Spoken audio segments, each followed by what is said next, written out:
Dear ladies and gentlemen, we're about to start, so please take your seats.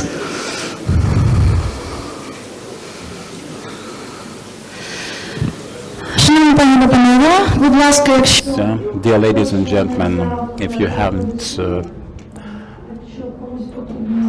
picked up your headphones for the interpretation, please do so. We will have presentations in Ukrainian and in English. I'm Maria Barabash. I am the founder of A7 Conference. I am happy to greet all of you in this room. Thank you for your attendance, and that idea was conceived and put into execution a year ago to get together all the stakeholders and showcase our potential for investments. I'm very thankful to the Ministry of Defense of Ukraine and UKROBORONPROM, state-run holding, and ICIPS, Dentons, Microsoft, Interfax Ukraine, Orange Park,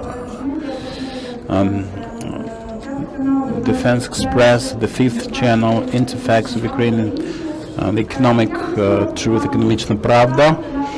And I would like to introduce our excellent moderator, Andrei Kulikov, who is the host of Freedom of Speech, Svoboda Slova, on ICTV TV channel. I would like you to save the applause for our speakers and add to the previous remarks the important information. The first channel on your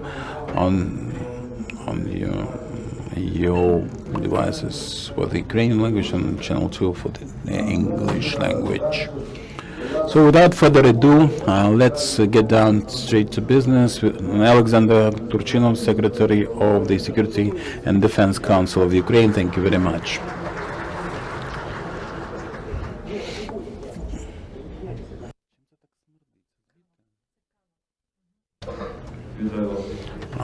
I would like to greet you, esteemed ladies and gentlemen. I would like to say that on the 18th of to the 20th of February 2 years ago, next to this pile in the Maidan, the blood was shed, the blood of the Ukrainian patriots who were there standing ready to defend their country against the tyranny, in favor of their right to choose their future, for the right to live in a democratic and free Europe. And the Revolution of Dignity indeed won. But the Russian Federation that desired to stop Ukraine's progress towards Europe embarked upon a very severe aggression against our country. Starting from the Second World War, in Europe, for the first time, with force, people tried to change the line of the borders, line of the frontiers, and part of a European country was occupied because of that. So the issue of security and defense and security, and this is exactly the topic of this forum, is not just in words, but this is the foundation on which we would like to construct our independence and freedom. Now, that's the groundwork for our way to the democratic Europe. And for this right, like in those days of Maidan, the glorious days, the Ukrainian heroes are still paying with their blood and lives.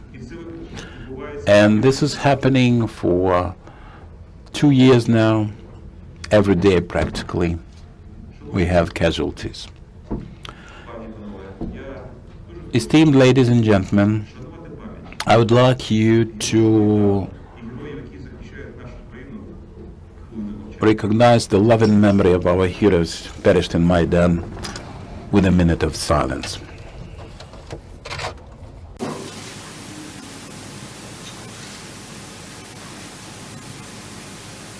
Дуже дякую. Прошу сідати. Thank you very much. Resume your seats, please. Aggression against Ukraine was a challenge not just to our country, to our statehood. That was also a challenge to all the civilized world, because the military and political leadership of the Russian Federation demonstrate the inefficiency of collective security system in Europe. They exposed the negligence of international treaties, and the Russian Federation, in particular together with the US, UK and France, were among the guarantors of our security and integrity and freedom of our country. That was in the Budapest Memorandum. That was concluded after Ukraine's decision to abandon the nuclear weapons it had. Instead of safeguards, we got war. Instead of obligations and commitments not to use any force against our state, we have death and blood of our citizens. In Ukraine, they tested the scenario of a proxy war, hybrid war, a powerful war that reaches out beyond the bounds of our country. In the Middle East, in Syria, Russia is testing state-of-the-art weapons, and that includes the weapons that can carry some nuclear potential, consciously destructing the civilian infrastructure of Syrian urban areas. The Russian Federation is now reinforcing the multi-million wave of migrants going into the European communities, with all the adjacent problems, social and economic instability, terrorist threat, and so on and so forth. All these elements destabilize the modern world we have to live in, and that testifies to the fact that all the countries, democratic free countries, have to join the forces and unite their efforts to counteract any aggression in any spot of the world, because I would like to say it again, a very important lesson drawn from the aggression in Ukraine. It starts with one country, but it's a systemic threat to the security of all the world. At the same time, the war cannot stop our reform. It urges our reform instead. First of all, for the defense and security sector, we have adopted very serious strategic documents with that in view. That actually determine the vector of modern changes that have to do with the armed forces, the Ministry of Defense, the Ministry of Interior, the Security Service, and so on and so forth. Our vector of reform is crystal clear. It's identified by the Strategy of National Security, our military doctrine, and other important acts that have been adopted or are in the pipeline currently. And there's no alternative for our choice, the choice of our people. This is the European and Euro-Atlantic integration, switching to NATO standards, and construction of the security and defense sector that is in compliance with the best benchmarks of the European country and the alliance countries. These are the tasks that we are trying to execute, regardless of the colossal resource being distracted by the necessity to oppose the aggressor. According to the Strategy of National Security, for the second year in a row, 5% of our GDP are assigned for security and defense of our country. And I cannot but mention another strategic area. This is the priority development of our defense sector, our defense industry.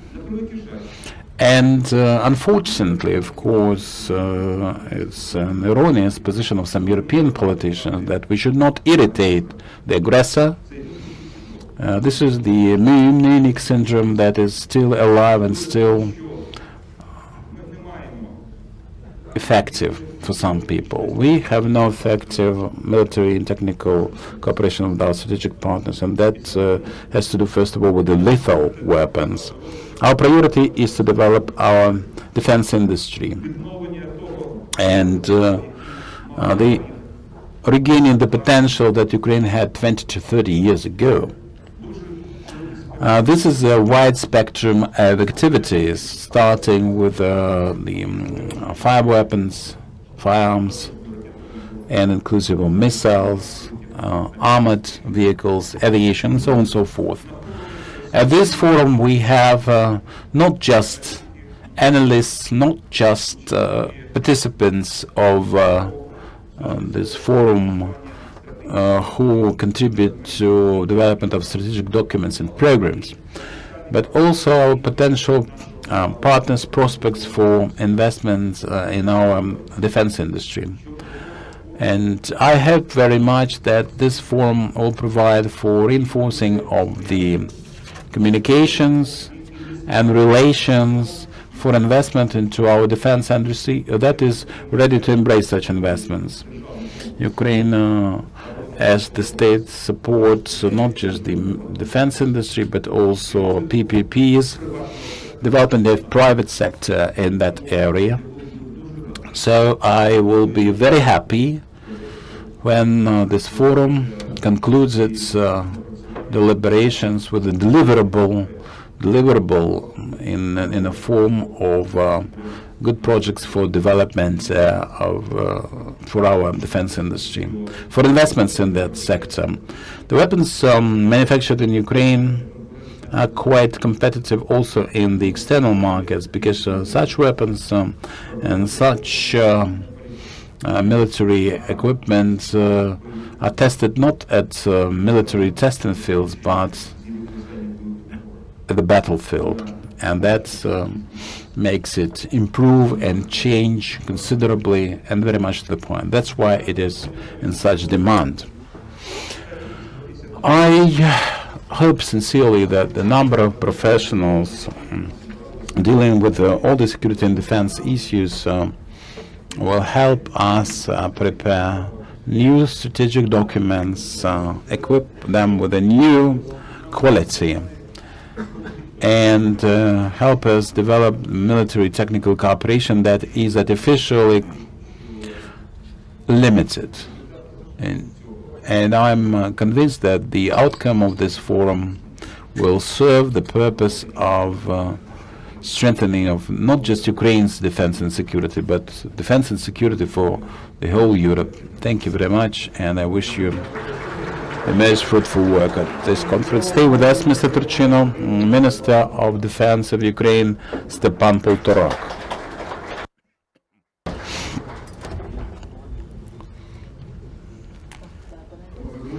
Esteemed friends, dear colleagues, I would like to greet all the participants of this forum. And I would like to say that from the beginning of the aggression of the Russian Federation against Ukraine, the Ukrainian armed forces had to deal with a very serious problem, especially at the first stage when we had no armaments, no military personnel, no knowledge and expertise as to how to defend the country.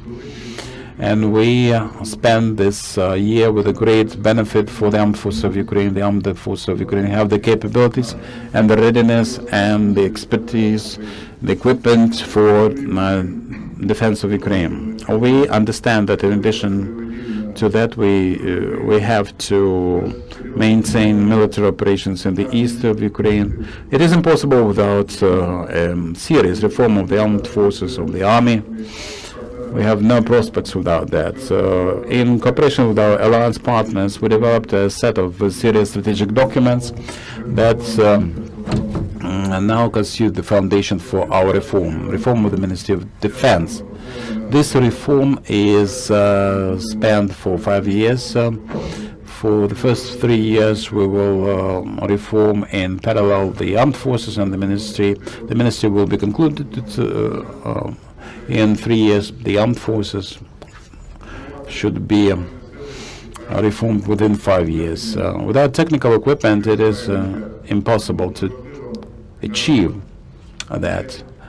So it's our priority to cooperate with our principal partners, our international partners, and our main partner dealing with the equipment for military purpose, and this is UKROBORONPROM holding. And I would like to say that we have increased by 100,000 the number of our personnel within 1 year, with combat readiness for 4 operational commands, and also special force, the special force staff in 2016, they will get the new capabilities. And we continue with the changes with the system of training and with the lessons learned and improvement of the system of command and control, the operational staffs, joint operational staffs for rapid response to the threats that smolder in the east of Ukraine. And I would like to say that during this year we changed our approaches to many things, to complicated and comprehensive tasks. We stopped the enemy, and this is to the credit of all the Ukrainian people and the armed forces of Ukraine. In particular, we reformed the logistics, and the serious cooperation with our partners that we had provided us with the opportunity to form a serious group of forces in the east of Ukraine, a serious force, and at every training ground we have the warehouses and we have the equipment for the real life and real combat training conditions. So we have 47 units of new or upgraded equipment in 2014. That was 15 to 20, literally. It was very small, a very small number. Over my last year, because of the Ukrainian companies in the defense sector, UKROBORONPROM, and with our own capabilities, we repaired 32,000 units. And still ahead of us, we have a lot of work, and we have to improve our procedures. We have to concentrate on new developments. And this year, for the first time, we have the state order that increased the number of design works, and the amount spent on this was increased by 4.5 times, because we clearly understand that the prospects for development of the armed forces should be reflected in development, designing, and supplies of the new equipment. 14 billion we have for the upgrade of the military equipment used by our forces. Of course, this money will help us considerably increase the potential of our armed forces. And at this forum, as I hope, we will find some ways to improve our cooperation even further. We will discuss the best ways to reform the armed forces of Ukraine and to stay in readiness for aggression. And we have to create the armed forces of Ukraine to serve as a guarantor of our independence. For the eastern neighbor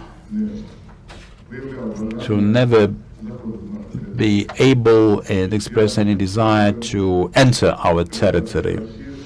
I would like to greet you all. I am looking forward to a very constructive set of discussions. It's only in joint effort and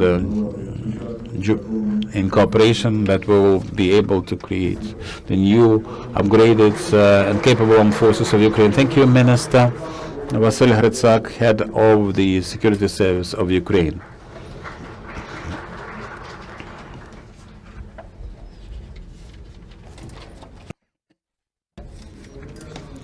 Good morning, dear colleagues and friends. Alexander Stepan.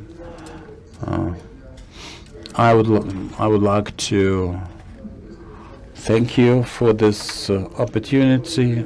It's not a secret for anyone that for 2 years now Ukraine has participated in a war against us that was never proclaimed, a proxy war against the Russian aggressor. No one should think or impose this opinion that we are fighting our own people. There's no doubt that 2 years ago we wouldn't even think of the opportunity to fight in a battlefield in the Maidan. We are approaching the second anniversary of the Revolution of Dignity. We met this war, and the Minister of Defense is well aware that we were not ready for that war, but our army, our special services, our society have changed versus what we had 2 years ago. We regain control, we upgrade the equipment, we are not afraid anymore. We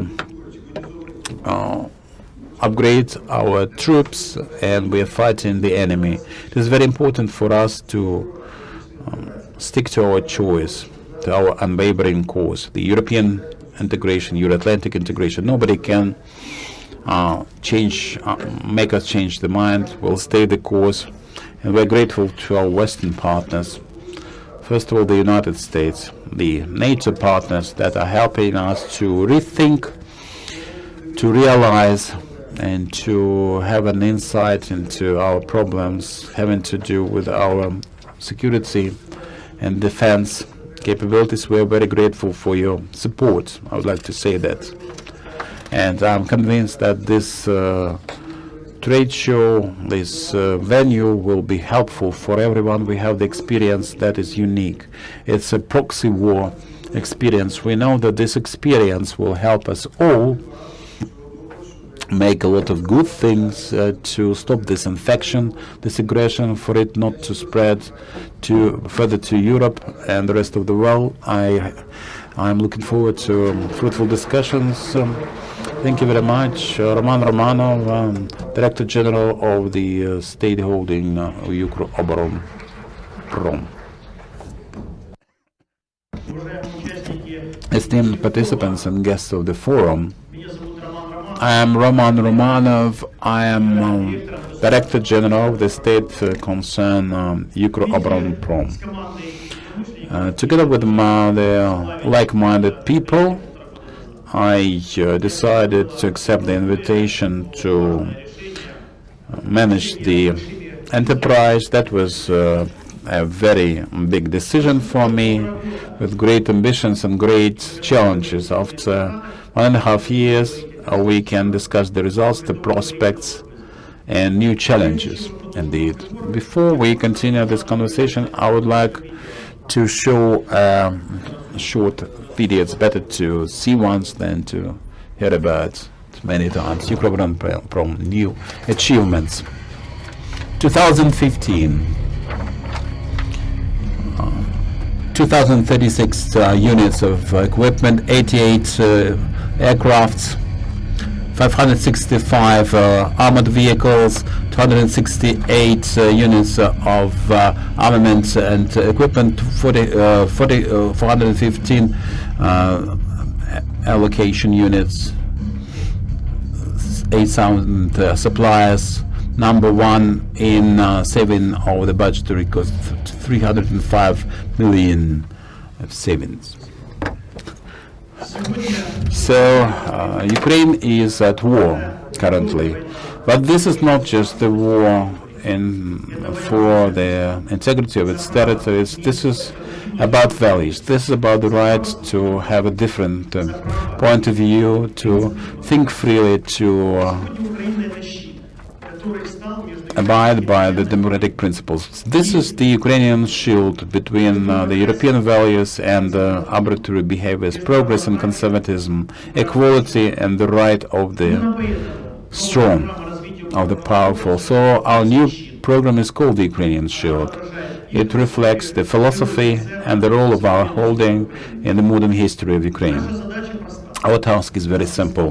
We have to equip the Ukrainian army with the most important state-of-the-art samples, and we have to join the top 5 defense industries in the world. What's the way to do it? First of all, we have to effectively use our defense sector that the enemies of our country put to sleep for 25 years. We have to achieve cooperation with our partners to create new samples, new articles of our equipment and armament, not just to counter the Russian aggression, but to win the war. And we do a lot, and we do it well.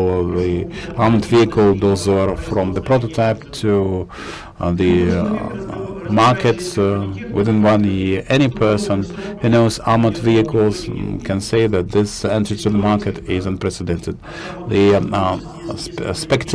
Spectate drone that was developed with the Kyiv Polytechnical also marketed within a year. 2015, the UKROBORONPROM enterprise is manufactured for the armed forces and the enforcement more than 2,000 units, and the export contracts amounted to $1.3 billion.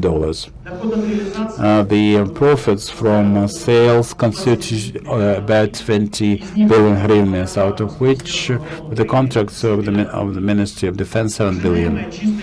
And the net profit that we expect for our holding in 2015 constitutes about 1.5 billion versus 350 million hryvnias of loss in 2014. I started with the figures on purpose to switch to the most important message. Before me, I see potential investors, entrepreneurs, people have words, people who can keep their promises.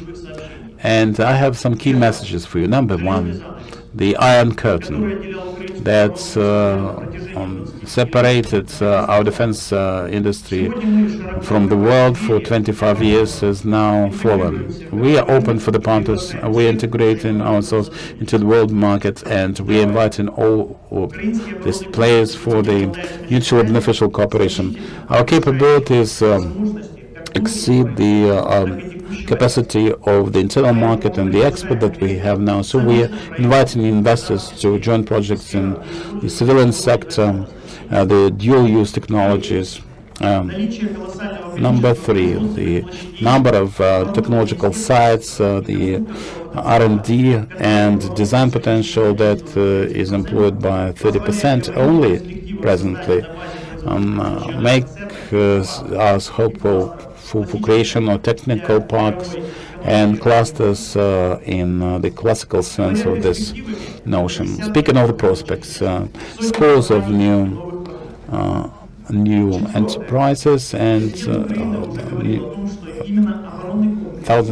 scores of thousands of new jobs and hundreds of new companies, and an excellent opportunity for the center of the Ukrainian economy. Through inviting investors and integration of the defense industry will help us to increase our export and provide jobs for R&D and design bureaus. So, we will provide impetus for creation of IT solutions for the defense sector.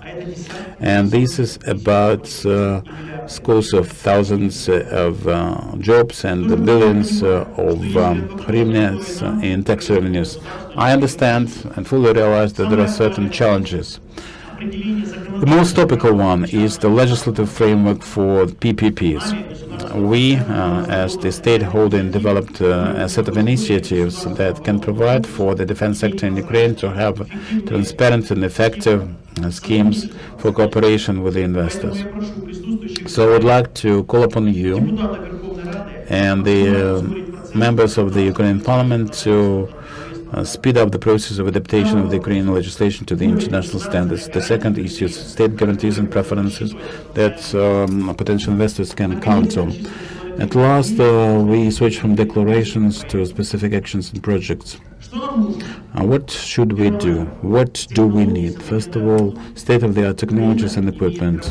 Ukraine has an enormous potential in engineering school, but for 25 years of devastation created gaps in certain areas. New machinery for engineering and means money. We cannot technologically and industrially provide for the revolution our enterprises. So we're talking to you because we have some joint interest in mind. What can we offer? The armored vehicles, the airlift aviation, space programs, with a marketing program for Antonov entry to the world markets, opening the license service centers in different parts of the world, all over the world. Please invest. Please join the technological developments, make money with us. And the last but not least, coming back to 1.5 years ago, all the results that we have now would seem fantastic and unrealistic. We were not thinking about the prospects. It was a survival quest, and our achievements make us optimistic about tomorrow for all the country. Because we are UKROBORONPROM, because we can do anything, practical anything. Thank you very much. Thank you very much, and we give the floor to the Ambassador Extraordinary and Plenipotentiary of the United States of America in Ukraine, Jeffrey Pyatt. Good morning. It's a pleasure for me to be here this morning with Minister Poltorak, with Secretary Turchinov, with our partner, Chairman Hritsak, and with Mr. Romanov to talk about defense industry reform. This is a timely and important topic as Ukraine works to build a modern, professional fighting force that meets NATO standards. As Secretary Turchinov reminded us, we're at a time of 2-year anniversaries, to include the 2-year anniversary of Russia's invasion of Crimea. I remember at that time, then Acting President Turchinov, Prime Minister Yatsenyuk saying to me, Ambassador, we have an Air Force that can't fly, a Navy that can't float, and an Army that can't fight. That is not the case today. Today, we see Ukraine with a stronger and more resilient fighting force, with much greater capacity and a wide range of military competencies. But most importantly, this force is undergirded by the extraordinary courage that the Ukrainian people have demonstrated over the past 2 years of hostility with your neighbor. From the iconic cyborgs of the Donetsk airport to the thousands of nameless men and women who have given the ultimate sacrifice seeking to defend Ukrainian soil, this country has demonstrated extraordinary resilience. And it's that resilience which makes me completely confident that Ukraine, in the end, will prevail. The United States, as Ukraine continues to defend itself against a Russian aggressor, is committed to being a steadfast partner. We have provided $266 million in security and defense-related assistance since Russia's invasion of Crimea in 2014. And this year, we expect to provide an additional $335 million in training and equipment to our Ukrainian partners. This new assistance provided by the U.S. Congress will allow us to expand U.S. training at Yavoriv and Khmelnytskyi and to deliver needed military equipment to improve Ukraine's defensive capabilities on the front lines. I am extremely proud to have seen firsthand our men and women in uniform working side by side with their Ukrainian partners at Yavoriv and Khmelnytskyi. This week at Khmelnytskyi, U.S. and Ukrainian forces from the 8th Regiment are participating in a partner airborne operation at Khmelnytskyi, a parachute jump from American C-47 helicopters that's the culmination of 8 weeks of special operations training prior to the Ukrainian Special Operations Forces deploying into the ATO. Last week, the Sky Soldiers from the 173rd Airborne completed the first phase of Fearless Guardian training at Yavoriv and celebrated the graduation of 500 Ukrainian soldiers. I am looking forward next month to welcoming soldiers from the 3rd Battalion of the 15th Infantry based at Fort Stewart, Georgia, who will be deploying to Yavoriv in order to continue the second phase of Fearless Guardian and carry on our efforts to help Ukraine strengthen its defensive capabilities. There's obviously a long way to go, and Minister Poltorak made that clear in his remarks. But especially this year, in 2016, our goal is to move beyond emergency response that deals with the immediate crisis of Russia's invasion, and to focus on defense cooperation aimed at helping Ukraine to build the NATO standard military structures and institutions that President Poroshenko has identified as your goal. I know the Ukrainian government understands the challenge that this entails, and in that regard, I was very encouraged to hear Minister Poltorak's comments this morning with a strong focus on defense sector reform.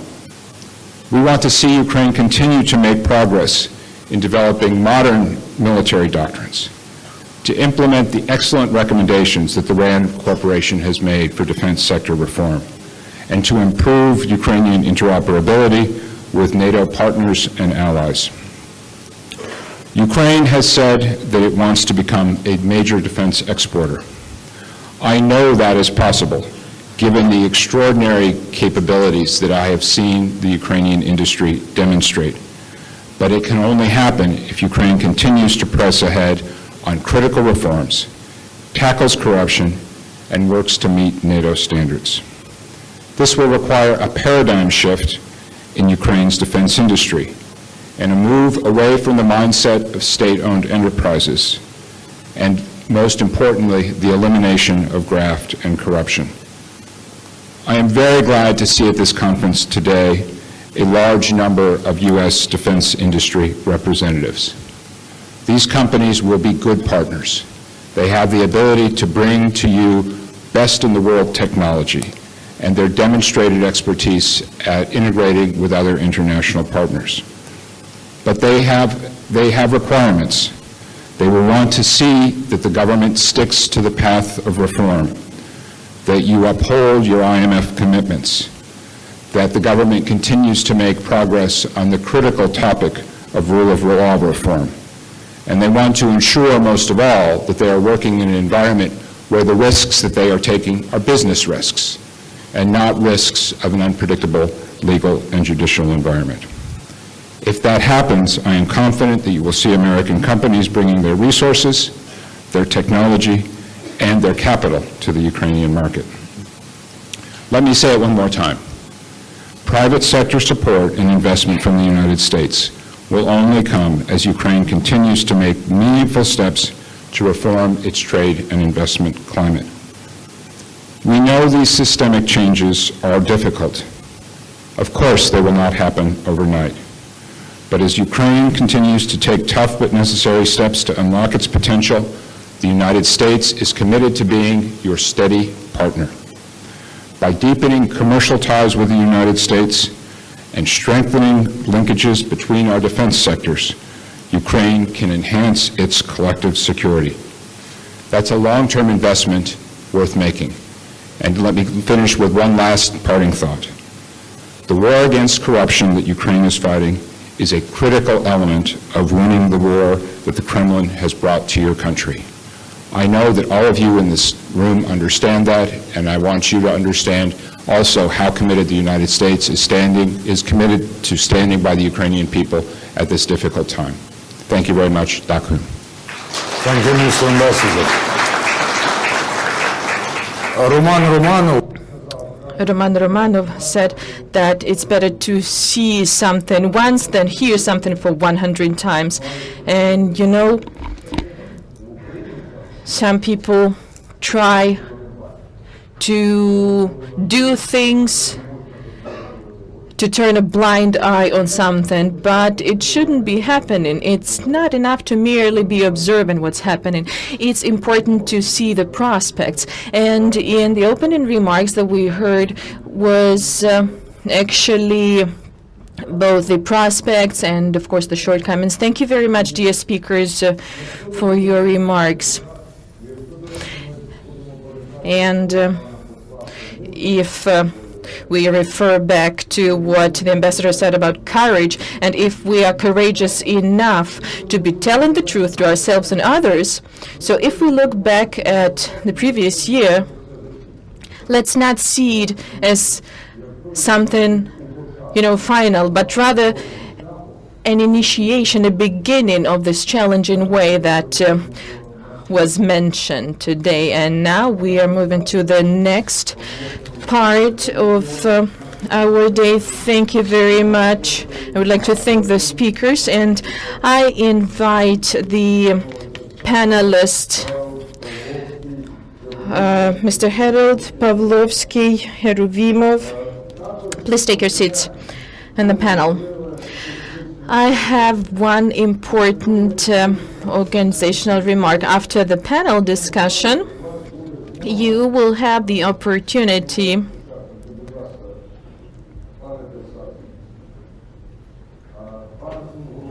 Mr. Tevsadze, Tufurovsky, I can see you.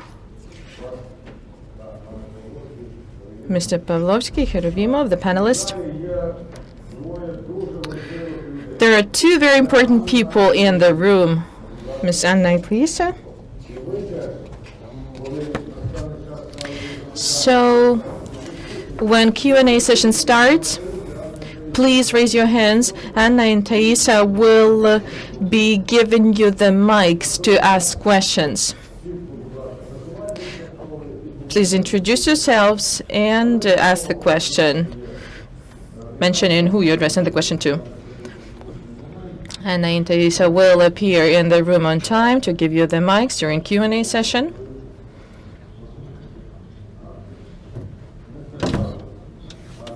Are you here as well? Oh, yes, please.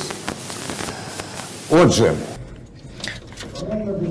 So, we have a panel discussion, National Security and Defense Strategy Development, International Development Experience. We have 5 esteemed panelists who are very good at this topic. 5 people who came here with something on their mind, and so that we could actually learn about those, we will have to ask each of the panelists to take 30 seconds to answer a question. Which result is crucial for this conference? Without which result won't you be leaving this conference? Something that has to be as the result of the conference. We have a representative of UKROBORONPROM. Good morning, dear participants of the forum. Answering your question, I can say with confidence that I will not leave this forum until we are convinced that all of the investors and partners present here who came to hear about the prospects of cooperation realize that investing into Ukraine is profitable, and until they realize that Ukraine is a reliable partner. Mr. David Tevsadze, Minister of Defense of Georgia, 1998-2004. Well, I'd like to greet everyone. Thank you very much for the opportunity to participate in the conference. Well, if that was up to me, I wouldn't leave, because Ukraine has its charm. Well, answering seriously, I'd like to say that I wouldn't like to leave if I'm not sure that Ukraine's future is the future it deserves. I mean, that the people of Ukraine deserve. It has to be full-fledged participation in the building of the future European civilization. Thank you very much, Mr. Mykola Somhurovsky, the Director of Military Programs at Razumkov Center. Well, let me say this, that if I don't leave this conference, I will be carried out of here. I'd like to say that I'm highly appreciative of this idea that the organizers had to have the meetings on the next day after listening to the discussions and presentations of today, and having these meetings as a path to cooperation. Mr. Ernest Harold, Deputy Assistant Secretary General for Defense Investment. Well, good morning, ladies and gentlemen. It's a pleasure to be here today. I think the question is actually very easy from my perspective, because I've already heard in the opening remarks by the leadership of Ukraine what I came to find out. I suspected before arriving that there was a commitment on the part of Ukraine to continue the reforms that have been begun, to advance the adaptation of the Ukrainian defense industry, and to see the achievement of the goals and objectives established in the annual national program established between Ukraine and NATO. And I'm pleased to say that the remarks so far today have answered those questions very emphatically in a positive way. But I suspect that we'll hear throughout the morning and the afternoon, with the various interventions by other speakers, areas where we can continue to work together, government, industry, and the international community, for the advancement of Ukraine's goals and objectives in a positive way. Understood. Ігор Павловський, заступник міністра оборони України. Mr. Ihor Pavlovsky, Deputy Minister of Defense of Ukraine. I'm happy to welcome everyone at this conference. Well, let me say this. I'd like to leave the forum after we have all the commencement, after we have everything started, all the joint work with the representatives of other countries and the enterprises, and hopefully we leave this forum realizing that 2016 will bring us leaps forward in the industry, in productions, in new equipment that will be helpful in countering the aggression, the equipment and armaments that will help build our capabilities. Thank you very much for being here. Thank you for your attention. And one more thing to say about the 5 panelists. They won't leave until there's a press conference after this panel discussion, and since the journalists will have the opportunity to ask some profound questions and hear more, when will we have a Q&A, I will ask journalists to refrain from asking questions, and I will be asking them to wait till the press conference. We'll have press conference at 11 a.m. So now let's start discussing the topic of the panel discussion. And the first, we will give the floor to Mr. Pavlovsky. Let me remind you that we are discussing the National Security and Defense Strategy Development, International Development Experience, and Mr. Pavlovsky has 7 minutes for his presentation. Thank you, dear participants of the forum. The presidential decree number 287 and the National Security Defense Resolution 2 implement the military policy to provide the equipment of the armed forces, of the necessary equipment. The Ministry of Defense drafted a concept, and the target program aimed at development of the military equipment covering the period of 2016 to 2020. The concept was adopted by the Cabinet of Ministers in July 2015. It's worth mentioning that the drafting of the concept provisioned for a short term for the armed forces and other military formations of Ukraine. The purpose of the document is to identify the conceptual practical approaches to the armed forces and military formations, and providing the equipment and armaments to those units within their time frames and in the amount required to provide the armed forces, provide the needs of the armed forces, and to make it possible for the armed forces to fulfill the objectives in anti-terrorist organization countering the aggression. So the concept provisions for identifying the problem, analyzing the problems, and identifying the best option of tackling the problem using the comparison of options, the time frames for the program, the outputs, the efficiency of the program, assessing financial labor resources required for the implementation of the program. During the drafting of the concept, the experts of the Ministry of Defense ran a number of systemic studies aimed, first and foremost, at choosing the best option for equipping the armed forces with the necessary weaponry and equipment. To serve the purpose, there were studies to analyze various developments and development of the defense industry. In the course of 2015, Mr. Romanov actually reported about year 2015 and spoke about the plans for 2016-2020, the tendencies in the development of the area.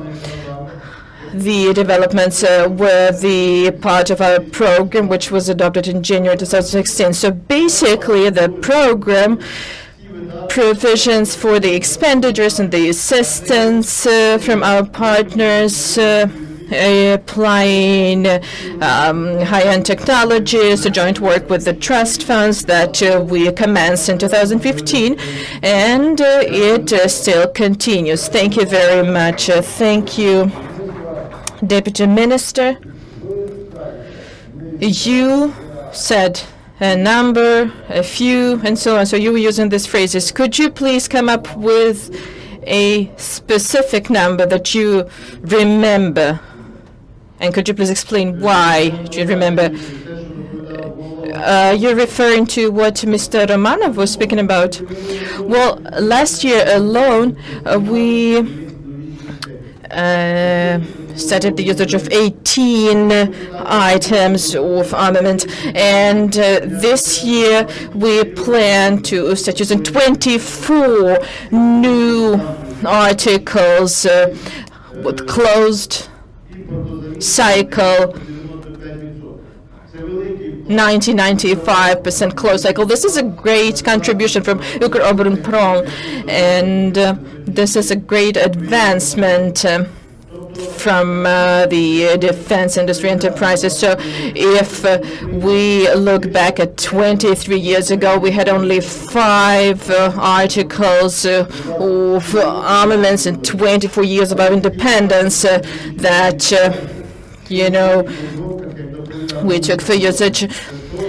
And the minister said that there's still some things to accomplish, and after that we will be able to talking about weaponry. And you mentioned the trust funds, and now Mr. Ernest Harold, Deputy Assistant Secretary General for Defense Investment from NATO, will take the floor. And one of the items on our agenda is actually NATO trust funds launch to assist Ukrainian defense sector. And in English language, the word trust, well, actually means trusting someone. Is NATO ready to trust Ukraine? And in NATO's opinion, is NATO trustworthy, from the side of Ukraine? Should Ukraine be trusting NATO? Again, and thank you for the invitation to be here today. It's a pleasure to come before you and represent NATO headquarters I think that's an interesting and provocative question you've asked. I'll make some remarks, and hopefully I will have addressed that question, but if not, you can hold me to account at the end. And you won't leave until you answer this. Very good. I enjoy being here in Kyiv. Good.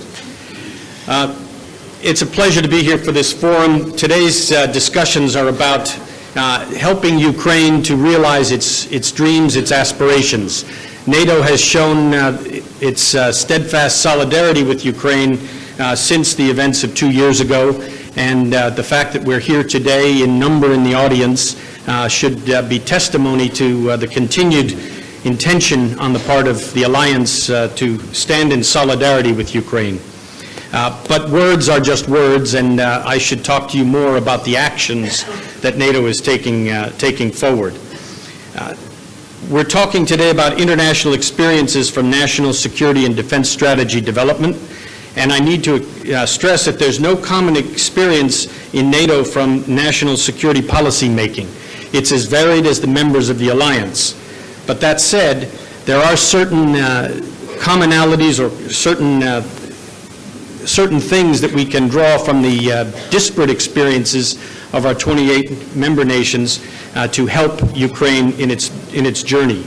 In particular, I'd like to talk about the need to strengthen the link between national security policy objectives and defense reform plans on the one hand, and the military capability development and defense industry transformation on the other.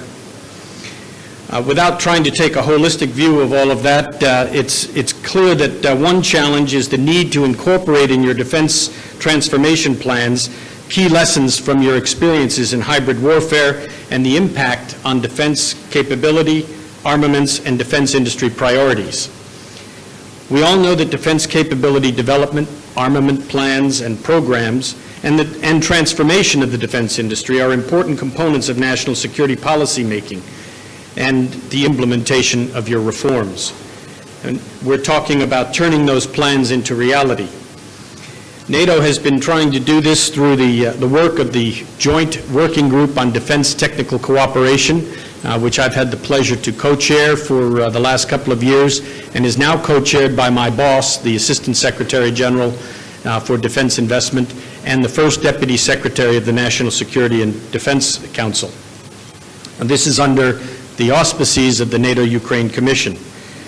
We've co-signed a roadmap for NATO-Ukraine defense technical cooperation just this past December, and that roadmap is our plan of attack jointly with Ukraine to see the advances that we're talking about. This roadmap will guide our work this year in 2016 and beyond, and some of the members of my team are here today to talk about practical applications of specific steps in that roadmap, one of which is defense transformation. So we're looking to conduct a workshop later this spring to bring experts from across the alliance and from within NATO headquarters to talk to your leadership here in Ukraine about the tools, techniques, procedures, experiences, and lessons learned from defense transformation across the NATO alliance. This roadmap that we've signed is a clear sign of our commitment to intensify the joint work with Ukraine in the area of defense technical cooperation. But there are other tools and instruments that we use at NATO to advance this work. And your moderator has just referenced the 5 trust funds which NATO allies established at our 2014 summit in Wales. They include the Command Control Communications and Computers Trust Fund, the Logistics and Standardization Trust Fund, the Cyber Defense Trust Fund, the Military Career Management Trust Fund, and the Medical Rehabilitation Trust Fund. Now, what do these trust funds all have in common? They have in common the fact that they are not intended to solve all problems for Ukraine today or immediately. In fact, the amount of monies committed to these trust funds is, relatively speaking, quite modest. But in order to leverage those contributions from the allies, the work of the trust funds since the Wales summit has been about assessing the needs of the Ukrainian people across these different areas, developing plans of attack, and trying to put in place long-term solutions that will change fundamentally the way things are done here in Ukraine, we think, for the better. In addition to the trust funds, there are other areas, including defense education, addressing the risk of corruption in defense establishments, public diplomacy and strategic communications. Security sector reform and professional development as well are items on the agenda for NATO's support. And if you have paid attention to the size and composition of the NATO Liaison Office here in Kyiv, you will have noted that in the last period we have seen a significant increase in the number of advisors and folks that we have assigned from across the NATO alliance to come here to Ukraine and to help to effect some of these changes. The final point that I would make is that, as I mentioned in my first remarks, the annual national program, the agreement between NATO and Ukraine on how to carry reforms forward, lays out a number of actions, but the annual national program is not a NATO approach. It is NATO's agreement or understanding of what Ukraine has committed to do. This national program remains a national document developed and owned by Ukraine. We need to ensure that the ownership of the process is fully grasped, fully committed to by the leadership, and I think the remarks this morning demonstrate that that is the case, because without that commitment, there's little hope for progress. Finally, I'd like to say that it's critical that a competent agency is empowered not just to coordinate the drafting of the annual national program, but also to review its implementation. And we hope that that will be identified soon. We think that the Ukrainian Parliament, the Verkhovna Rada, and the civil society at large should be actively aware and involved in this process, and we hope that that will soon be evident. So with that, thank you for your attention, and I look forward to the question and answer session. And I hope I've answered the question you posed at the beginning. Yeah, I think so. But what is, to your mind, the best mechanism to check on each other's movement towards each other? I mean, the mechanisms of cooperation are there, but where is the mechanism to check the cooperation? That's a fair question, and I think if you would look at the output of each and every interaction between NATO and Ukraine, you will see that we have a robust process of recording what is decided and agreed from meeting to meeting and following up at subsequent meetings. So speaking specifically of the Joint Working Group on Defense Technical Cooperation, we meet every 6 months approximately. Our last meeting in December signed the document that I referred to, our roadmap for progress.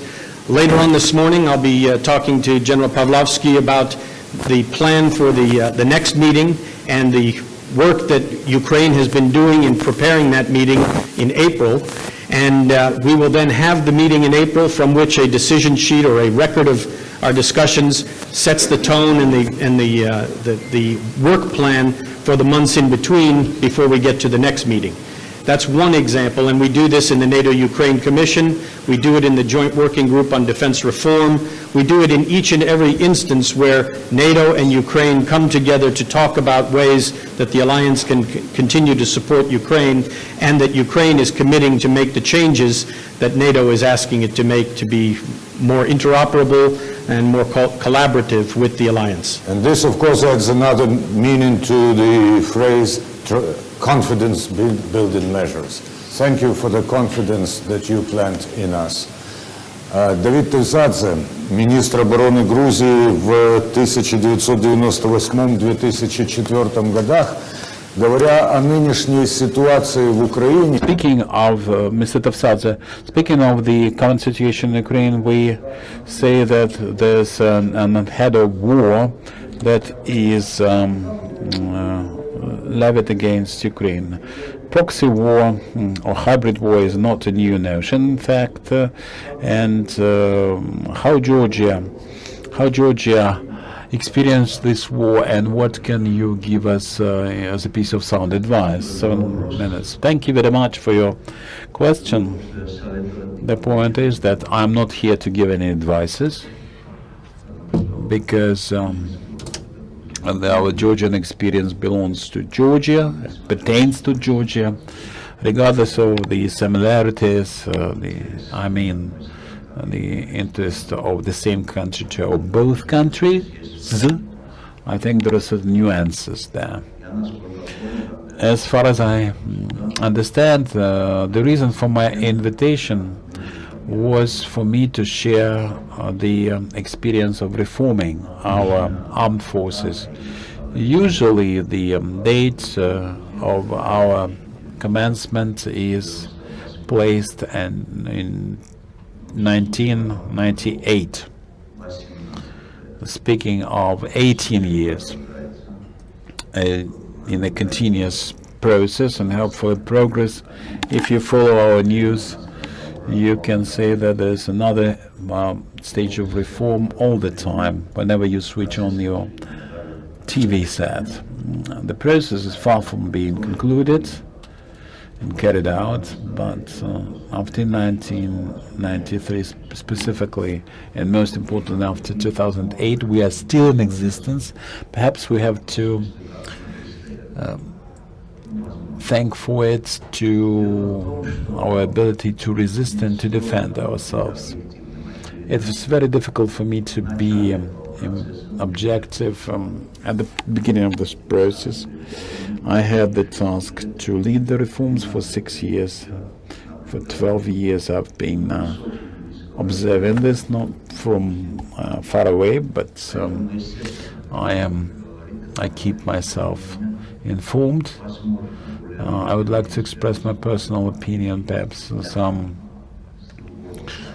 less partial experts have their own opinion, well crafted and weighed.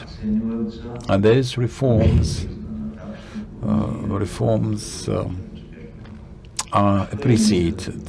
It's a common opinion that we were very successful in Georgia, especially after 1993, the notorious events in the west of Georgia, Abkhazia, and partially Semigregor. The army was non-existent, and the country perhaps also went there. After all those years, we can say that Georgia has become the 4th country that is not a NATO member, but nevertheless was invited to participate in the rapid response force of NATO. And from that point of view, perhaps this is what we had in mind, my predecessors and my successors, let's call them that. We can say that it was a successful exercise, and we can see clearly that there's peacekeeping. We are involved in peacekeeping since 1999. So after a year of the start of reform, we embarked upon that, and the Ukrainian flag was flying its skylarks from 1999 to 2008 in the Balkans, from 2003 to 2008, in parallel with that in Iraq. Especially in Iraq, I would like to emphasize, because there in 2008, Georgia practically independently controlled a whole province, and starting from 2008, that was Afghanistan. And you know that Georgia has the 2nd largest contingent that is there. Moreover, there's this understanding that we will continue our participation, even together with our partners, of course, even after the time when the principal contingents will leave that country. And from 2003, Georgia participated in the developments in Central Africa, and it was quite exciting. And the Georgian contingent is in charge of security for the airport, guarding the airports, and from that point of view, our reforms were a success. Was it so smooth, all of it? It's not. So obviously, I would like to discuss this in more detail, because discussing successes is good, but there are no lessons learned, and there's no prevention experience. I would like to break down the 88s into 4 stages. 1998-2004, the establishment. When I was assigned with this task, when I was appointed Minister of Defense, I talked to the Commander-in-Chief, Mr. Shevardnadze, then, and I asked him what he expected from me, and he said literally this: I expect from you to raise the prestige of our armed forces. And when I tried to clarify what that meant, I didn't get any clear message. That was left to my discretion. And when we have a political goal, that's what I would like to say, it should be interpreted clearly. We interpreted it. We had no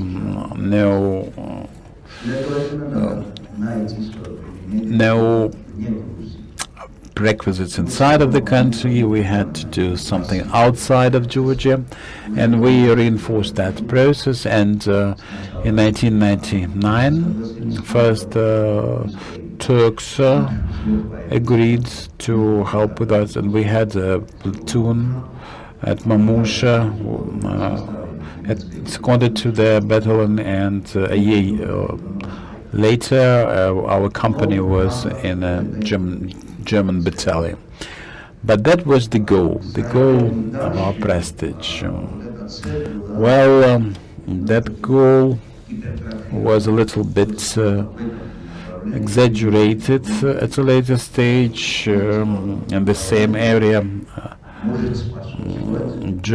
Georgian military officers joining the operations, and subsequently Georgia joining NATO. NATO was presented as a military organization. If you prove that you're useful, you can be invited. It is not so.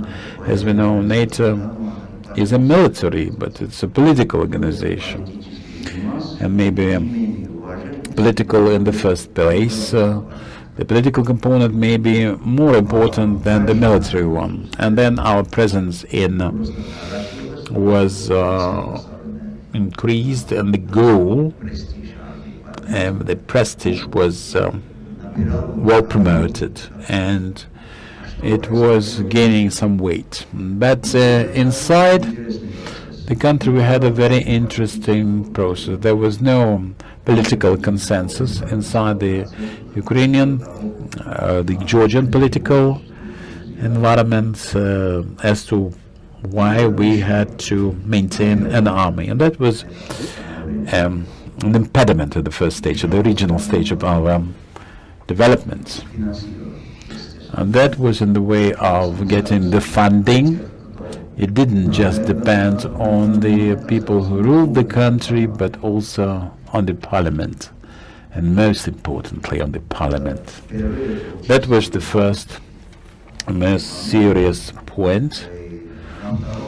At the second stage in 2004-2008, that's my counting, that was a step into unknown.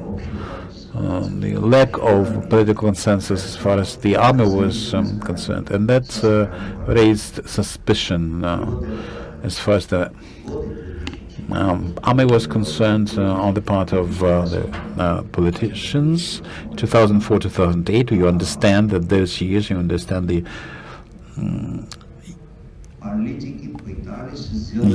why I mark 2008. They wanted to make the army loyal, and that was reflected in appointments and many things, and that at the end of the day led to the disaster of 2008. After this, the process of our revival and reconstruction was very complicated. We had two aspects: the external aspects, where we continued in our participation in international efforts, but 2008 actually damaged our international profile, because in 2008 we practically left all our allies and partners and stopped our operations, ceased to operate because we had the war, and we ceased to participate in Iraq. That province was defenseless, and that was not very good for our reputation. The same happened in Kosovo. Concluding, I would like to say that here's the picture. 18 years later, what we've got. Georgia can contribute to global security on a serious scale. Nobody can deny that and prove that this is not so. On the other hand, we have also the situation when Georgia cannot repel an aggression. And I would like to come back to my opening words.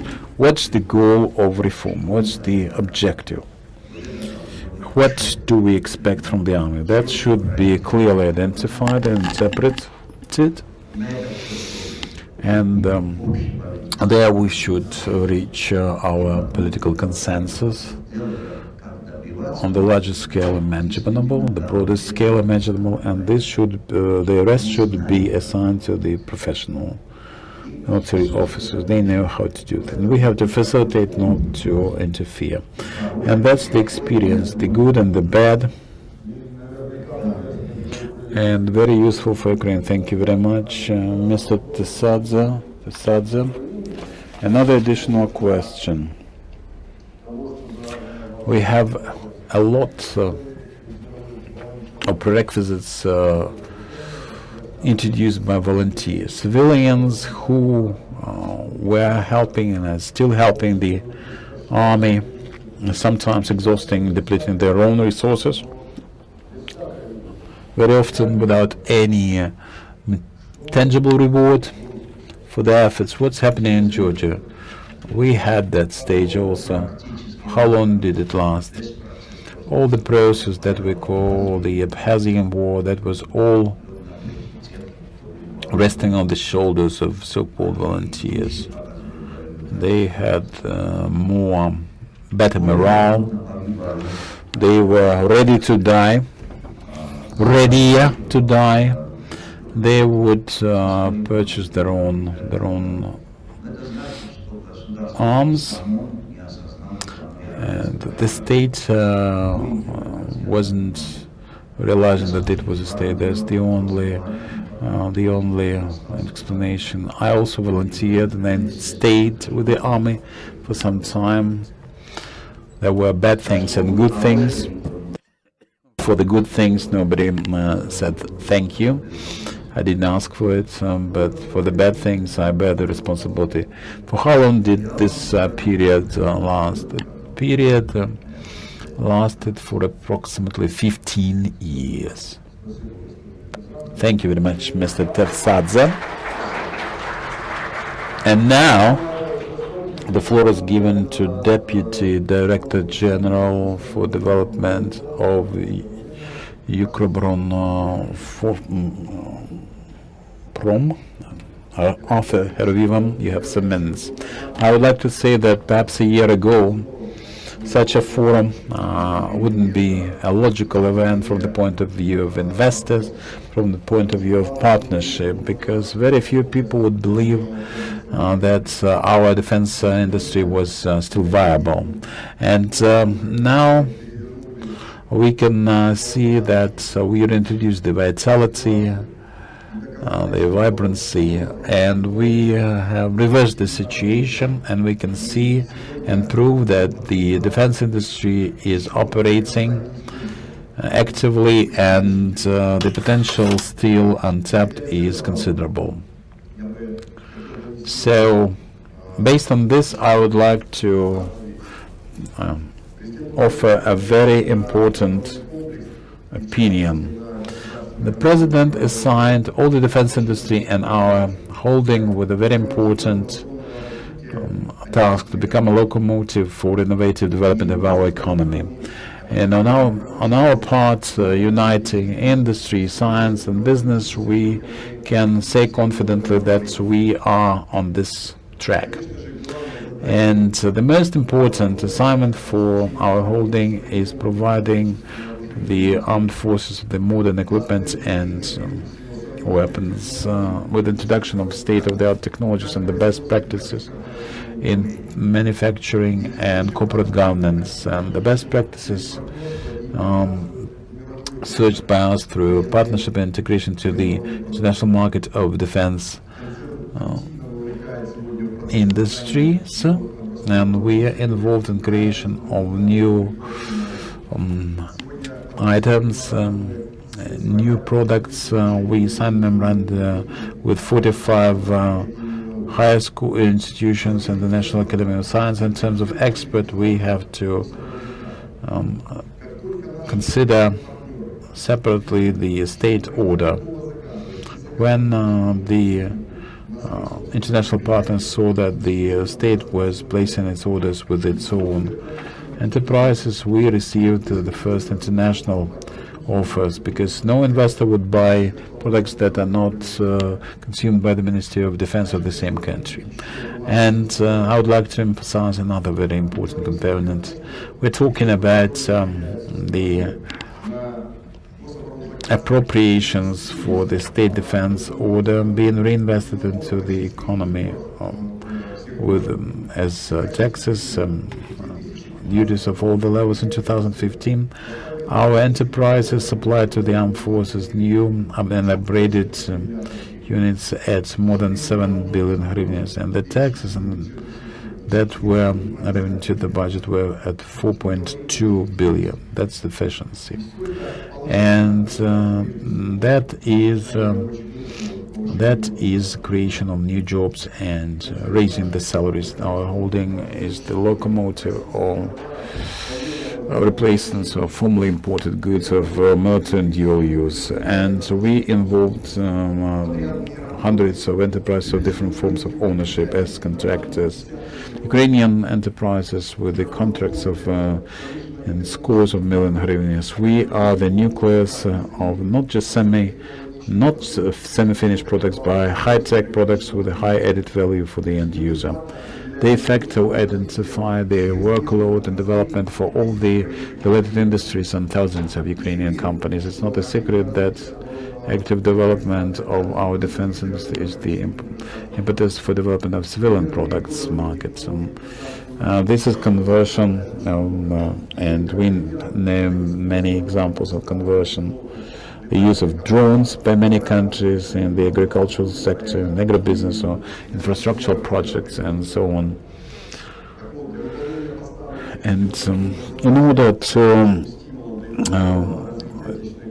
carry out this task that we received from the President, we have to integrate into the international industrial complex to invite investments and technologies during the partnership projects.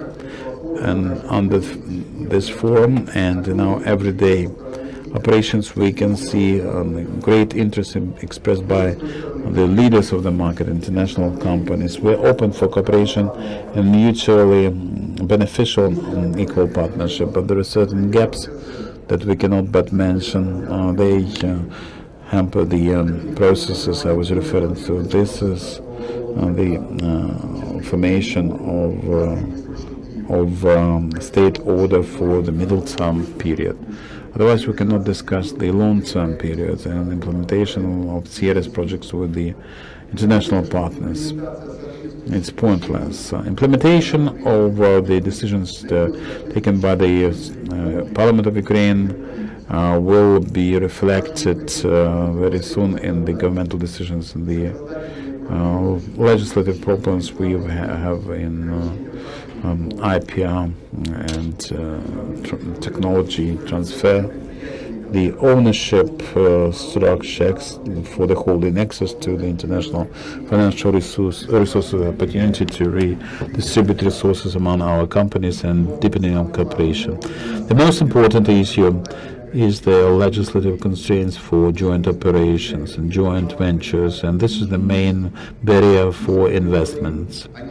We are talking today about the necessity to change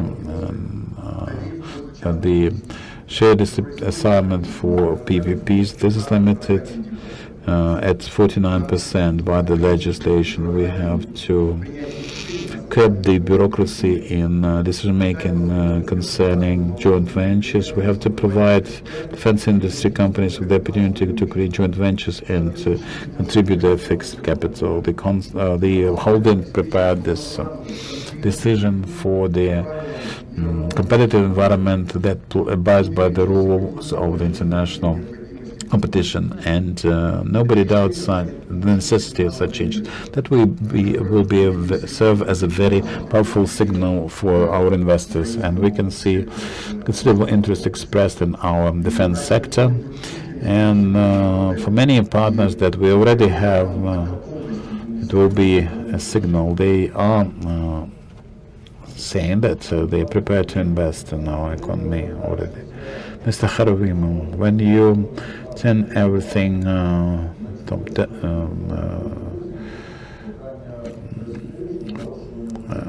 around, you, of course, change a lot of things and develop in a situation where the equilibrium is disturbed.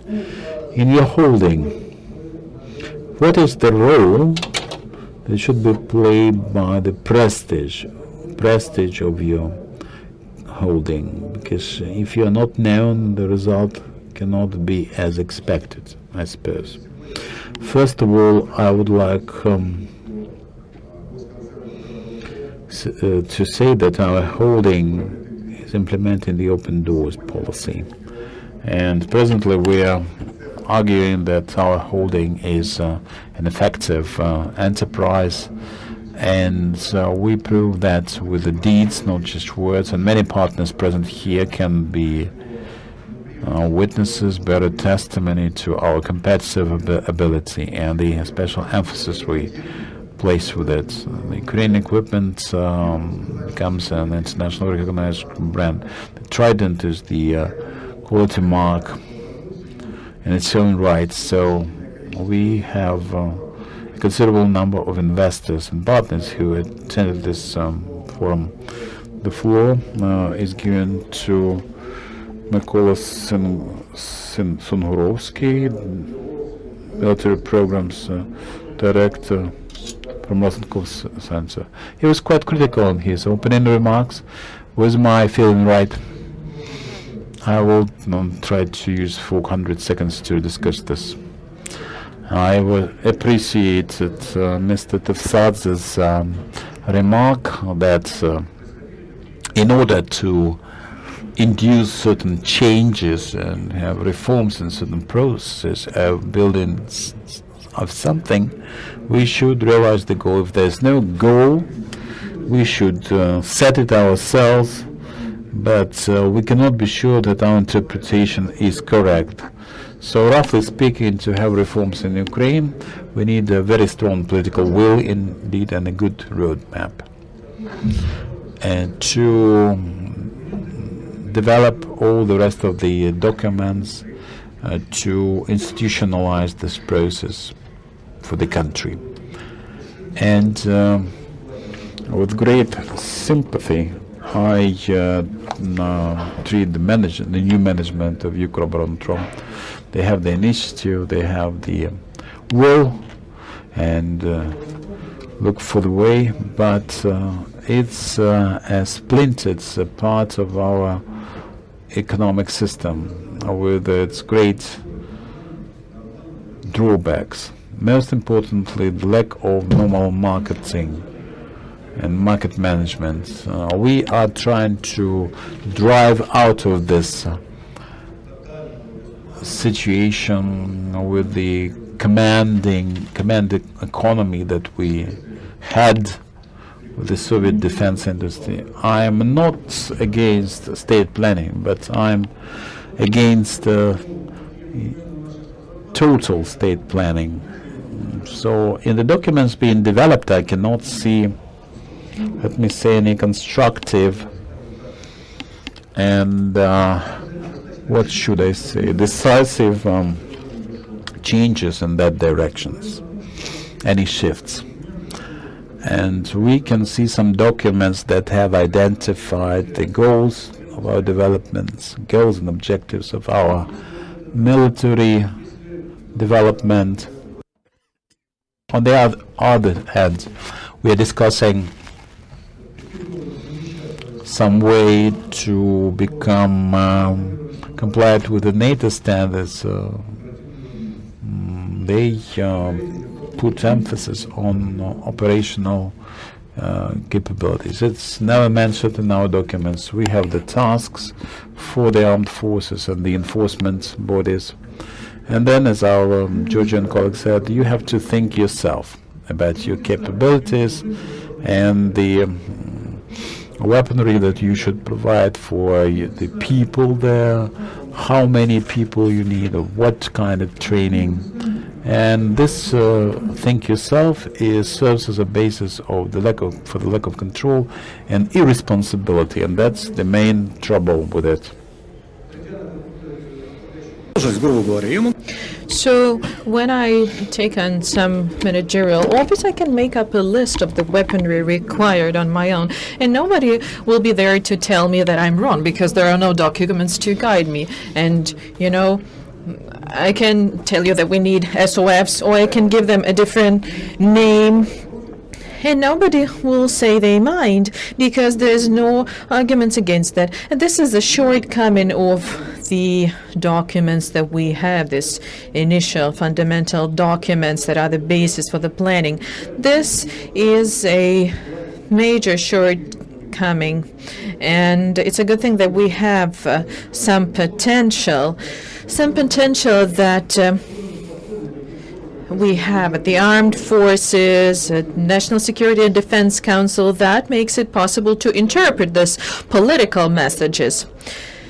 Secondly, very often we hear about initiatives to revisit managing the defense industry, managing defense enterprises. Let's be clear about what we are going to manage. What are we going to manage? Is the state going to manage the enterprises? The state is supposed to govern the process, social, political process.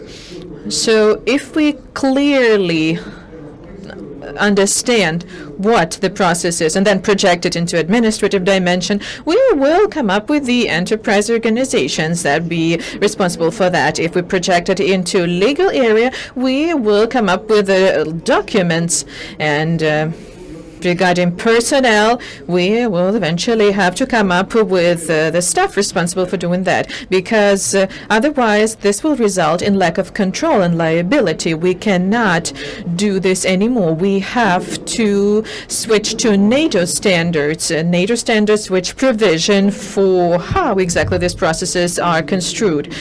Next, regarding some authorities that are supposed to revive or coordinate the activities, the processes in the power agencies with regards to governmental order, something to revive the activities of the industry. Here we should be mindful of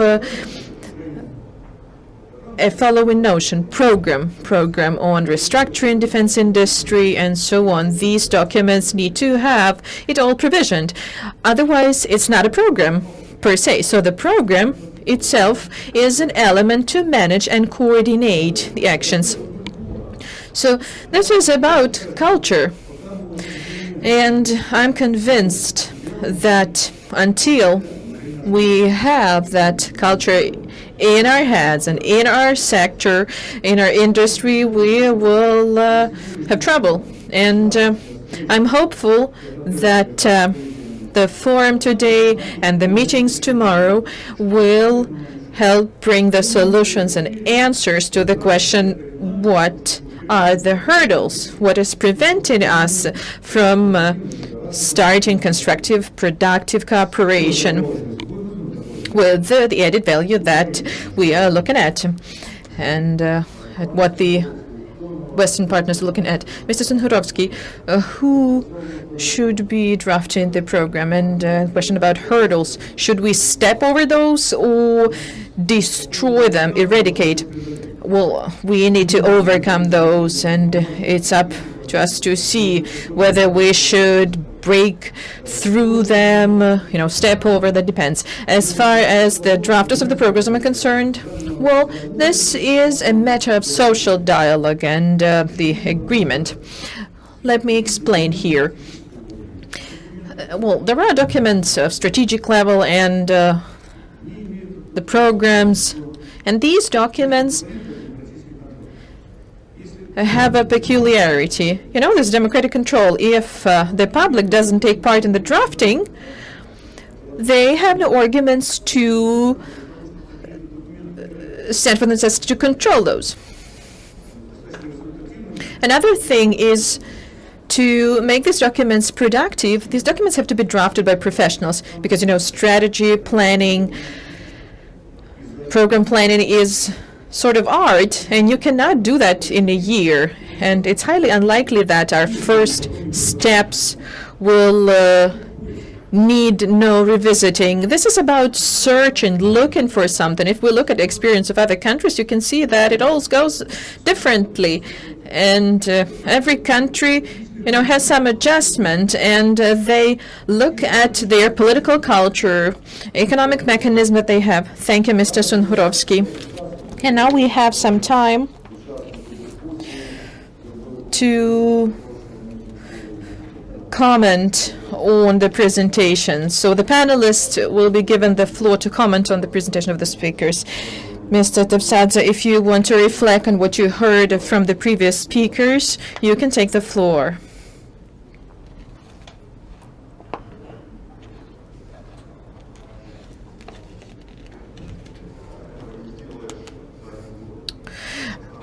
The point was rightly made that you cannot do this in a year. This is a large-scale matter. We have a team, and we have some understanding where to move. We need to be mindful that the elements in the system play their roles, and this system has to be balanced. Only then it will be efficient. And as far as the strategy of development is concerned, UKROBORONPROM is working on that. Well, now we can refer back to what Mr. Zhytomyrska said about the plan. This should be a 5-year period of what? This has to be at least a 3-year plan. 3-year plan that's already being discussed now, and we have relevant legislation adopted, but there are certain amendments need to be made by the government. The government needs to do something. So this is already a good signal for the investors. Now, do you have any other remarks? Then we will have 15-minute Q&A session, so please give the mic to the first participant. So we'll give the mic in this sequence. So the first one to take the floor.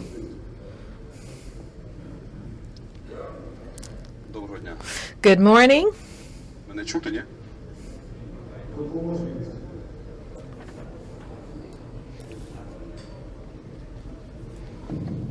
My name is Mikhailo Lopatin, Office for Ministry of Defense. I have a question to Deputy Minister.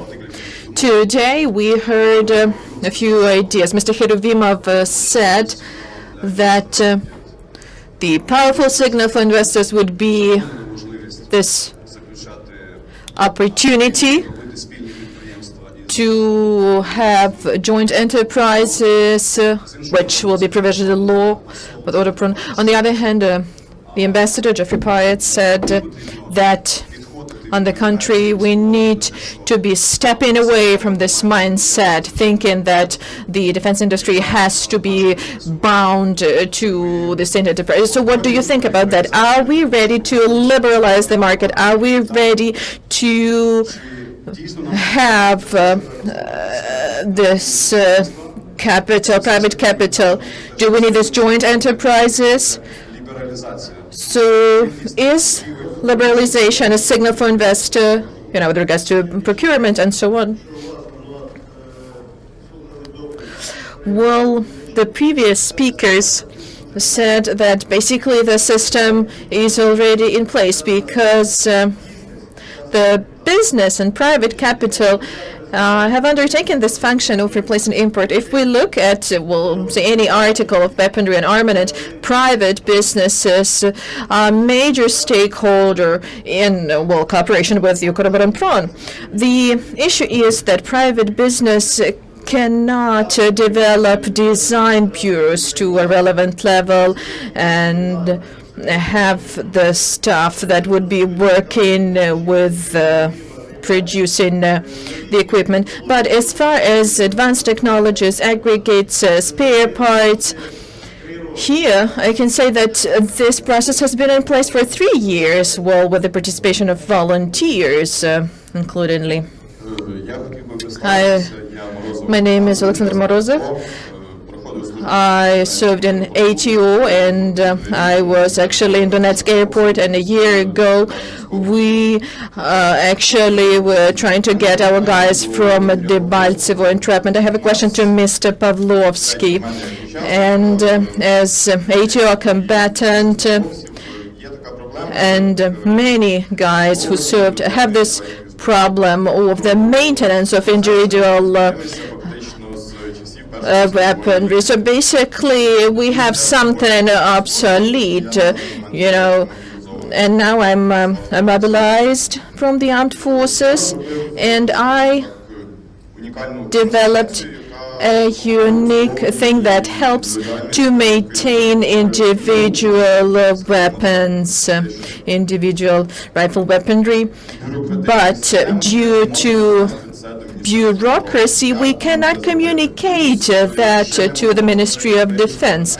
Another point is that we aspire to have 20 job openings for the military servicemen who are wounded in ATO.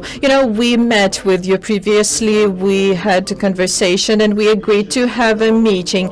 And furthermore, I invited you to come to my office and to find the solutions. This is not the first place when we're talking about that, but I'm looking forward to the meeting. Next question. Yuri Kovalenko, Lotnik Company. I have a question to Mr. Pavlovsky. We heard a lot about advanced technologies, advanced weaponry, but we failed to mention those who are actually using this equipment and weaponry. Well, you know that wounded soldiers win wars, and does the ministry have a military program to provide that the servicemen return back into the combat operations after being wounded? Is there such a medical program? Well, the military medical doctrine is being discussed now. This is the first document which is based on our experience of anti-terrorist operation. Of course, we understand that there's general medicine, there's military, administrative medicine, which first and foremost provides the armed forces with hospitals, military hospitals with staff and equipment to serve the purpose of high-quality medical aid. And this field medicine, which gives various sorts of support, including evacuation and other things in the shortest time to give high-qualified medical aid. We also have developed some technicalities aimed at field medicine.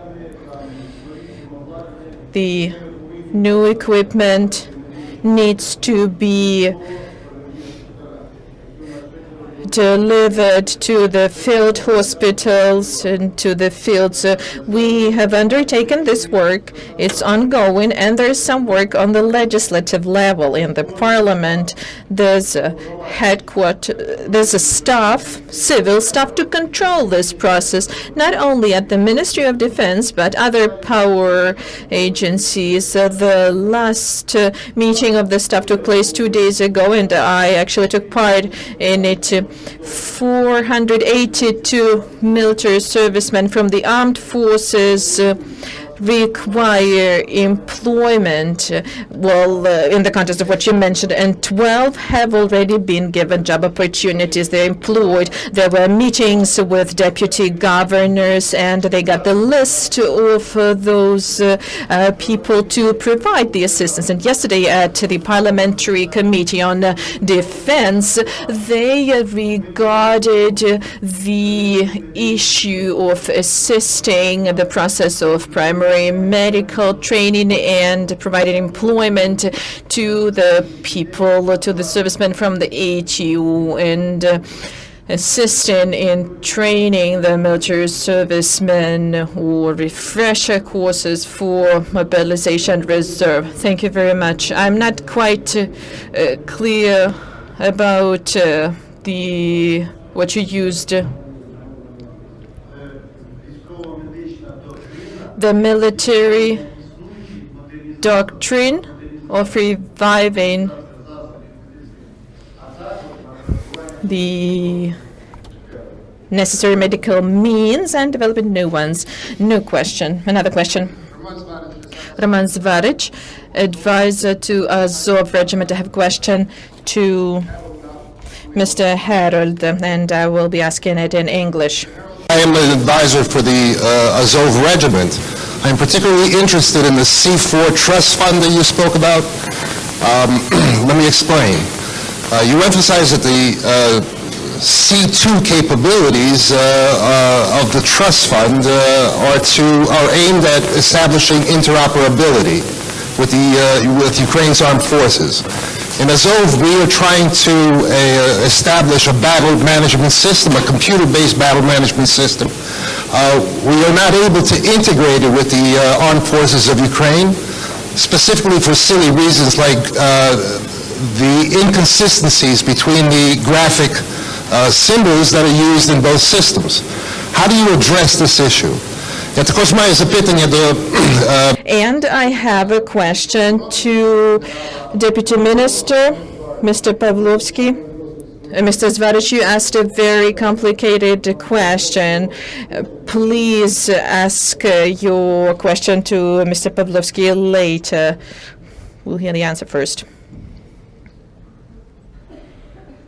I understand the challenge that you're describing, and I suppose there are two ways for me to answer the question. First is to try to manage expectations here. The purpose of the C4 Trust Fund is not to solve the problems of today, as I said about the trust funds in general, and I can accept that that's a disappointing answer in the first place. And what do I mean by that? The amount of money that is involved in the trust funds, relatively speaking, is small, it's limited, and in order to leverage that money to make the best use of it, we target capacities or capabilities that will change the way you do business as a nation in terms of your armed forces. We want to see the processes, the techniques, the procedures, as well as the equipment follow function. So we try to define what the functions are that you're trying to achieve in terms of interoperability standards and procedures with the alliance, and then move you in the direction of achieving that.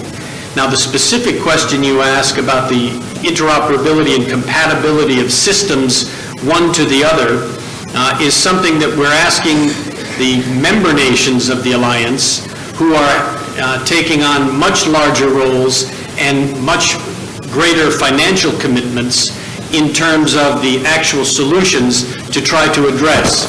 So we use, under the trust fund, a feasibility study process where we identify some of these conflicts, turn that over to the specific nations that are involved in the trust fund, and ask them individually to, on a bilateral basis, try to find solutions to assist Ukraine in addressing the problems, such as the one that you're describing this morning. This isn't a rapid process, and I regret that that's the case.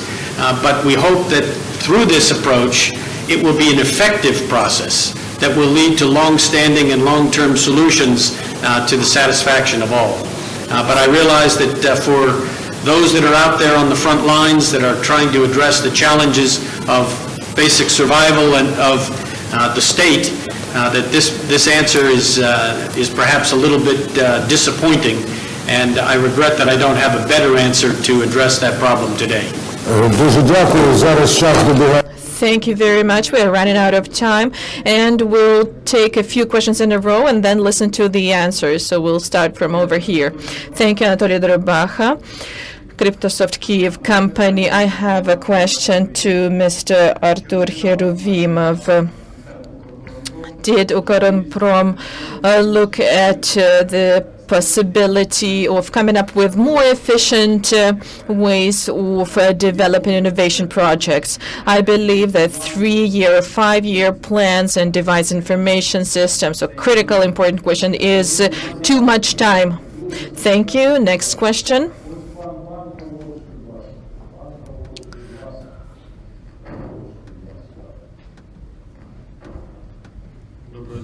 Good morning. Volodymyr Shumayev, National Institute for Strategic Studies. I have a question to Mr. Senhurovsky.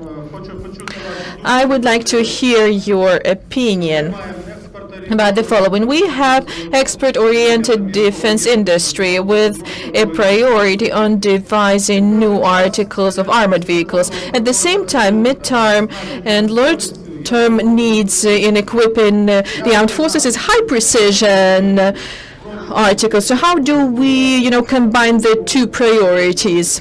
And let's hear another question. Thank you. Yaroslav Romanchuk, International Center UCOM, Lubava sub-company from Poland. I have a question to Mr. Heruvimov.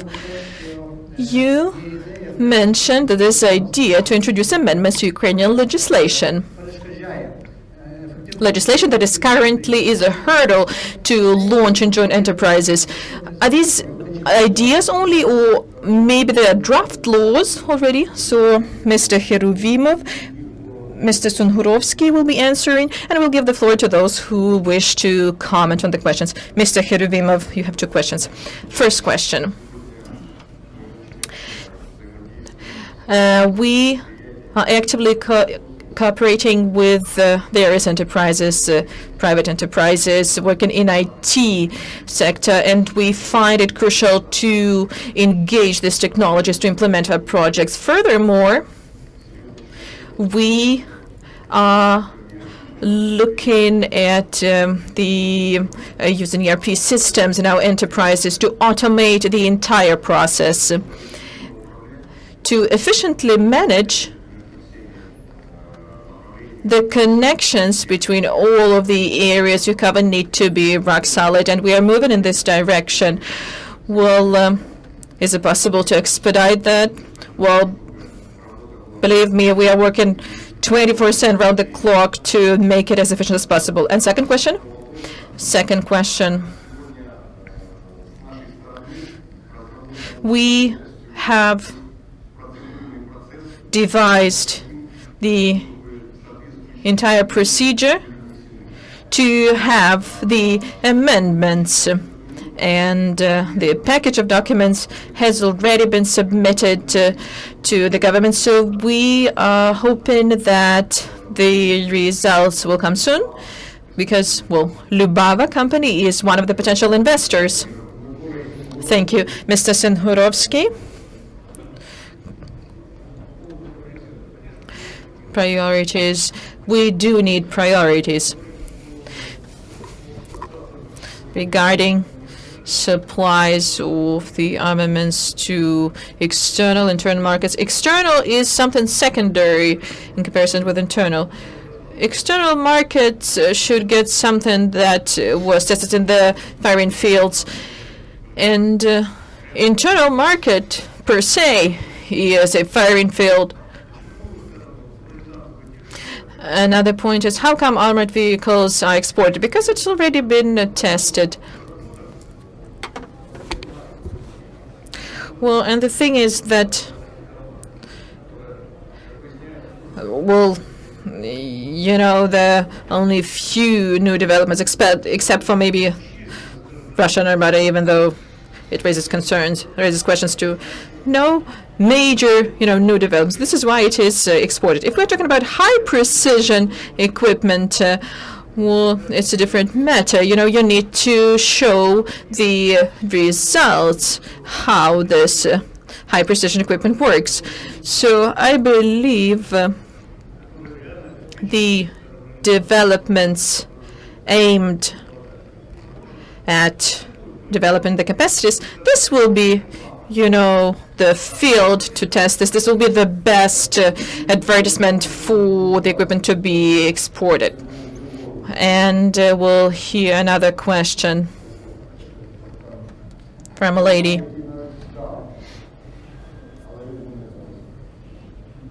Oh, sorry. I'll give a floor for questions.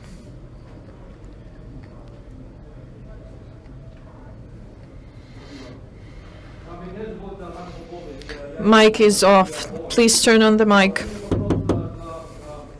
Sorry, the interpreters cannot hear the speaker. Okay, we'll let Mr. Zvaric ask a question. Thank you. My name is Michael Popovich. I'm from Boeing Company. I have a question to Mr. Harold. As part of the roadmap earlier, how would you define success? How would you define success? Regarding phone. Yeah. All right. I'm afraid we have of this. Hello? Oh, Yes, last try. yeah, short question was, as part of the roadmap that you referenced to in your opening remarks, how would you define success or measure success as a result of that roadmap? Yeah, thank you very much, Mike, for the question. Your question and several of the themes that have been expressed by the questions that have been asked by a number in the audience lead to the conclusion that we need some common basis for understanding. In NATO, we call those standardization agreements, and from the technical point of view, from a material solution standpoint, NATO has described a number of standardization agreements, more than 600, that establish the standards that allow for interoperability between the member nations and with those partner nations, such as Ukraine, who adopt them. That has been part of the approach that we are taking in the Joint Working Group on Defense Technical Cooperation to encourage the adoption of NATO standards, both technically but also in terms of doctrine and procedures and the like. So from the standpoint of the roadmap that you asked me about, that is part of the work that we're trying to achieve.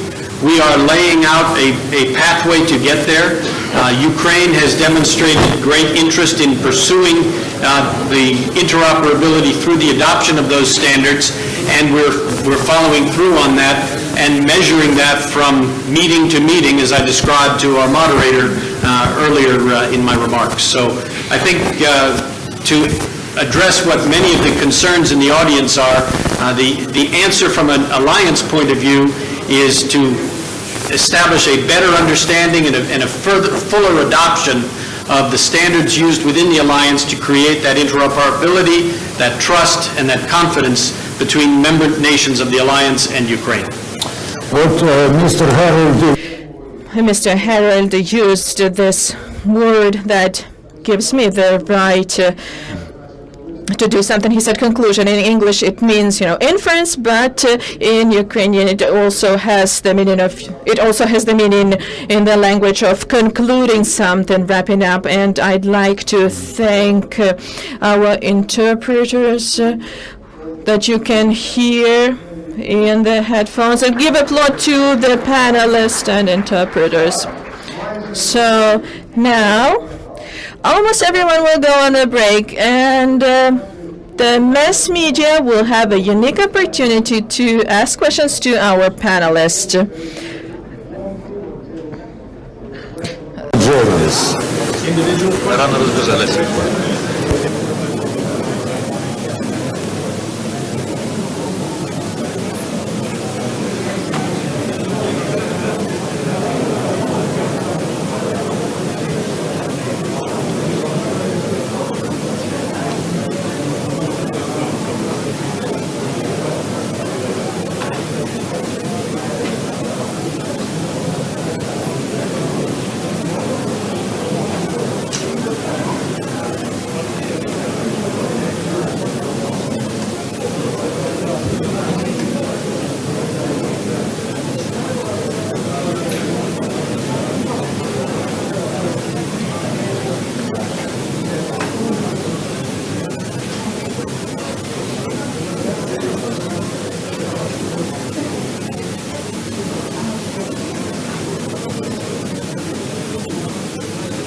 Колего, велике прохання віддати це потім технікам. Добре. Вони, напевно, ключі. Напевно. Дякую.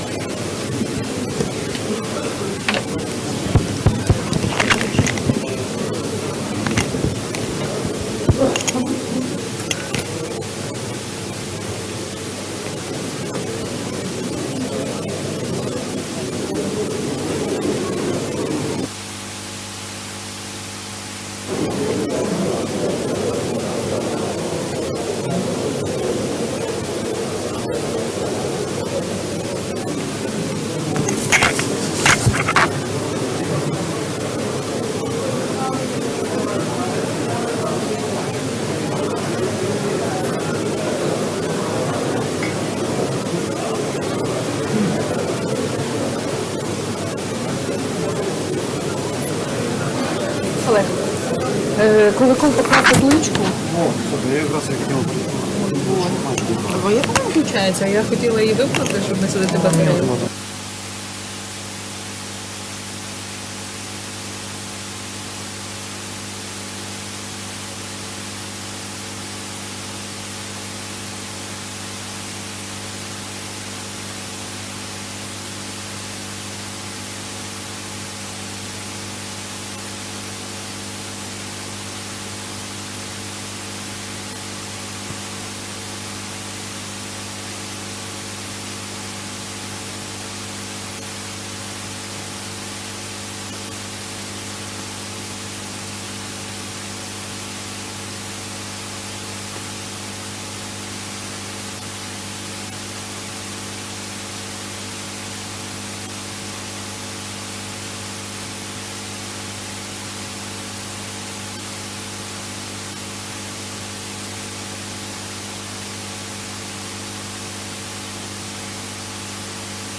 Dear ladies and gentlemen, please take your seats. We're about to start our second panel discussion on the reforms in the defense and security sector.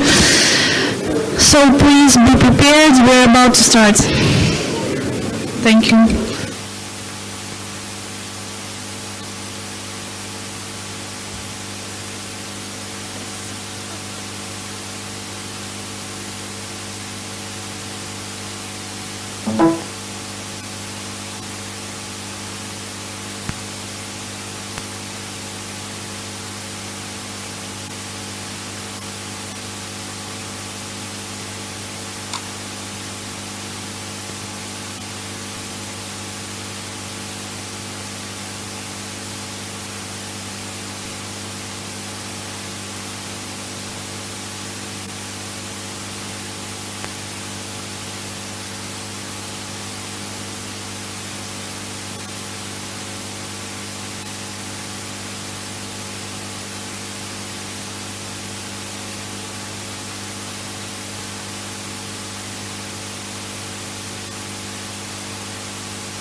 Шановні пані та панове, будь ласка, запрошуємо всіх до зали.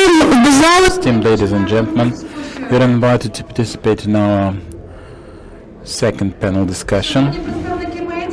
Esteemed representatives of the media, you can continue with the interview and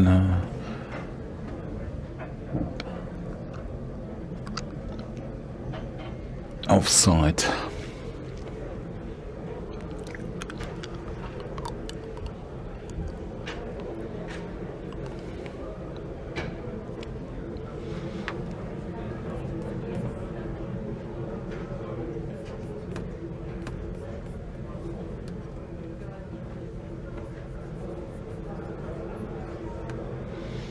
Как у тебя, Лев, дела вообще?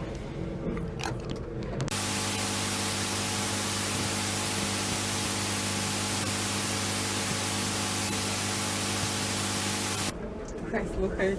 Видишь как? Слушай, дом.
Пане Сергій Мукосі, ми чекаємо вас ще в залі. Будь ласка, підійдіть.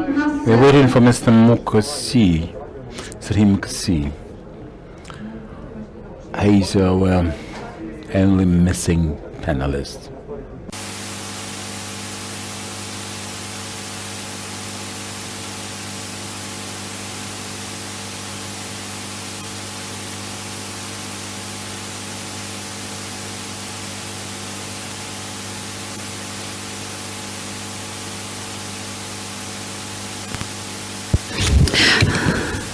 Так, пан Сергій.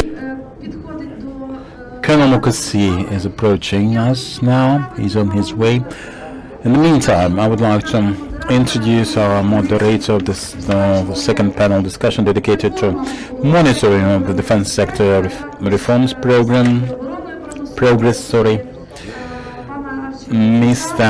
Archil Tsinsadze, Project Manager, National Security and Defense Ukraine Reform, National Reforms Council of Ukraine. Archil, welcome. Thank you very much. Good morning. I would like to apologize. I would like to try to moderate it in the English language because my Ukrainian is not good enough. We have simultaneous interpretation available, so let me use my English. I would like to apologize for this choice. Our speakers, today's speakers, and announced that the second panel is about the reform process, which is, let's say, well and long overdue in Ukraine, because everyone is speaking about the reforms here. Everyone somehow anticipates that the reform process should start today. It should, just change all the structures, all the government structures, and the main aspect of this reform process, as we believe, is the reform within the security structure. We decided to discuss today the monitoring process, how to monitor the process of the reforming process within the security structure. And first of all, I also wanted to introduce the distinguished speakers here, and somehow agree on the time we speak. From the left side from me is Mr. Mark Opgenov. He is the deputy head of the NATO liaison office. Then we have Serhiy Mukosy. He is head of military technical cooperation office of the Ministry of Defense of Ukraine. Then we have Mr. Pashchenko, Yuri Pashchenko. He is the deputy CEO, aircraft industry and operations at UKROBORONPROM. And the last but not least one is a good friend of ours, Andrei Zagorodnyuk. He is the head of reform project office at the Ministry of Defense of Ukraine. So let's kick off here and start talking about the reform process and how the reform process is going on in Ukraine security structures. Before we pass the floor to the distinguished speakers, I wanted to make a couple of remarks about the attempts within the security structure in Ukraine, about the attempts the previous governments made in Ukraine to match at a time Soviet model, and then at the time the much NATO standards. I would say that Ukraine basically never anticipated, and the government of Ukraine never anticipated the invasion and, let's say, aggression towards its country before 2014. That's why even if the security structures and the relation between those structures were discussed in Ukraine, they basically never were serious. And the invasion and the fact that Ukraine is in war made this problem more acute, the problem more, let's say, serious, and that's why everyone is talking about, the reconstructing and changing, reshaping the Ukrainian, security structure. Though after the 2014 revolution, some attempts were made. Also, the constitution was changed, but there were no significant, let's say, changes within the, performance of the overall structure, overall architecture of the security sector. I also want to say a couple of words what we do at the National Reforms Council. We basically we basically trying somehow to monitor, and the main aspect, if we are talking about the monitoring, the reform process, which is the agenda of our panel today, we do it on the National Reforms Council, and we do it on the, I would say, this is a model which we somehow can monitor the progress here, and we call it scorecard. The scorecard which shows where we were before and where we're going and where we are now. This scorecard is basically based on the ultimate goal. And while reaching the ultimate goal, we set some sets of different strategic goals. And the strategic goals basically are challenges. And those challenges, basically, I wanted to discuss with our, say, distinguished speakers and define these challenges. To my mind, we have several challenges which are, let's say, main between the key players of the security structure here. First would be the coordination among the shareholders, among the agencies. The second would be the roles and responsibilities, which is also widely undefined. And the third, we have transparency and accountability, which is still the old Soviet model, because we don't have enough clearancy and enough transparency.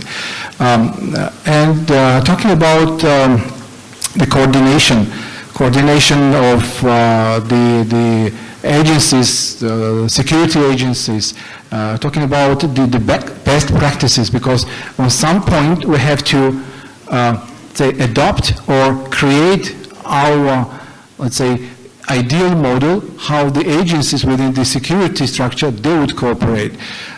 Here I really want to pass the floor to you, Mark, and ask you how in NATO countries, how abroad in European countries this cooperation is set up, and what is the best practices we can use here in Ukraine to shape up and set the most perfect, and maybe not perfect, but the most convenient security structure here. Okay, Archil, thank you. That's a very difficult question to answer in a clear way. Let me just take a step back. I'll get to these questions about accountability and monitoring and transparency towards the end of what I have to say. I'll just take a step back first and say a little bit about how NATO is approaching these issues and how we are working with our Ukrainian counterparts on these issues. Just maybe a few distinctions first. A lot of people, let's say, mix up what individual allies are doing in Ukraine and what NATO is doing in Ukraine. Of course, all NATO allies are part of NATO, and everything we're doing here is very much a collective effort. But there are some NATO programs which are run through the NATO Liaison Office, which are a little bit distinct from, let's say, what the Americans are doing bilaterally with Ukraine, or what Canada or Germany or other countries are doing bilaterally. The NATO support for Ukraine is mostly focused, the NATO-specific support for Ukraine is mostly focused on long-term reforms. NATO as an organization is all about developing best practices and sharing them among NATO countries, how to do defense planning better, how to do it together, and how to improve the processes in all the countries. So in this respect, the specific added value that NATO as an organization brings to Ukraine is precisely on the areas that Archil talked about bringing transparency and monitoring and control to the and coordination to the defense system. Now, NATO's engagement in Ukraine increased significantly at the Wales summit 2 years ago, almost 2 years ago, where after Russia's aggression, NATO decided to launch a major effort to help Ukraine's ability, or to support Ukraine's ability to defend itself. So this is very much a capacity or capability development program, and we're looking at Ukraine's defense capabilities in a very wide way. On the one hand, we have a number of trust funds which focus on specific areas. There is a trust fund on C4, on developing Ukraine's very specific capabilities in the area of command, control, communication to computers. We're working on things like Ukraine's air defense system, on a situation awareness center in Kyiv and in different regions, and various specific projects. Likewise, with our logistics trust fund, we're working together with Andrei Zagorodnyuk's project office on a model warehouse. But beyond that, I would say even maybe our major focus is less on these specific projects and more on the systemic reforms that Ukraine has to do to significantly increase its capabilities across the board. So in logistics, for example, we spent almost a year completing a very detailed and wide-ranging gap analysis that took apart the entire logistics system in Ukraine, analyzed all the differences between Ukraine's system and what a model NATO nation logistics system should look like, and came up with a step-by-step reform program that will last several years to bring it up to standard. Parallel to that, parallel to these long-range studies of individual capabilities, we're also helping Ukraine develop its overall framework for reform. And this, of course, begins, as it does in all countries, with broad strategic planning documents like the National Security Strategy, which Ukraine completed, I think, almost a year ago, the military doctrine, and then moving towards more concrete reforms. Ukraine is now finalizing something they call the Concept for the Reform and Development of the Security Sector, and the most concrete document that we're working on in this respect is something called the Strategic Defense Bulletin.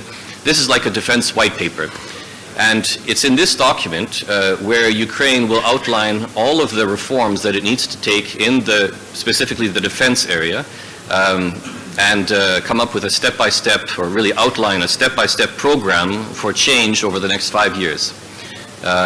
On everything from air defense to logistics to resource management within the defense ministry to rebalancing the respective roles of the defense ministry and the general staff, and developing a modern military medical capability, etc. So the entire range of defense capabilities are all outlined in this document in terms of a year-by-year plan on what has to happen. So that is what that's what we're working on with Ukraine at the moment, in addition to all the specific capability development projects. And now moving on towards Archil's points here about transparency and monitoring and accountability. From NATO's perspective, what Ukraine needs to develop in order to accomplish systemic reform and in order to accomplish proper coordination among the different players in the security and defense sector is a policy process that is integral. And what does that mean?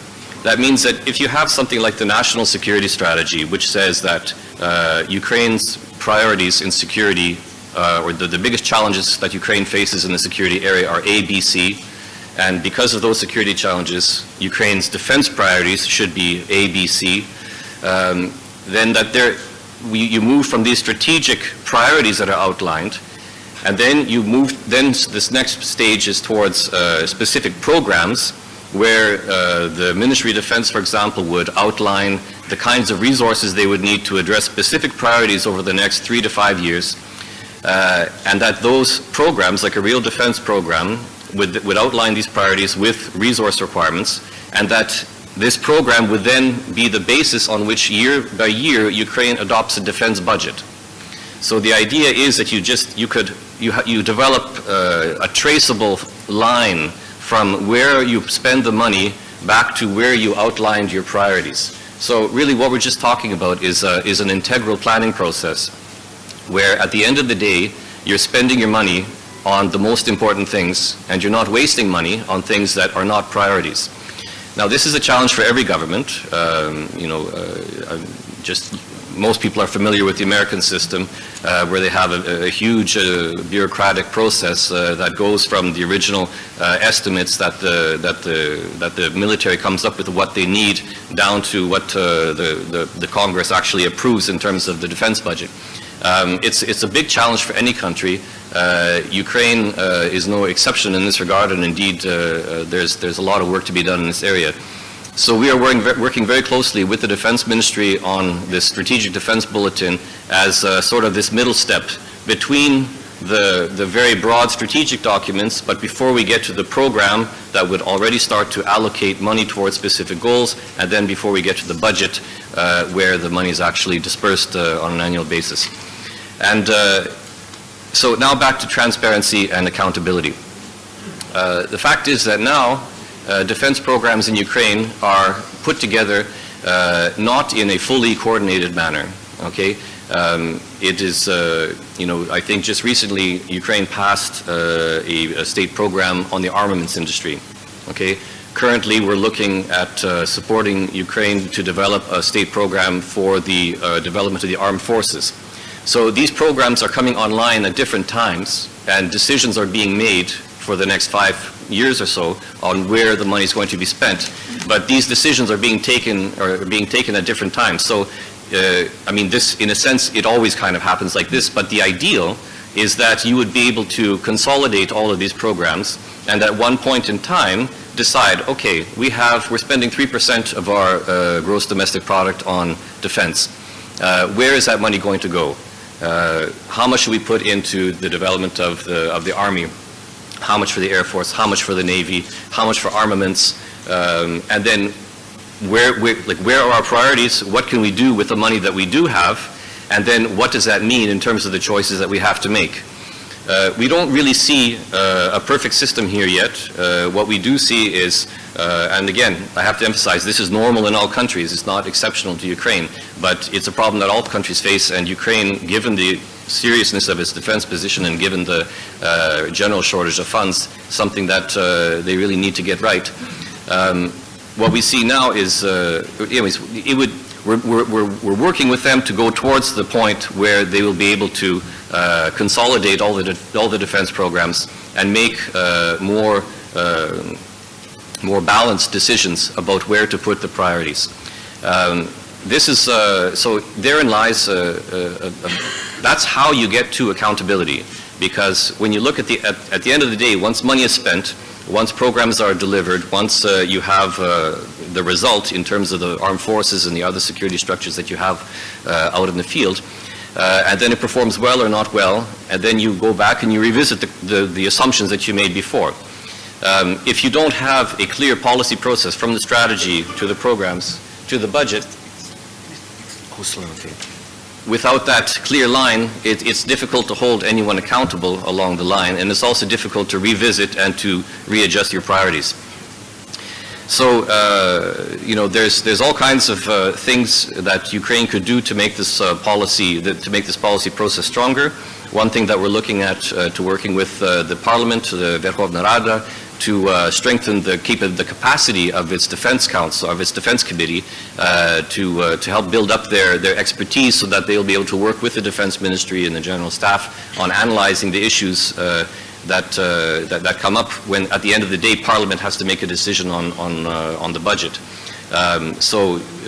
We would see a stronger role for Parliament in working together in a constructive way with the Ministry of Defense and the general staff on the formation of programs. And then eventually in the budget process. And then of course we're also working closely together with the National Reform Council to develop models that we could use to monitor the progress of reforms across different areas. And then coordination again is another big issue. But again, you cannot coordinate unless you have a plan that applies to all the security service organizations, everything from the armed forces to the security service to the border guards, etc. So in any case, I'll be happy to take your questions. These are just some of the issues that we're dealing with between NATO and Ukraine, and and I'll leave it at that. Mark, thank you. I myself, I have a lot of questions, but I decide here when to ask the questions and who's going to ask the questions. That's why I'm going to use my right and somehow announce that the rule of the panel will be that Okay, we'll continue with the discussions, and then we're going to have this question and answer session after the discussions, and then everyone basically will be welcome to ask the questions to Mark, to any or, let's say, distinguished speaker. Yeah, Mark, as you mentioned, we understand that in Europe and the United States, that the security organizations, they are based basically on transparency, rule of law, and the democratic principles, which basically are not against the, let's say, keeping and retaining the power and the possibility to fight the threat and external threat there. Here in Ukraine, we have a lot of, let's say, different actors and the players in the security sector, and I have a list of organizations and the agencies who are on the security sector, and let me name them. This is the Ministry of Internal Affairs, the police, the SBU, the state bodyguard, the state bodyguard, the emergency services, the migration service, the National Guard, the state special transport service, and the state special communication service of Ukraine. I also want to mention that all these organizations basically they undergone some kind of reform, and for example, outcome of one of this reform was that the National Guard was created based on the internal forces, and these reforms also, I can also mention the police, which was created, and now it is a part of the Ministry of Internal Affairs. But still, we understand that these kind of reforms, they are not enough, they are not sufficient enough to cover the Ukraine's needs on the security aspects. So the main problem here remains the command and control system, which is and the roles and responsibilities among the let's say agencies and within the agencies. And here I also wanted to ask maybe Mr. Pashenko would comment on that, the roles and responsibilities of UKROBORONPROM here, or just then I would also ask the same question, because what I see here in the overall security structure, that the Ministry of Defense is one of the biggest player and the biggest shareholder within the security system here, and would be also good to know how to monitor, how to see what are the current roles and responsibilities, how they divide these roles and responsibilities between the agencies, how all the command and control system is set up. So now I would pass the floor here to Mr. Pashenko and ask him how he sees and what is his opinion about the roles and responsibilities of UKROBORONPROM within all of the security structure.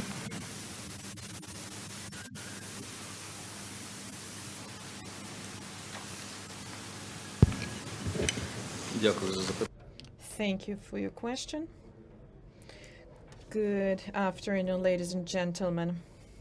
UKROBORONPROM is an entity that includes more than 100 of enterprises, covering 5 different areas or branches, and we are producing, manufacturing new articles of armament commissioned by the Ministry of Defense and other security agencies. As far as our responsibility is concerned, it's maintenance of armament and equipment. And these responsibilities are actually carried out in accordance with the government order, the government contract, National Guard, and other. And I would like to speak about the current state of affairs, the challenges that we are facing. Mostly our enterprises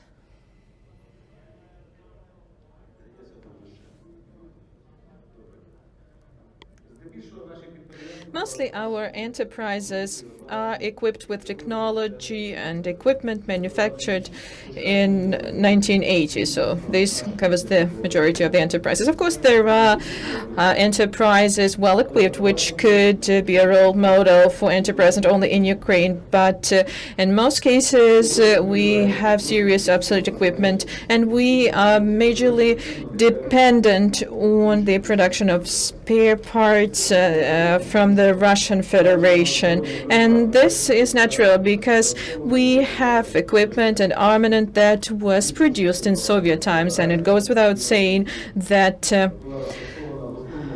the cooperation in manufacturing this stems from Soviet times, and a lot of enterprises are in Russian Federation. This is a challenge. We need to replace this import, and I will later speak about how we're tackling this. We have internal problems, some problems related to inefficient short-term planning.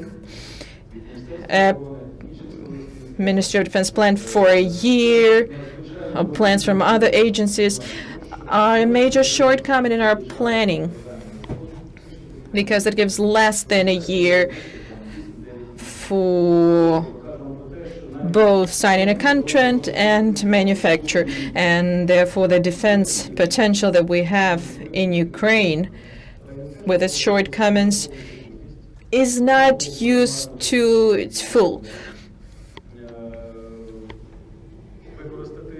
We do not have efficient planning system, and we have been raising this issue on numerous occasions. We need to switch to at least midterm plan for 3 years because, manufacturing capacity is not something real simple.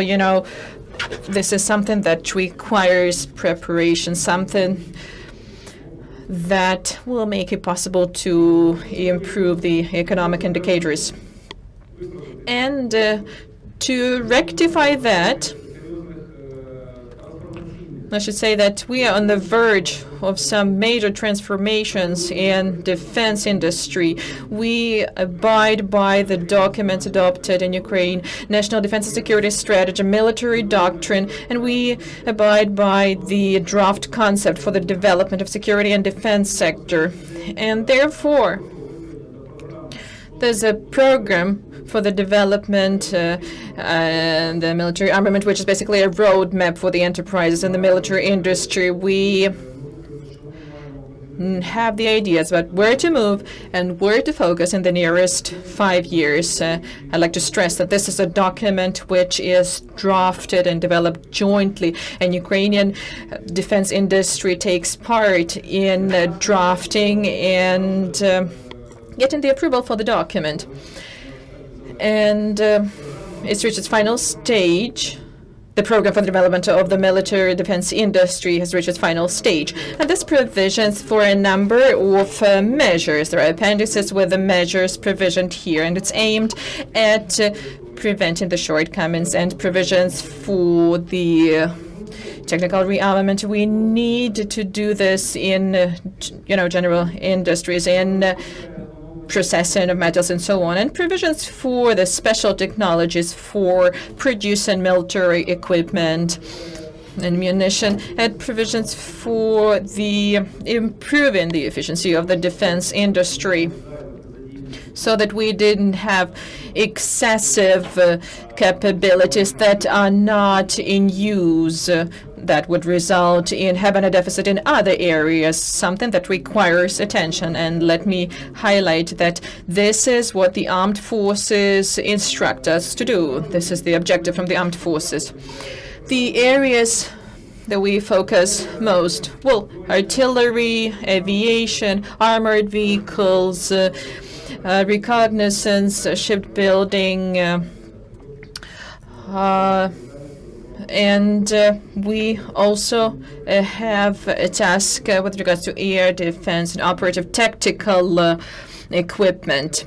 And I'm sure that we will accomplish that. Ukraine does have this potential. Let me give you the figures with regards to this structure. With regards to UKROBORONPROM, design bureaus and research institutes. We have 31 entities, research entities, and manufacturers, 67 entities, and our development and transformation program provisions for the structuring of these enterprises according to 5 clusters. First is aviation and maintenance. It will cover 16 enterprises. A cluster includes tackling all the issues with regards to the life cycle of a specific type of armament, from the production, serial production, maintenance, and modernization. Therefore, this cluster covers research institutions in constructor design bureaus, manufacturing enterprise, and maintenance enterprises. We are covering the entire life cycle. Then we have machine building, armored vehicles, special vehicles, high precision armaments, munition, and shipbuilding and marine equipment clusters.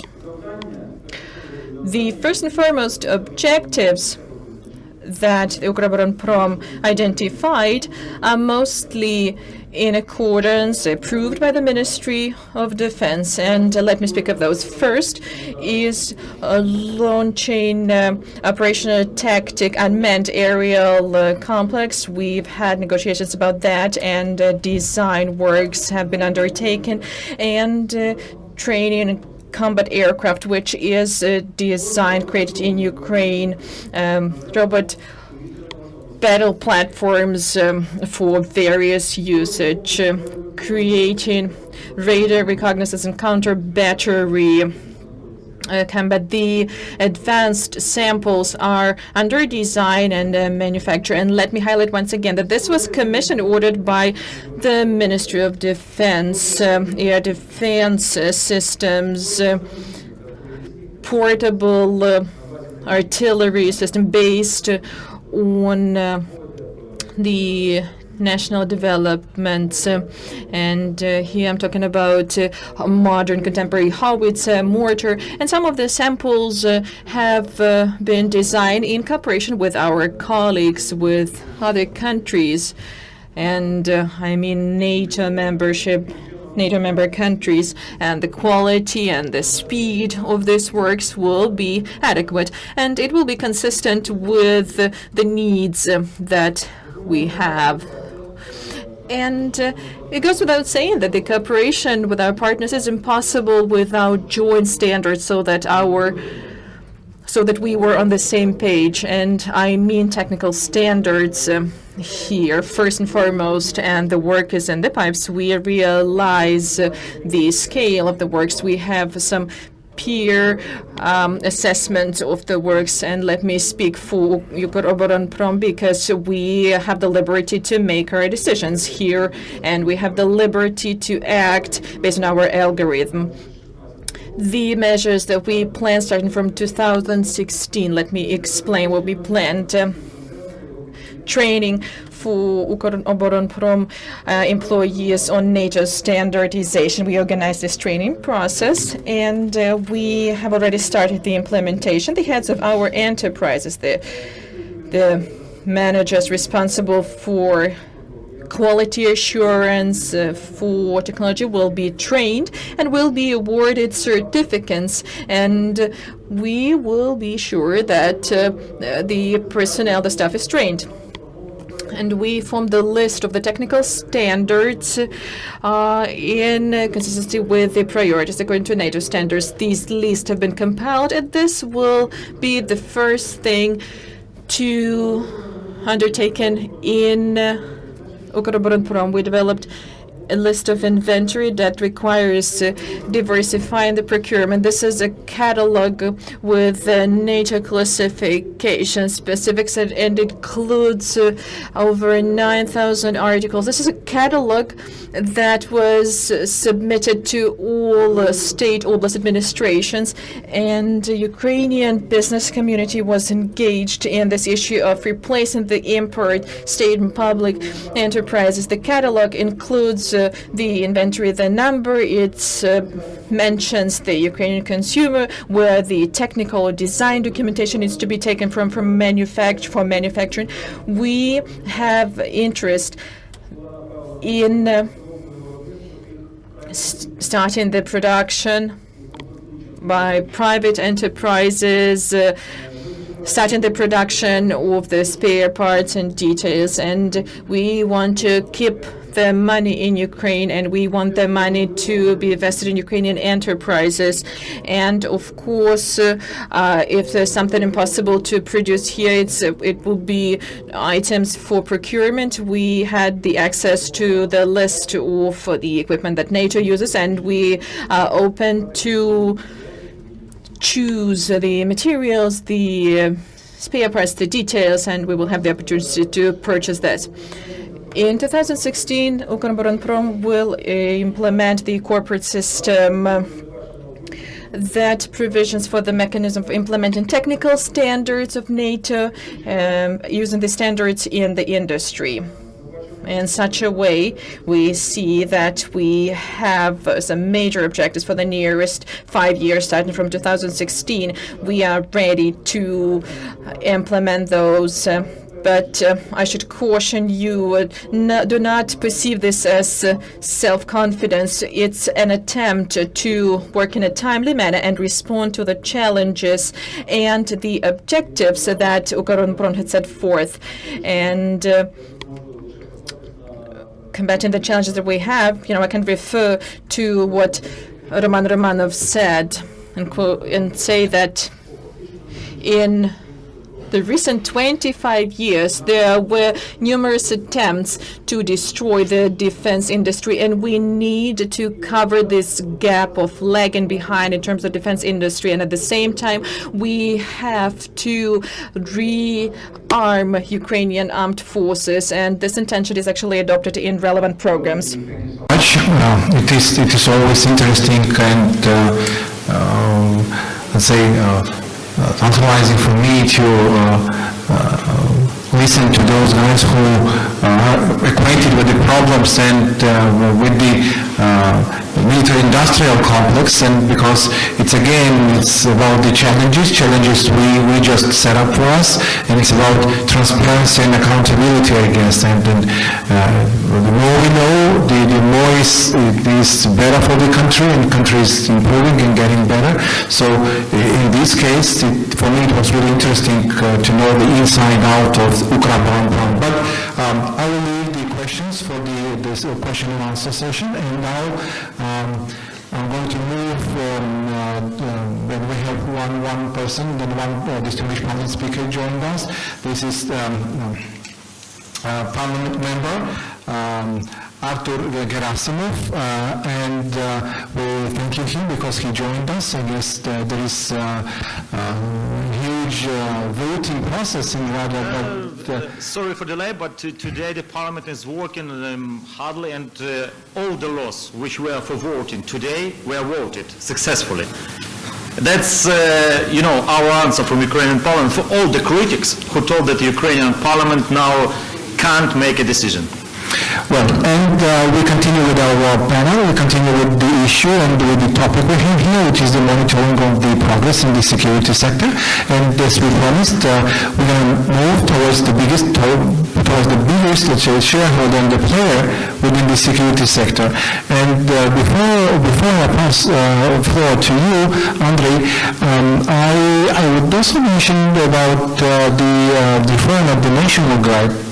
Why? Because it is important to know that the roles and responsibilities of the one of the player of this security system, the National Guard, is the outcome of the reform process, and it is now the part of the Ministry of Internal Affairs. And we all understand that there should be the strict command and control system set up within the National Guard, and we know that it is subordinated to the Ministry of Internal Affairs, but it's not still clear whether its operational role on the front lines. And we also understand that the biggest, let's say, concerning point here in Ukraine is the ATO process, how ATO is going on. So that's why I want to shift attention towards you and ask you how you, within the Ministry of Defense, you do the reform process and how you define the roles and responsibilities within the Ministry of Defense and the general staff at the same time, how you try to set up the command and control system with your agency. Thank you. Дякую. Добрий день, шановні присутні. Thank you very much. Dear panelists and dear audience, I would like to first of all say that perhaps this is not exciting news to you, but defense and security constitute a very complicated notion, and my institution is of advisory nature, though we are also governing certain areas of defense and security sector. Mostly we have former volunteers or still volunteers who from the very beginning of that armed conflict were helping at the front line or helping with certain functions of the Ministry of Defense and the armed forces for us to survive in the first month of that conflict. So the reform first of all was of tactical nature. It was a survival quest and provision for the main functions. First of all, in our case, the logistics, rear support to the front line, because such functions in the armed forces were not ready for the challenges that cropped up then. And you know certain figures. For the first month of the conflict, the warehouses had a couple of thousands of pairs for footwear. We have 300,000 people, 7 in the army, a couple of thousands of body armor, and there were certain places where we had no supply of equipment at all. So the first year was quite painful. The tactical gold standards of food provisions were not in accordance with any standards imaginable, not just NATO standards. So the issue then was how we had to proceed. The situation has improved with the logistics. We are far away from the NATO standards. We have the whole programs being developed, is already available for certain attainable and acceptable standards to be complied with. But this is not about mending the fences. This is about a systemic approach to this transition towards the NATO standards. And RAN Corporation actually worked with them, and they developed the first systemic way to reorganize the Ministry of Defense and the Armed Forces of Ukraine, and this systemic reform, what should be done in the first place, had to be done. Then the concept was adopted, the military doctrine on the 25th of August. It was signed off by the president, and then we started working on our strategic defense strategy and defense bulletin. That bulletin was the first occasion when we had the cooperation at the working level between the Ministry of Defense, the General Staff of Ukraine, representatives of the National Council for Reforms, Archil, and Office for Reforms, volunteers, and the general public, and NATO, and the NATO member countries. NATO as an alliance, and individual members of that alliance. The work started in a very concerted fashion, and now we have the roadmap for the main areas of reform, for the main directions. This is now being concluded, being finalized with the main priorities for our development of the armed forces. This will be provided for the public as an open source, and the roadmap development of the armed forces of Ukraine till 2020. But this program can be developed only if we develop a big set of roadmaps for specific areas: medicine, logistics, housing, and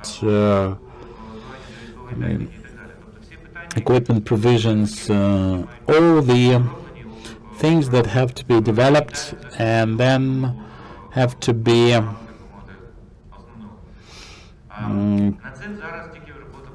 included in the overarching program, comprehensive program.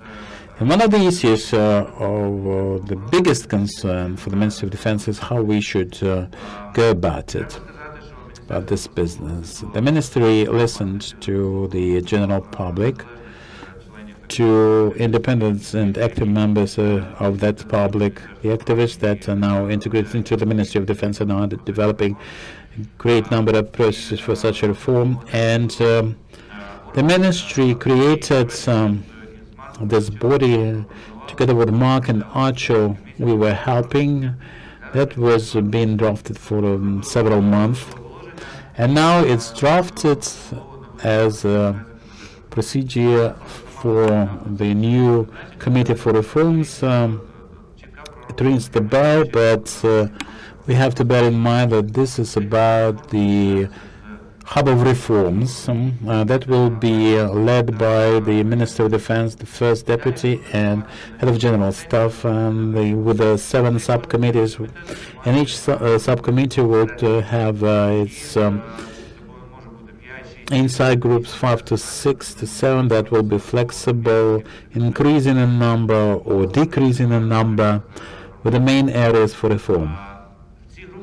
And those groups will have representatives of the Ministry of Defense and also representatives, say, of volunteer organizations, representatives of the General Staff of Ukraine, representatives of NATO member countries, and so on and so forth. And now we are filling in this form, so to speak, and at the end of this month we'll have the first meeting, the opening meeting, the establishing meeting, then the subcommittees will start their operations. Subsequently, that will provide for several useful things. Number one, integration of all the areas of reform, and we have a great number of them. And very often they are not reconciled, they move in parallel or are even in conflict with each other. And when it was all started, that was quite chaotic, elemental, so to speak, and there was no concerted vision. Now this uniform vision is reflected in the strategic defense bulletin, and this is progressing very quickly for the Ministry of Defense. This is unprecedented and unheard of.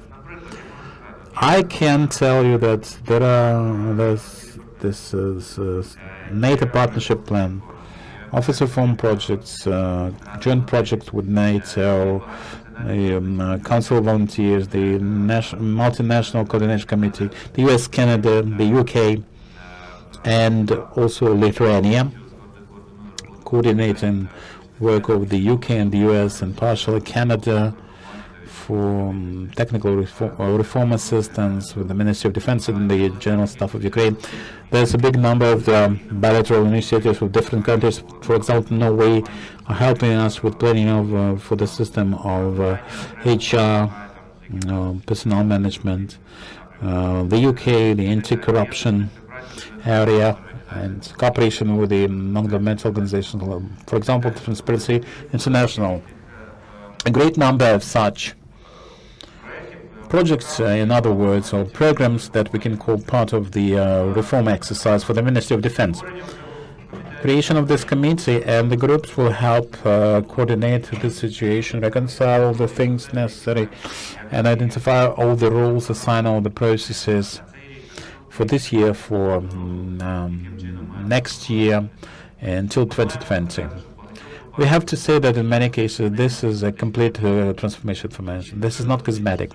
And we have to say that this is a formidable task. It proves to be that already it's a non-comfortable situation for many people and the ministry itself. the changes that we're trying to introduce are serious changes. If we talk business here, and there are many painful aspects to such a transformation. This is the process, let's say, that is not appreciated by many. With logistics and provisions, Mark discussed the gap analysis. This is comparing our system to the system of NATO standards, the ideal model, so to speak. And that was done by the NATO specialists for almost a year. But we have to understand the scope of this document. This is 260 pages of text. There are a list of differences of our system from the system it should be, as is, and versus as should be. And we have about 30 or more groups. Logistics is just one of the items on that big agenda.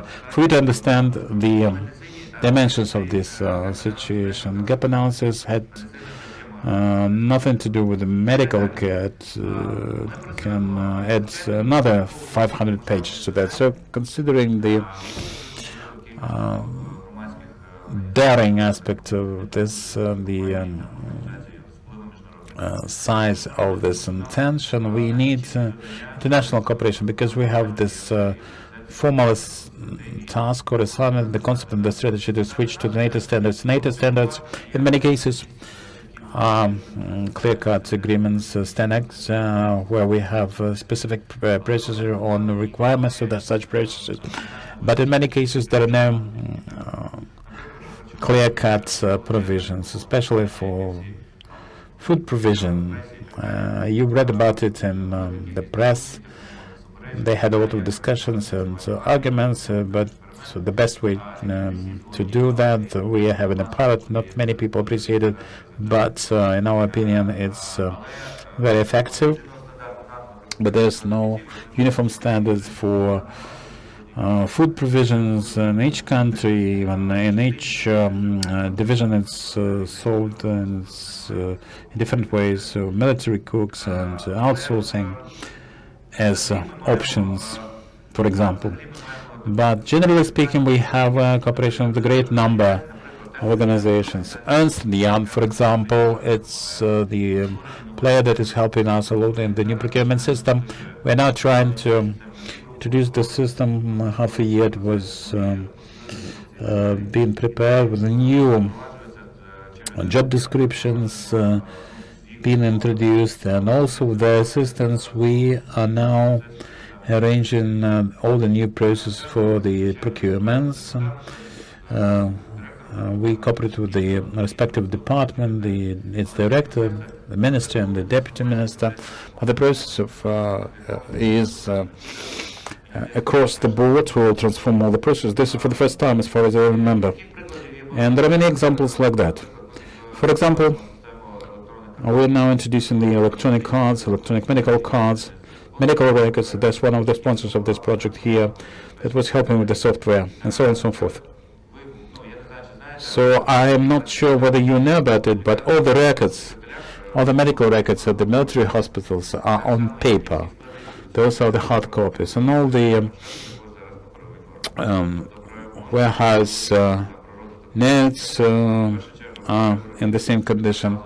Speaking of logistics, we have to automate it at least at the basic level. Last year we introduced the SAP system. That was a revolutionary development last November. That was procured by the Ministry of Defense 10 years ago, but it wasn't operational. The licenses were just piling up, and now it's a pilot, and there's area provision separate, 2 brigades and 2 battalions in the big brigades. Being pilots, the minister assigned us to do that, and we are continuing with this system, and we have to multiply it for all the warehouses and all these logistics centers for the general staff. There are 4 centers and thousands, literally thousands of warehouses, and we have to provide for this process. It will take some time and take up some resources. We're working with the United States, and we hope that they will help us this year with the software for this automation process. And it's in the budget that we have to procure the equipment and so on and so forth. And a great part of this program is to be concluded this year, we hope, and the warehouses will be automated. It's not just about what's happening there. It's not just the situation with transparency and accountability. It's about planning for combat readiness within minutes, because we can see the composition of that now, a brigade and a mission for it, and we can see whether they are ready for it in terms of being provided with the uniforms and the bodily armor, and that is quite important for the combat readiness and preparedness of our armed forces. There's a great number of initiatives that we have coming from NGOs and volunteers and members of the public, and the situation should be supported, because indeed we have to provide for it in cooperation with professionals, military officers, career officers, and like many other state agencies. We have a great number of military officers that were interns or trained in NATO member countries. NATO member countries. This is, we are talking hundreds here, and we can use them as the locomotive of this change, as a driver. For years, they would invite our people for training, for internships. Now they are colonels, so lieutenant colonels, and they understand our army, and they understand the army we should have, because they would spend 1 to 1.5 years. There are people with master degree still serving in the army, what one education on 2 degrees and more, from the best institutions, education institution of the US and UK. This is a unique situation, because in many cases they left, but still many are retained by the armed forces, and they are still hopeful for the improvement. We have to tap on this potential, because this is a great potential, and using and utilizing this potential is a difficult endeavor. We talked to Mark and Archel about it. The system cannot reform itself. It's very difficult. In many cases, it's impossible. And in many cases, too many cases, director of department has no vision of this progress, of this destination. Somebody who has spent 20 years in the same position and is happy, sits there as a happy dog, and this vision of reform or for reform cannot come just from insiders. This should be driven by some external factors. And the importance of such a driver and the ownership of the civilian control, the parliamentary control from NATO, and as Achil said, when he was working with Iran, they would provide recommendations how to do that, and that's the only way. We receive many people very often who come to us with ideas and initiatives. Through this committee, we'll try to channel all the initiatives through the groups to coordinate that, to have just one mainstream direction for it, but we cannot stop there for the technologies. Many initiatives come from the technological realm. Independent organizations providing the drones, in many cases they're independent, but being independent, they are separated also. With KPMG, once we drafted the law bill on PPPs in military and technical sphere. As far as I know, what the destiny of this law is still undefined. People who develop new technologies have to get together somehow and progress in a certain direction. They have to be visible. They are visible in some cases, but this is not enough. Because nobody can do it for us if we don't. And each organization should do its best. I am not an official of the Ministry of Defense, But the Ministry of Defense is really open for the new ideas. This is unprecedented. There's great number of meetings and conferences, and moreover, we have results. The system for medical records, electronic medical records, as I mentioned earlier, when the medical history is introduced to input into the database, and when they are transferred, this information is retained, and this is saving lives. I can say that this is very specific. That was developed with volunteers and at their expense. But this is a system that is very progressive, that is being actively utilized by the Central Hospital. It's being tested in Mariupol and Zaporizhia. They're introducing it now, and Kharkiv also. So you're all invited to contribute. Thank you very much. Andrei, thank you very much. I believe that the questions will follow this analysis, and we are a little bit over the time, so I guess if we try somehow to stick to our schedule, we still have about 20 minutes left, and we have somehow to find the time for the question and answer session. So I ask the next speakers to use their time more efficiently.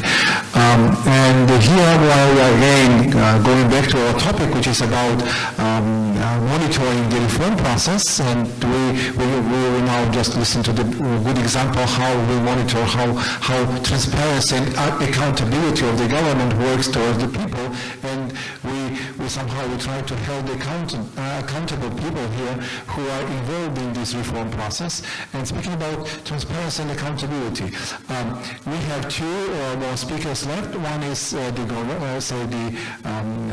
Minister of Defense employee, and the second is the Parliament member. Then they both are related to transparency and accountability. What I will do here, I will start with you,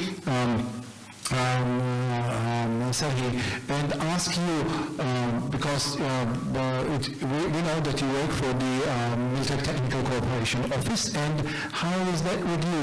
Are you ready to share with us and be accountable on the work you do with your department? And then I will shift towards you, Artur, and ask you how transparent and what are the organizations government, or maybe the structures government is going to set up to be more transparent and to help account the organizations like security organizations like Ministry of Defense and Ministry of Internal Affairs. And please.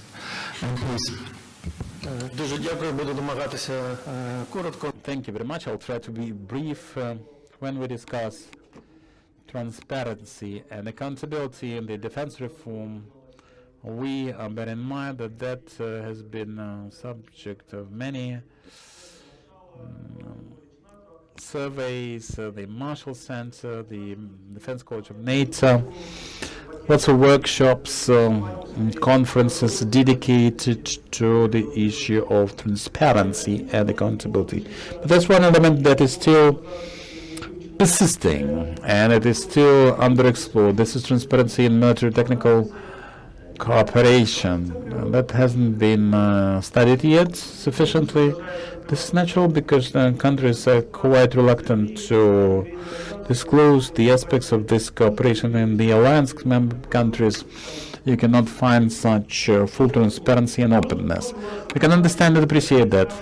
Can we ask you how to explain technical military cooperation? Is this for the revenues to the budget, or is it an element for preparation to defense?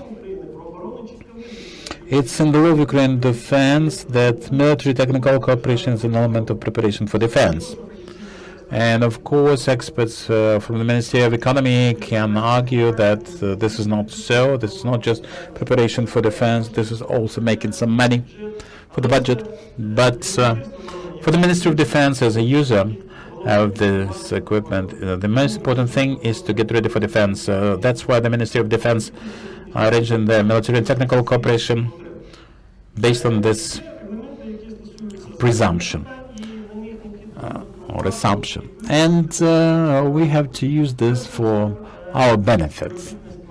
First, for cooperation with the alliance in military technical cooperation, representation of Ukraine at the Conference of the National Directors. The Deputy Minister of Defense was appointed National Director on Armaments in that organization. Another issue is working in the working groups and subgroups at the National Directors Conference. This is the only practical mechanism available for technical standards of NATO. In the previous years, we used the package of partnership goals. Every 2 years, it would be reviewed. Mark is my witness here. We will review that package that is called partnership goals. But this is the fourth goals prototype, and that was mentioned in a critical way by Mr. Singurivsky. Operation capability is the basis for our programmatic documents, and this harmonizes our defense planning and operational planning. And that's why this is the work that is conducted by the Council of Reforms in order to provide for our combat readiness. The third element, trust funds that provide for our cooperation with NATO, they cannot exist endlessly. And this is filled up with the partnership countries' funds, mostly of Finland, not to mention NATO member countries. This is about management and transparency of the use for such trust funds capabilities. Ukraine can use this capacity as an additional auxiliary element, but the final goal for any trust fund is creation of capability that will let Ukraine independently without external assistance to overcome the problem that led to creation to this trust fund in the first place. This is the first element. Another element is donor countries are not going to provide eternally unless Ukraine makes its own matching contribution. And that contribution will testify for the fact that Ukraine, of course, makes its matching contribution. They're limited by the budget constraints. Mark will support me in that, and that will encourage donors to contribute. The fourth element is engagement of the military industry stakeholders and representatives of UKROBORONPROM to participate in the efforts. We have the great opportunity to improve our work and activate our efforts. The new standards, not included in the catalogs, they are devised at the meetings of the working groups and subgroups. So we need engagement here, and there is a need for direct engagement, direct participation. It's not just about the partnership, it's about our own work. And the next element comes up here, participation in multinational efforts within NATO cooperation, the relevant projects. And there are at least 6 projects where Ukraine could be a donor and raise interest from NATO and allies regarding capabilities. This could be armored vehicles, for example. There are various issues within smart defense. Third element is staff training, personnel training, highly qualified personnel that my colleague mentioned. And it's not merely about trust fund, it's about training professionals who are capable of entering into contracts in compliance with NATO standards, who are capable of doing this transparently and be a decent partner to the allies. And the least but not least, the element that I'd like to point to is improving, amending national legislation. A lot was said about the law on military technical cooperation. Well, first of all, we need to ask ourselves a question: does it make sense to draft such legislation if the issues that we aim at could be tackled through an ordinary presidential decree, specifically stratifying responsibilities in military cooperation? Now, these are divided in accordance with presidential decree. Secondly, the law needs to identify not only the responsibility of each branch of power, the terminology the notion should be identified and the object of cooperation. We need to be clear. Who are we working for? The armed forces, or we are working for the budget? So what we oriented at, and that will inform, the supplies, the priorities, and so on. It's no secret that the capabilities that Ukraine aspires to obtain, they're also in the interest of our partners. And the thing is, well, that, for example, we want to sell 60 tanks abroad. And the armed forces want to purchase the same number of tanks. So who should be the priority, the armed forces, or should the tanks be sold abroad? This is a matter of balancing national interest and the state budget interest, so balancing those interests. And last but not least, please try to get rid of this term replacing import. This is something that stems from Russia, and this, implies that we want to ban import into Ukraine. Partners ask us, what is this about? So do you want to work with closed cycle? NATO has very good term dependency on Russia. So this is a more convenient and adequate term that you should be using. Do we have the last speaker? Yeah. Thank you again. We have one speaker remaining, and Arthur, again, now all Ukraine is steering the TV. Is watching TV and the parliament sessions, and then what outcomes will be from parliament sessions.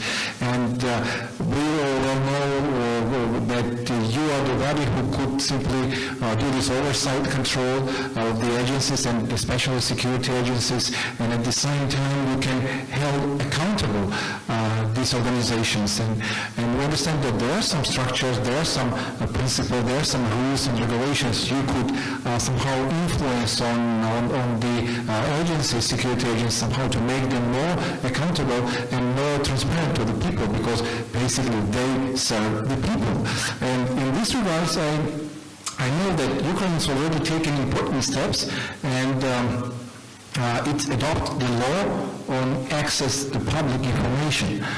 Here I also wanted to know your opinion, your views, and I will remind one more time that after he is the head of Ukrainian Parliament's OSCE delegation to the Parliamentary Assembly, and hereby I can simply ask you to comment on the issues.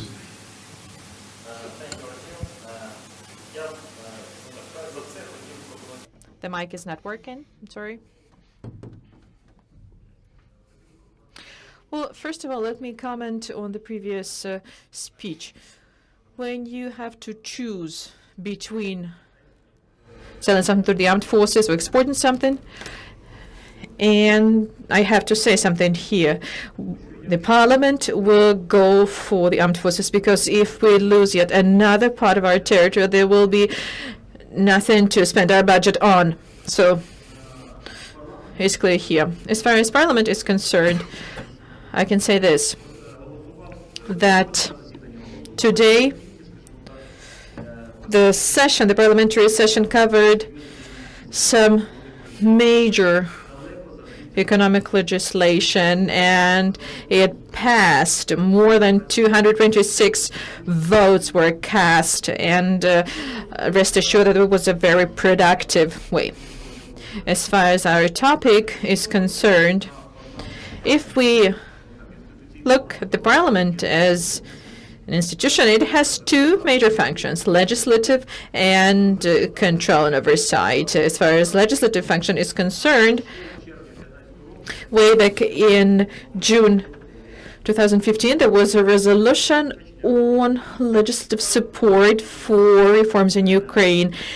And you can refer to the document. It has a section on national defense. There are 48 ideas, or drafts, that we include in our plan to have those adopted. 16 of those 48 have either turned into laws, or these are submitted to the committees or introduced to the agenda. Is it a lot or not? We have to be mindful that we have armed aggression from Russian Federation, And therefore, I have to agree here with my colleagues who said that we are forced to operatively cooperate in this situation. The Parliament, the Ministry of Defense, the General Staff, and UKROBORONPROM have to cooperate in this area. And more than 100 laws on national defense were adopted in this period. So you have the need, and these needs are treated as urgent.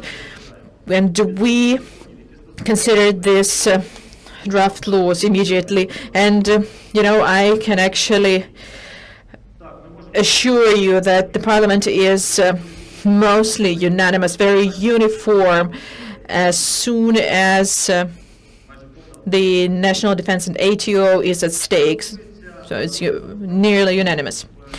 And next, the role of the Parliament in defense sector. On a personal note, I should say that considering the situation when part of Ukraine is under occupation, and let's be clear about this, East is under occupation, Crimea is occupation. Parliament is essential element of the security sector. We are not merely legislature. We are a crucial part to the security. And I was paying close attention to the speakers from the Ministry of Defense, and I suggest there's a need for close cooperation with the Parliament. I heard mentions of the necessity to work with the committees, and there was a mention of the Parliament.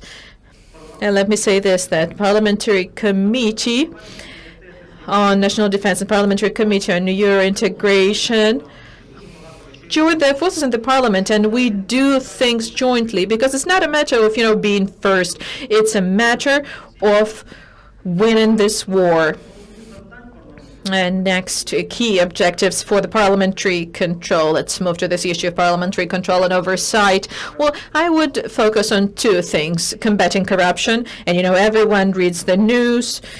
Parliamentary Committee on National Defense and Security has done a lot and helped the volunteers at the Ministry of Defense. They helped to combat corruption. We all remember situations with fuel, with food, and as far as food for the military is concerned, it was actually initiated, this solution was initiated by a committee, and yesterday we had a conversation with Mr. Chikola, and it was a very productive conversation.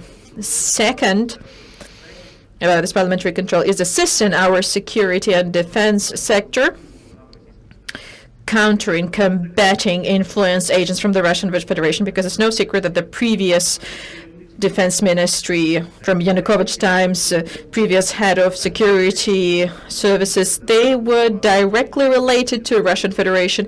Many of those security forces and military were, and defense representatives were either recruited and under influence of Russian Federation. So countering that is our task. Let me remind that until 2014, there was virtually no cooperation between Ministry of Defense and the Parliament. So these were organizations that exist in parallel. And starting from 2014, we were forced to do that. So the previous convocation of the Parliament had to do that, and the present convocation is doing that. And regardless of the fact that the Parliament is always ready to support, we will be very critical, of the Ministry of Defense or UKROBORONPROM, because we believe that always you can be more efficient, you can be quicker and better.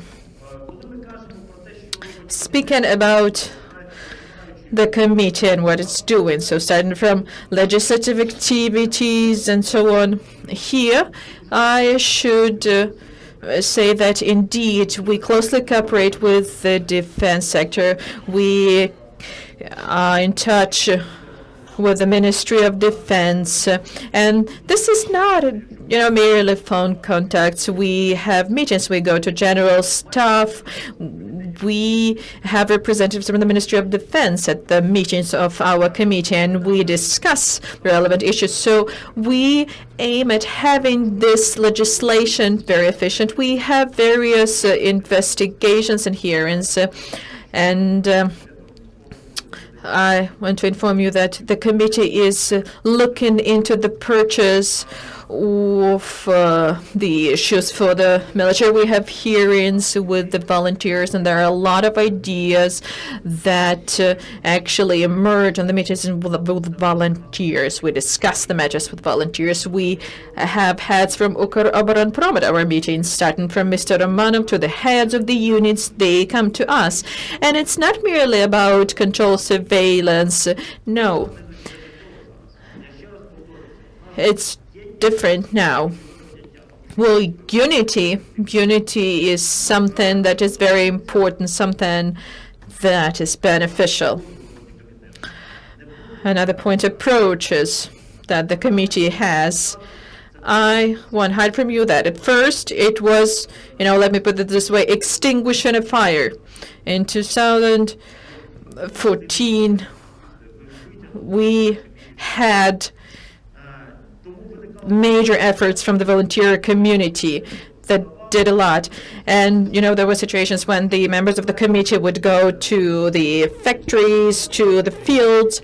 When we started taking these trips, it was very interesting because the commanders of battalions and brigades, they were cautious, to see the deputies, because, anything could happen. They could be killed. The MOPs could be killed there. But no, it's okay. The members of the committee, they go to the front line, and therefore we have first-hand knowledge of the situation, not merely listening to it about something. So let me say it once again. At first it was about extinguishing a fire, but now we are taking a different proactive approach. We try to forecast what is about to happen. And there's intention to combat corruption, to repel the influence from Russian agents. And I believe that the joint task for us is NATO standards, something that Archel and many people are working on. And correct me if I'm wrong, but Ukrainian army, under international estimate, is not in top 20 armies of the world. But, we are at the front line of the combat. And here I would like to address our international colleagues of the 21st century, because now I have personal feelings visiting many conferences that international community slightly forgetting about Ukraine. We are fighting not only for our territory, not only for our people, we are fighting for the values and for the principles. And if I'm not mistaken, values and principles is the base of the European community, is the base of the community of all the countries, including to NATO.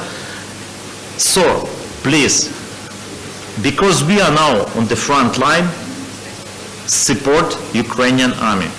Help Ukrainian army to be quick as possible in increasing our capacity, increasing our defense industry, increasing all our opportunities in that area. And to conclude, I'd like to mention another interesting thing, something that we started developing in this parliament, inter-parliament groups of friendship, literally to put it. Most of them were previously for the parliamentary tourism, but now rest assured that the groups that are taking trips to other countries, they meet with our defense agencies, with representatives of our aviation industry, and they are actually advancing our defense industry. Therefore, use this opportunity, meet with the members of these groups, and their schedule is available at the parliament. Please make use of that. And, the basis for me stating that there are specific cases, and UKROBORONPROM, they had visits to foreign parliament. They had meetings with the highest representatives of foreign countries. Thank you for your attention. Thank you. And well said. I believe that the organizers of this conference, they will make a point here, and maybe the next conference will be for the security challenges of Ukraine, and we can just discuss the questions you just raised. Now, according to my watch, we have a lunch time, but basically we have the time expired here, and with your your permission and with your, let's say, maybe cooperation, we will take one or two questions and then move on from here to the different facility where the lunch is served, I believe. And yeah, please, and before you just ask the question, please name yourself to understand who is asking the question. And do you have the microphone or something? Okay. The first question. Good afternoon. My name is Arski Roman. I represent HHT Technologies company. Well, I heard something from several speakers, and I'm not sure who should be addressing the question. So the policy of replacing Russian import actually implies the contract covering devising the systems, spare parts, details that are to be used in Ukrainian designs. Are you aware that there were amendments to the law to a relevant piece of legislation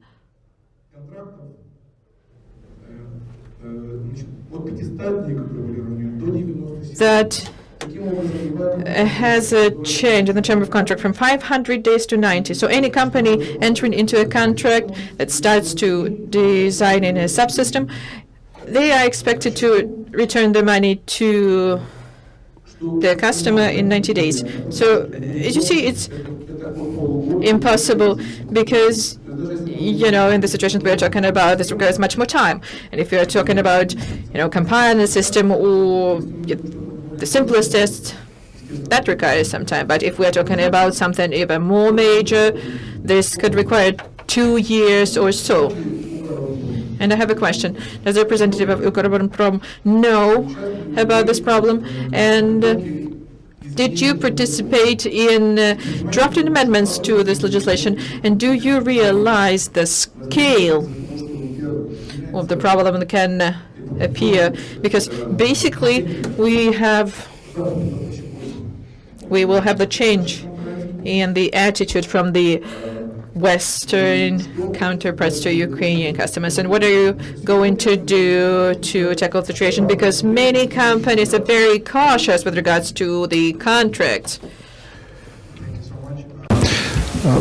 Yuri, I believe this is the question with the, it might have a dual answer, so that's why I will give the first to you and then Artur to you, because it's about the legislature and again about your willingness to cooperate with the foreign companies and so on.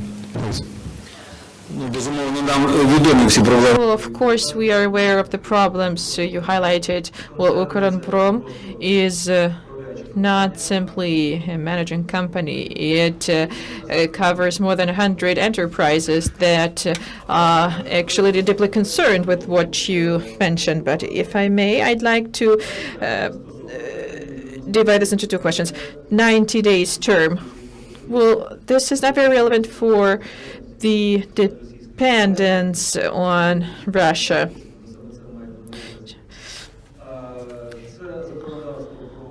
This is a piece of legislation, a specific piece of legislation, and if the work needs to last for more than 90 days, this requires a license. Of course, this is frowned upon, and we, UKROBORONPROM, insist on amending that. Well, these hurdles appeared, well, and we are clearly aware why and when, and it has nothing to do with operational activities of UKROBORONPROM and those who design new armaments, and we share your concern, and we are actually speaking about this initiative to have that done something. As far as research and design is concerned, with regards to dependence on Russian Federation, we have a little bit different story compared with Russian Federation. Well, basically, they separated themselves from the entire world and have the bans on the equipment, so they have to do that on their own, and we have a different story. But our dependence from Russia actually has to do not with the new equipment, you know, and the tank outside there is not dependent on Russian Federation, supplies from Russian Federation. And don't ask me about aviation equipment, because MiG and Su aircraft, they do have this dependence. They bear this dependence. But the matter is finding the balance. Should we be open in design organizations? Should we be creating Ukrainian armaments, equipment, say a plot tank, which is based on proper cooperation with European enterprise, with European countries, and on the work of Ukrainian enterprises? So I believe the UKROBORONPROM finds it the best option. And if we analyze the state program that I mentioned and development of the military equipment, the focus on creating Ukrainian articles of equipment are actually the case. Thank you.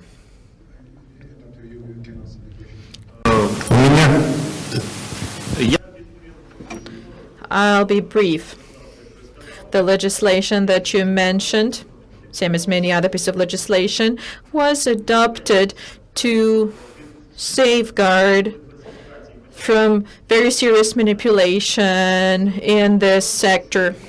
And let me say this, Ukrainian parliament was forced to adopt many laws very quickly because the situation was changing quickly. But let me say this, we plan to have meetings with UKROBORONPROM to discuss not only this problem, but other things that require discussion. And if we reach agreement that the mechanism with license is not operational, we will be looking at this in the parliament. I'm with our speakers, distinguished speakers, and we are basically going to take one, maybe two questions.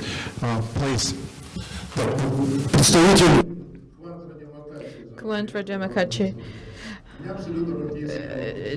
Chief designer. I have a practical question. We heard a lot about NATO standards implementation today. We gave briefs for modernization and new armament. So the cycle is 2 or 3 years. And as soon as you get these documents, there are reference to the standards of the Soviet Union. This implies that in 3 years, we will give our army the equipment designed in accordance with the 40-year-old standards, the standards from the Soviet Union. When will we start getting the briefs and objectives with reference to NATO standards rather than Soviet standards? Well, this was a very good question. This was a question to Mr. Mukosi. Well, it's not a very complicated question. We don't have full access to NATO standards because we are not a member, firstly. Secondly, every NATO country has their standards. Say France and US have different standards, and interoperability within NATO is also an issue. You know, high-risk problems with high-risk stations and French stations. So if you have, say, a technical brief with reference to Soviet standards, this is not a problem. It's better to do that in short term, work that out. If you have some suggestions, please work with our institute. The Ministry of Defense has a research institute that actively partakes in work groups, and if the standard is not included in the document, this means that Ukraine has no access to it. It's not admitted. Ukraine is not admitted. Next, as far as manufacture by your enterprise is concerned, you know that getting the standards for your enterprise is much more difficult than getting the standards for dismounted soldier systems. This is much more difficult. Another point that we need to remember is that the standards are actually set forth by the general designers. And if we have some equipment manufactured in Soviet times, this means that we have to use the standards of the former Soviet Union till the end of the cycle, the tanks and so on. So, well, the point is that we need to look at this in detail. So send your suggestions. We will be considering that. More question? The question is here, the lady. Thank you. My name is Olga Yakovenko. I'm regional representative of Paramount Group. I believe my question is more to Yuri Pashchenko or Andrei Zagorodnyuk. Up to you. Considering the NATO cooperation and most significantly adopting NATO standards, it's very interesting what would be the approach of Ukraine to non-NATO suppliers or investors, and whether you would consider to have technical solutions from non-NATO countries. Okay, thank you. I would prefer, I would say it would be for you to answer this question, but it's again up to you. As you decide, maybe. Well, I can say something here. Well, we are working with Australia, and Australia is not a NATO member country. And we plan to continue our cooperation. But there's another point. Considering that Ukraine is aspiring to be closer to NATO, we have to cooperate with NATO members, but we don't have any particular limitations. Well, to the best of my knowledge, the minister doesn't have that. Are you working with technologies? Well, I attended various forums, and I'm still amazed at why technology companies are using forests to raise these operational issues. I cannot but wonder about that.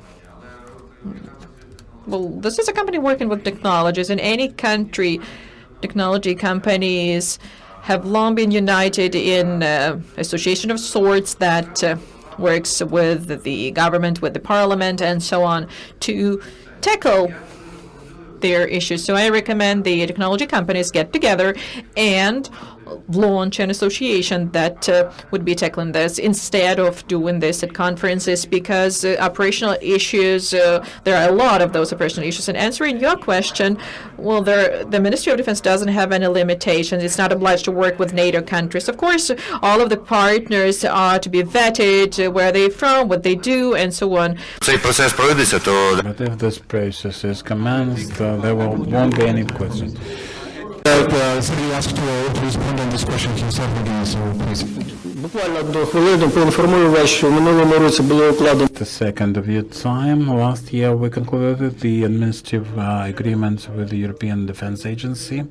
That means that several countries that are not members of NATO, but members of the US, this is Malta, Austria, Cyprus, Finland, and Sweden can cooperate with us. And also in the framework of Ballroom Plus, we can cooperate under NATO standards of the EU and NATO are compatible or perhaps the same. We are cooperating in the framework of former CIS countries: Azerbaijan, Belarus, Kazakhstan, Kyrgyzstan, Uzbekistan. We still have cooperations with the Russian Federation in space programs implementation that are attached to NASA and Eurospace programs in Africa, and military and technical cooperations, a whole set of countries. But if you don't cooperate under the NATO standards, you cannot sell your arms in the market, to the market. There's no input, I'm afraid. Simply say that we are just approaching the finish here, and summarizing our panel, I believe that all our speakers, they did their best, and they went deeper, and they explained the problems, and basically what we will do, that we will continue monitoring the reform process within the Ukrainian security sector. And now I would like to ask you to put your hands together and say thank you to our speakers.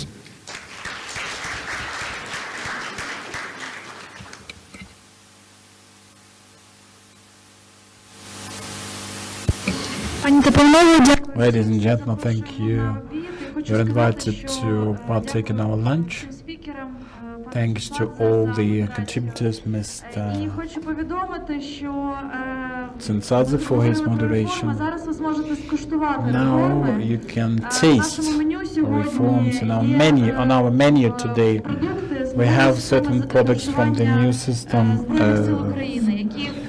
food provision for the armed forces of Ukraine, and that will be introduced when the reform is carried out. Now they're piloted in 2 military units. Thank you very much. Bon appétit.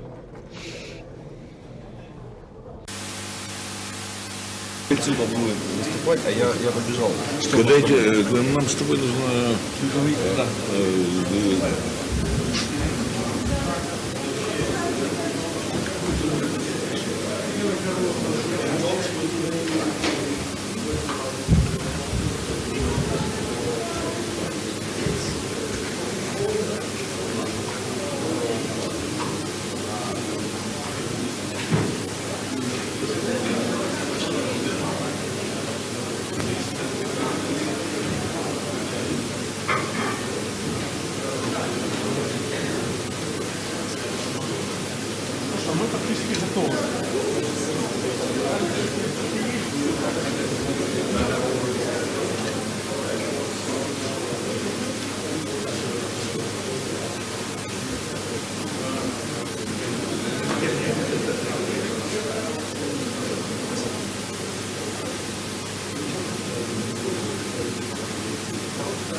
Dear ladies and gentlemen, we are ready to start.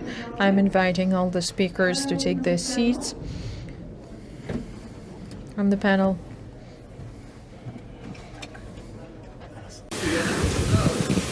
Ми починаємо нашу третю дискусію, яка присвячена інвестиційним міжнародним. Let us start our third panel that is dedicated to investment opportunities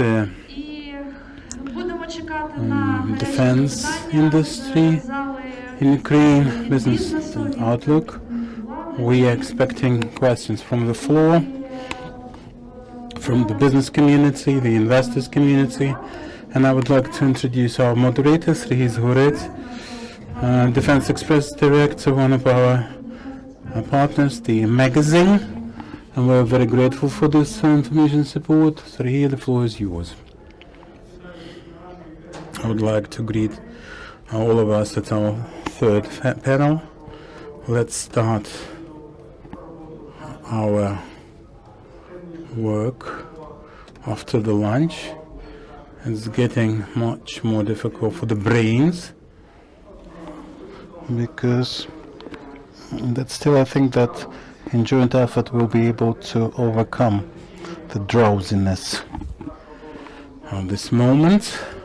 We'll discuss business opportunities in our defense industry, in our defense sector, and I would like to introduce our distinguished speakers. This is Denis Kurak, Deputy CEO on Foreign Economic Activity of UKROBORONPROM, Oleg Batyuk, Managing Partner at Dentons, Kyiv, and also Vadim Badayev,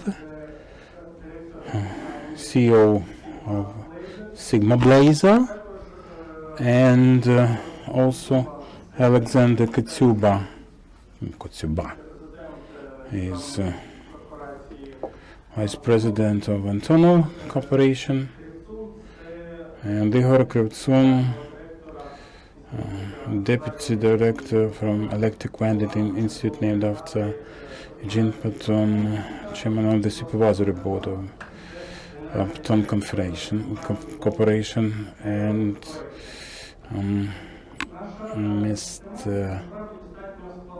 And then also Mr.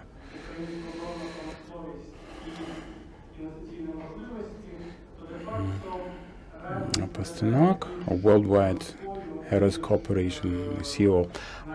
Sometimes the reality is painted in black colors, and people say that we have to look for the investors, but there are great obstacles preventing that and preventing happy coexistence and cooperation with our international partners. We'll come back to this notion, I promise, but now let's start with a keynote presentation from UKROBORONPROM that will describe the prospects for cooperation with international partners and the opportunities that the state holding has. Now Denis Ohurak has the floor. Is it on? Thank you very much, Sergei. Thanks to all the people present, the sponsors, the Ministry of Defense. To make it more investment attractive. So let me congratulate all the participants and guests of the forum. And the aim of our participation in today's event is not only to inform about Ukrainian enterprises or to search for investors and partners for projects in the defense industrial sector, but also to introduce the most promising projects and potential opportunities of the Ukrainian defense sector. During this time, during the last 1.5 years, as Mr. Romanov already indicated, we have witnessed a qualitative strengthening of political dialogue and practical cooperation between Ukraine and the world's leading countries. We've got a clear understanding of the fact that Ukraine as defense market is very interesting for European and American companies. This is because at present our country conducts a large-scale rearmament of the Ukrainian armed forces and reforms the entire defense and security sector, as well as defense industrial complex enterprises. And now we buy some examples and samples of modern armament and military equipment that cannot be produced in domestic in domestic conditions with the world leading corporations for the equipment of our army. However, we strive to switch from direct purchases of equipment to another higher level of military technical cooperation with foreign partners. The desired cooperation directions with our partners, for us and for Ukrainian companies, are for other companies that are in defense market as we see them, is of course purchase of certain high technology systems that I've already said. It's transfer of technologies and production lines. It's joint scientific research, implementation of new developments and production of highly technological armaments. And it's of course establishment of joint cooperation and enterprises between defense entities of different countries. Under these circumstances, our potential partners get a wide range of activities to demonstrate their capabilities. Those are the military assistance free of charge programs such as FMF, provision of weapons and equipment for rent or lease, the allocation of loans for the purchase, offset programs on a reimbursable basis. We have already quite few examples on establishing and implementing joint projects today. We cannot call them joint ventures still, but the projects are already on a high technical level of discussion and implementation. So, for instance, we had announced recently a joint project with Textron Systems from the United States on establishment of industrial cooperation to modernize Humvees at our facilities to make them survivable combat tactical vehicle with improved anti-mine and ballistic protection similar to that of MREP, mine-resistant ambush protected level. A memorandum of cooperation with Polish Lubawa company was signed last year, and there is a plan to create a joint venture with Lubawa, which is undergoing deep financial and legal analysis now. With also some prospects with such company as PCO, also from Poland, which entails joint modernization of armed forces of Ukraine, of armored vehicles in our armed forces, such as BMP-1, T-64, T-72, by installing thermal vision sights and modern optoelectronic devices. Also, quite a good example of cooperation is in the domain of UAVs manufacturing, where we also signed a memorandum and engaged with Polish company WB Electronics, which entails joint development of the UAV at Antonov. Maybe the representative of Antonov, Mr. Kutuba, will stop more deeply on the subject later. Also some examples with Turkish companies such as Aselsan. We're also considering the upgrades and modernizations of vehicles in our armed forces, which we hope will lead to joint manufacturing of optoelectronic devices in our facilities and creation of a joint venture. Also with Havelsan, which is the biggest, I think, Turkish company, we're discussing the possibility of development and production of different radar stations for the armies of both countries. Another example from the western part of the world is that we are involved in Canadian fixed-wing search and rescue program, FWSAR, for the Ministry of Defense of Canada, which is connected with the upgradation and modernization of AN-74 and creation of a fully new platform together with Canadian companies with upgraded avionics and Canadian engines. Of course, there are some other areas, so these examples are just a few ones which we launched for the last 1.5 years, and for this time we see quite a big progress and go into a technical level of details. Of course, on the legal side, there are still some backlogs, and I think we will discuss it later on during the discussion time, but just a few other examples. What we can do and what we already did and accomplished actually previously, which is not publicly known, is that we had at facilities of UKROBORONPROM, we had developed from scratch a fully NATO standard anti-tank guided missiles, which are being sold now to one of the NATO countries, and which are very qualitative in the end. And this is the biggest example, I think, of existing cooperation. Some other things, such as supplies of dynamic protection and armor, integration of them, of such armor into armored vehicles of different countries, also quite a good example. And in Navy shipbuilding, we have quite a good capability in designing and construction support of Navy vessels, which we did largely for Turkey. Some other things that we do with NATO on a political level, I wanted to describe some examples of cooperation following the speech of Mr. Harold early in the morning today. So we're permanently involved in such format, which is called Conference of National Armament Directors, and its groups and subgroups, such as NATO Armaments Group, Air Force, Naval Armaments, Industrial Advisory Groups, and to the projects of NATO Support and Procurement Agency.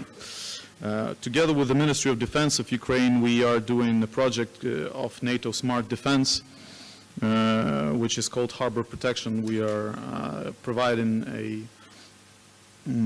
a station for detection of vessels into this project. Also, we are extending application of NATO standards to our weapons and military equipment gradually, of course. As soon as tomorrow, we'll have a meeting with NATO experts to discuss a working group and workshops topics, which we hope to conduct this year in order to gradually start putting not only the message to our industry and to the practical level, to the medium level management of our subsidiaries, but also to give them knowledge where we're heading, what's our main goal, and why application and transfer and implementation of NATO standards is crucial one for survival and for development of our industry. An important step, of course, is cooperation with the European Union, and we had planned to go to a much practical level this year, because last year we had signed an administrative agreement by the Ministry of Defense. Ukraine signed it, and it allows us to join and start consultations with the European Defense Agency to determine the format of Ukraine's involvement into EU defense projects. We hope to do this as soon as possible, of course. As for some other practical things, there was a topic proposed in order to make this speech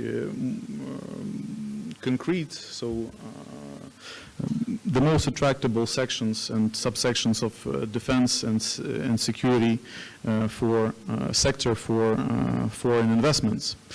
And I wanted to briefly describe you. Of course, everybody knows Ukraine as a tank-building country, and armored vehicle school and tank constructions. Ukraine is one of not many countries in the world that has a single closed cycle of production of modern tanks and APCs. For instance, Kyiv Design Office has a large history. It had developed globally known during Second World War, starting from those times, T-34 and modern tanks Oplot and Bulat, which are now supplied to Ukrainian armed forces and to external customers. Some other examples, such as BTR-3 and BTR-4, also quite capable vehicles that are supplied globally and to Ukrainian army. Ukraine is one of the top 10 states able to develop and produce radar navigation technologies and high accuracy weapons. Only some countries in the world have technologies of our kind, such as high precision artillery projectiles, Kvitnik we call it, and we are among them. Guided missile systems of Luch Design Office, which I briefly told you about, such as Velyka, have been bought by many countries of the world, including NATO and European Union countries. As for advantages of our production complex, I should speak also about our serious repair and MRO facilities and the infrastructure connected with this, because and for the last 2 years it was largely strengthened. So in all 5 sectors where we're present, we have large MRO facilities, which could be and which we consider as basis for establishing of additional production lines in case there is a need.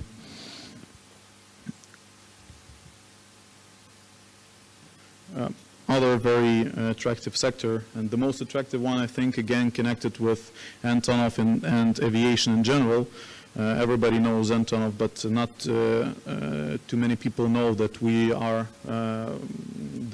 able to fully repair and modernize fighter jets and helicopters, Russian ones for now, of course, to NATO standards, but we have a very good engine building capability both for helicopters and fighter jets, and very nice, very modern MRO facilities in this domain. And of course, Antonov, I wouldn't want to take the chance to present their own information. So let's move forward, and some other prospects and areas where we can find cooperation perspectives. Is development of UAVs. As I told you, we have one example of a joint project with a Polish company. However, we are open to creation of bigger UAV platforms, such as strategic UAVs, and this capability is required by our armed forces. And I'm sure that Ukrainian industry is fully capable of producing such UAV. As an example, 1.5 years ago, we had virtually no UAVs in Ukraine at all.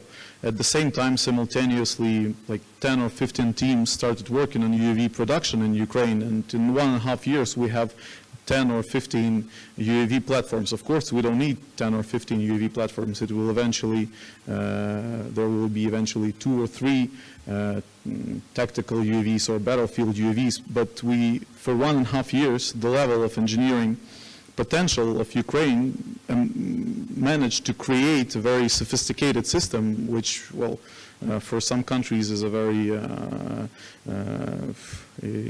is not imaginable at all. And microelectronics, processors, and other equipment, we have historically very good schools in that, so if your company works in that domain, we would be eager to discuss these subjects as well. As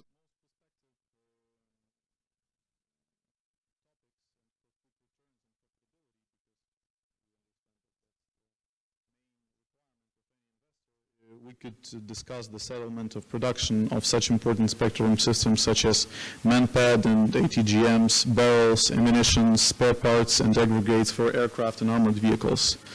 And as for strategic directions, the very hot topics which would be considered by our armed forces in future would be creation of helicopter platform, indigenous helicopter platform in Ukraine, both for fighter helicopter and for transport one, because eventually Russia will never supply us Mi helicopters again, and we are not able to produce the body, the platform itself. However, we are original supplier of a lot of subsystems and even of engines of them. So in 10 or 15 years we would need a fully indigenous helicopter, and the same goes for fighter jet. Because we now operate a large fleet of MiGs and Su, and their life cycle will end in 15 years. So we have to be fast in choosing a potential partner from NATO member state in order to create a joint fighter jet platform. And we think that these would be one of two most interesting strategic programs to discuss. So thanks for attention, and I'm eager to answer all your questions. Thanks.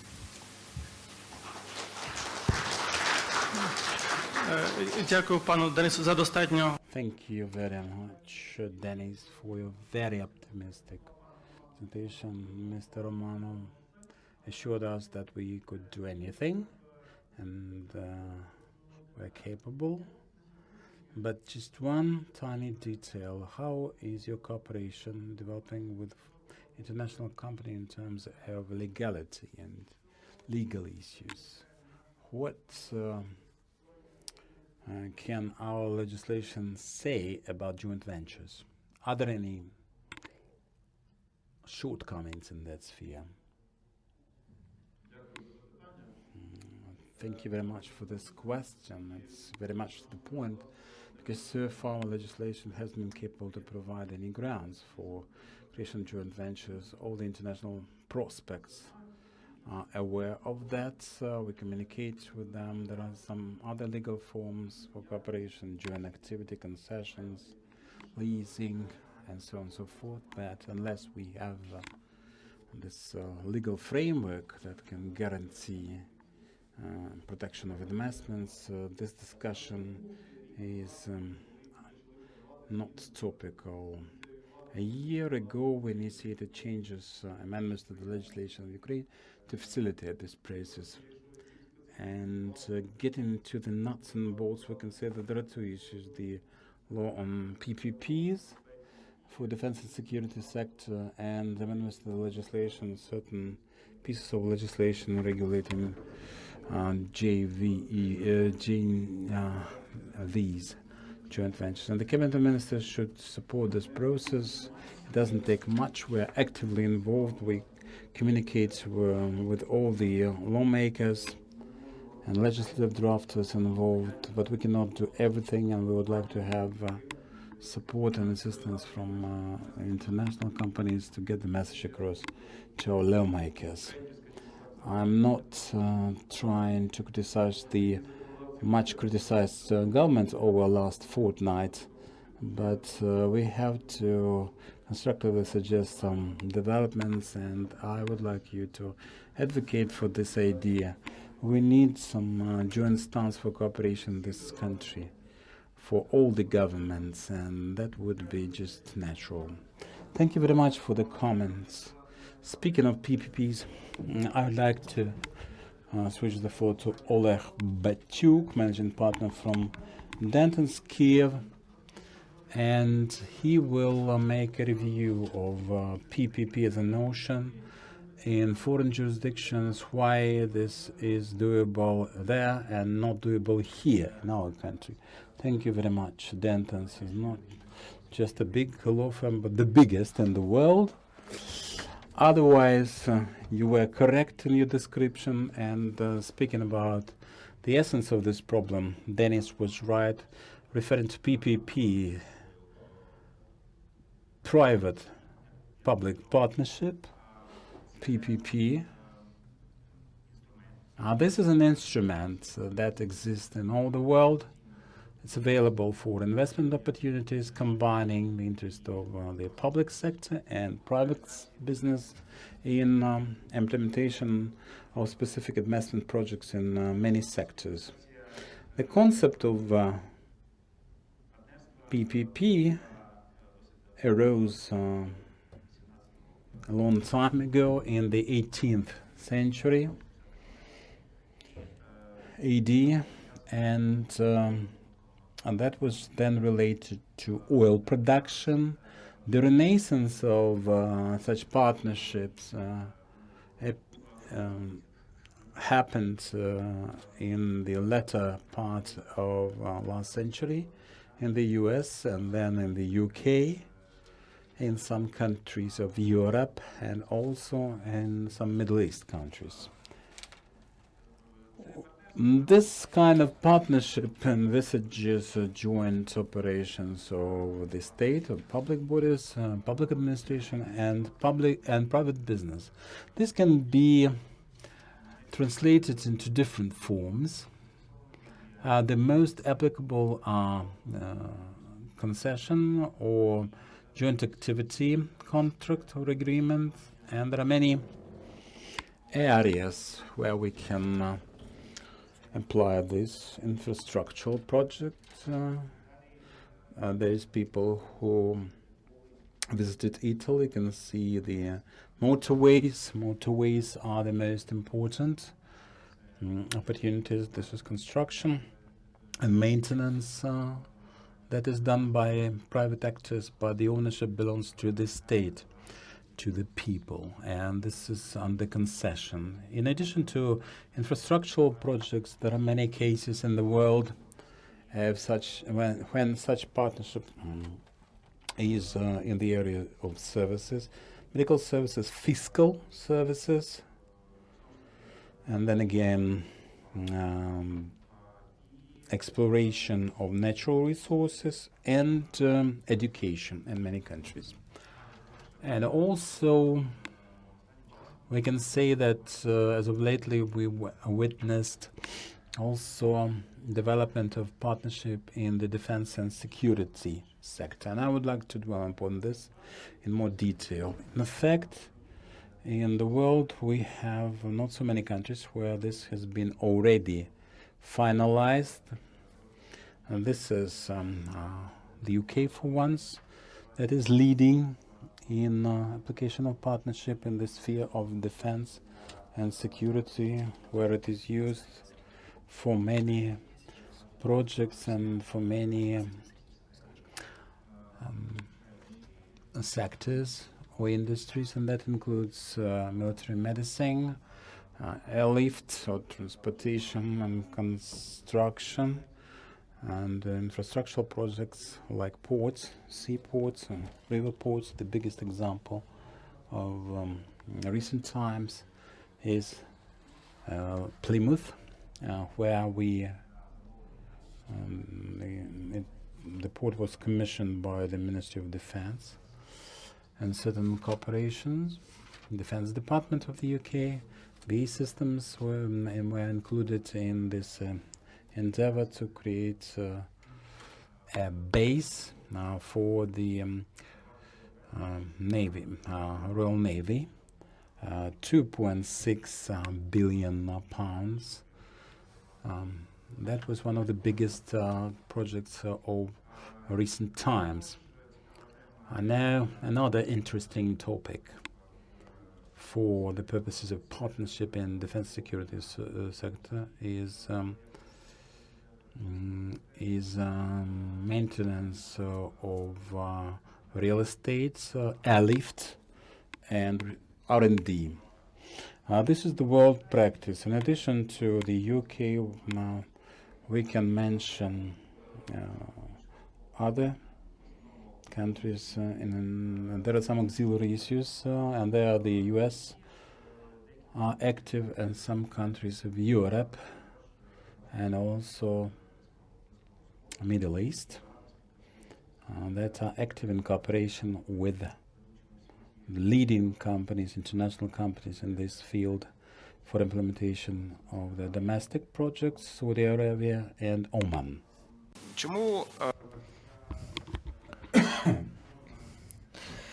Why is this type of institutional activity is interesting and relevant for Ukraine, as I see it?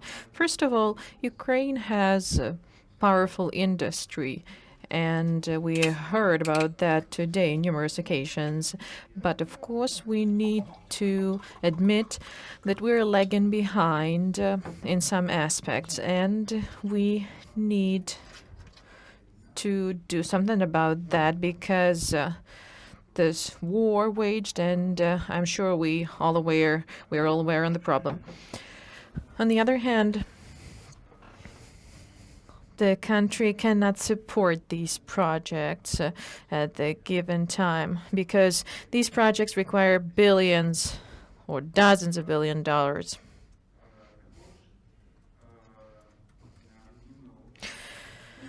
Furthermore, unlike the US, the UK, which have powerful defense industry, we cannot have this high-quality leap forward without financial and technical assistance from Western companies. And this is why I'm convinced that this partnership between the state-run enterprises on one hand, and international companies would be very useful, important, relevant, and necessary.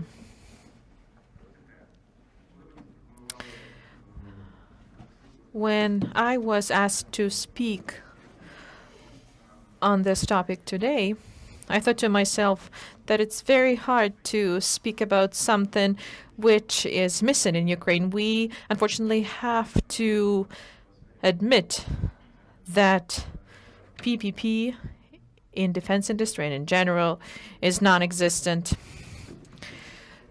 Let's not talk about general situation, but if we look at legal aspects, as Denis put it, the national legislation does not open the opportunities for developments in defense industry. We have had amendments to relevant piece of legislation, and the president needs to sign it. The law was adopted in November, but there were amendments introduced earlier this year, and the president has to sign those amendments. And this piece of legislation is aimed at improving the existing legislation, but still it's far cry from making the partnership possible in those areas that, according to Ukrainian legislation, could be covered only by state-run enterprises. So even if these amendments are signed by the president, it will cover aviation, but not cover tanks, other sorts of equipment, because the state has a monopoly on those types of equipment. And Denis spoke about that, and it's true. Perfect scenario would be when we have a law on PPP in defense industry, the law that would address those issues. There's a draft law. It has been submitted. Hopefully, it will be adopted in the nearest future. And due to economic, political, social, and other reasons that I mentioned earlier, I believe that PPP actually has the future in defense industry of Ukraine in this sector. Thank you very much. As far as I can tell, for now, we don't have this clearly defined future. And this is a major challenge. And I believe that investments in defense industry are reflective of the investments in other sectors. I'd like to give the floor to Mr. Vadim Badaev, because Sigma Blazer company has been working for around 20 years in Ukrainian market. It has been a portfolio investor, but with every year it sees these problems that prevent one from stating that an investor has this field, this environment to work as, and I believe this purpose to avoid those illusions that we're in. Good afternoon. Of course, we do not have any illusions in the view of these circumstances. And let me say that indeed our company has been present on Ukrainian market for over 24 years. And we've been portfolio investor for only 4 years. And we realize it's impossible to work with portfolio investments. So basically, we have been a strategic investor, purchasing certain enterprises, managing, developing enterprise, and then selling those. And in those 20 years that we have been operating, we haven't had a single failure, and our investors have always been content. And this is why we have a certain authority and certain right to speak about the issue of investments. And here we see a lot of problems that we've been living with. And most often we are filled with illusions, and we don't want to tell the truth to ourselves. No matter what we be saying, any prospects rely heavily on the money, way heavily upon that. And if we fail to attract money, it doesn't make sense to speak about any prospects. And at the given time, we fail at attracting the money. There's at least one sound reason for that. The strategy of attracting investment for the country, for the economy, for strategic development plan is non-existent. We've been talking about that for 20 years. And, it's simple as that. We need to put it into all levels of the state power, the government, that we need to attract investments, and there needs to be a plan in place to give us the roadmap. We have business in other countries. In Kazakhstan, we worked in Georgia, in Belarus, Romania, Bulgaria, the developing countries. Well, Romania is a member of EU now, and probably Romania is an example of how they increased the attracted investment, and there's a reason for that. First, when they started this transformation, and this is a necessary requirement, there's an agency. There was an agency to attract investments. We do not have such an agency. We'll assume that is also good. So when you go to the building of this agency, there is a poster saying investor is always right. So there's expectation that you will be treated as a partner rather than, a person asking someone from a governmental official that never has the time to meet you. Yeah, so what? We do not need investments, and this is why we don't have this relevant agency. Next, I can give you the example of Kazakhstan. We came to this agency on attracting investments, and we said, you are stating that you need investments, and you need some, requirements for attracting investment. And they said, yes, indeed. If you enter any area not related to the extraction of natural gas and natural resources, because Kazakhstan has oversaturated market in this respect, then we have the following approaches. If your investment implies, any area except for natural resource, natural gas extraction, you should go to Prime Minister, and he will take you by the hand and help you walk along the path and open the doors. And if your investment is more than $50 million, you have to go to the president, and everything will take a month or two. So we went for the first option because it was, hard to risk big money. The first investment was 30 million, and everything was settled in a month. We bought an iron ore enterprise, and it was working perfectly. My point is that Ukraine hasn't had any relevant system for 20 years, and therefore, when the country's rankings are very low, when we see political risks with currency and so on, I won't be, mentioning that. We all are perfectly aware of that, saying that we have prospects for attracting investment, something that makes sense.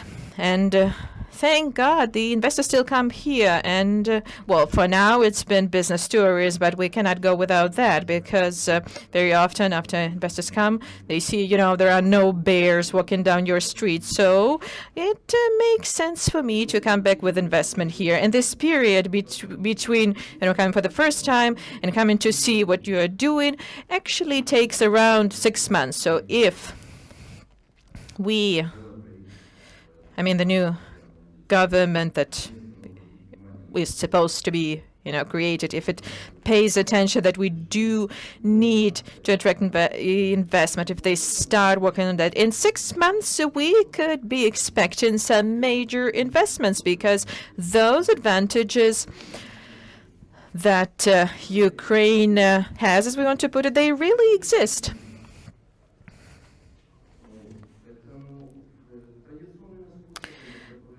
Therefore, I should say that it would be very hard to do this using the traditional approaches of other countries. We need to look for some incredible ways of doing that. These exist in the world. We need to do that to at least start doing something, that there are ways to do things. We need to talk to those who have experience, and, we could get the tips, starting from special laws on attracting investment. With regards to PPP, we can look at Israeli experience. There was a piece of legislation for one investor aimed at mitigating risks.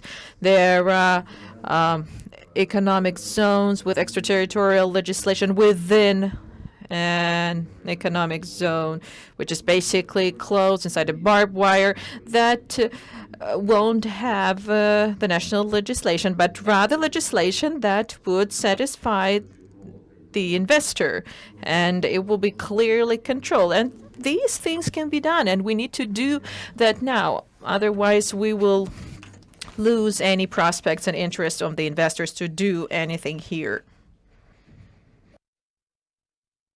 Thank you for this realistic and tough speech, because it's dangerous to live in illusions. Nonetheless, there are a lot of foreign companies interested in working with Ukraine and doing business here. In particular, the company represented by Igor Pasternak aspires to do projects in Ukraine, supply of high-precision weaponry. We had meetings with Ihor last year. We discussed optimistic plans and to what extent they managed to implement those. And could you please explain the reason? The floor is yours. Thank you.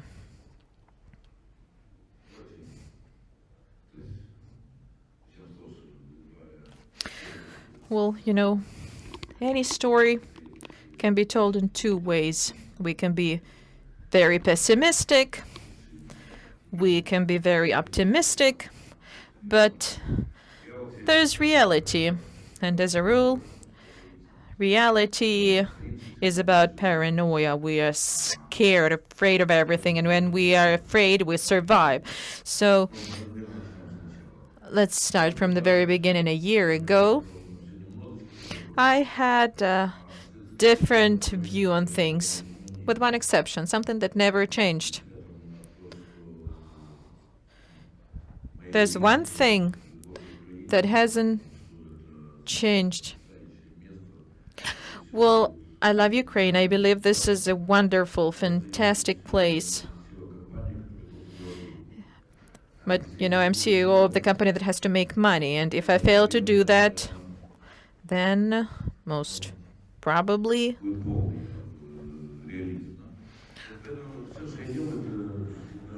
we need to be very realistic. I have to be mindful of that, and I have to be cautious about, making investments, about risk return on investment. Our company produces various USR equipment for the border. We work in with some aerial equipment, and we are present in the entire world. In the last year, I believe we were successful at making money, because we can be talking about anything, but I have to say that defense industry is peculiar, and speaking about the U.S. State Department, something very relevant. I cannot do anything without State Department. So State Department is something that I weigh in heavily. And in a year, we'll learn how to make money in Ukraine. This is the most crucial part. When I come back home and meet with my colleagues in Washington and Los Angeles, or when I meet with State Department, when I go to Pentagon and we tell a story, I hear only one comment in response. We have a different story.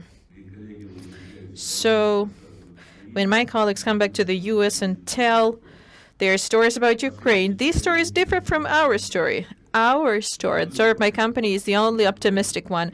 And I'm asking myself the question, how come nobody was successful here? Because everyone who comes back from Ukraine, they are telling horror stories.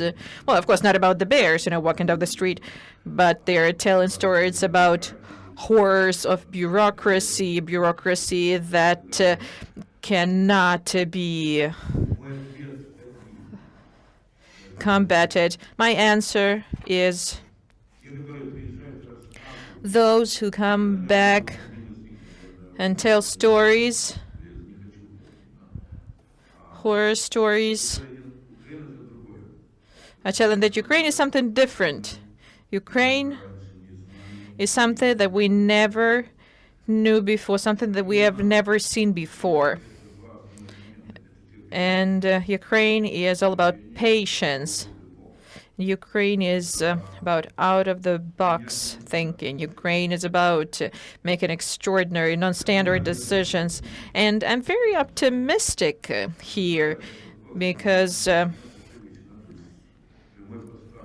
last year we started supplying equipment for the border points, and we were taught certain approaches in NATO and EU, and Ukraine has totally different approach, and therefore expecting that overnight Ukraine starts working as they do it in the US, it makes no sense. It doesn't work because there's certain legacy, there are principles that need to be changed. But if you do not even try to understand how to make money here, there's no point in coming here. Well, the only point would be to let the hotels make money. Same is true about investments. We spend much time with UKROBORONPROM, and any investment, 50 million and 100,000 is about a return on investment. And after that, I come up with another question. What are my risks? And of course, it's clear, and I agree with what Vadim said, Ukraine doesn't have warranties or assurances against the risk. I cannot come to an agency and say, please insure me against the risk. They will look at me as if I were a weirdo. Well, I cannot do that. It's impossible. So then I'm left with considering short-term investments in the view of the risk. Well, I cannot just say that I love Ukraine so much, I'll bring them money, and I will wait for 5 years to get the return on investment. My shareholders will not be waiting for 5 years. My wife will throw me out of my house the next day.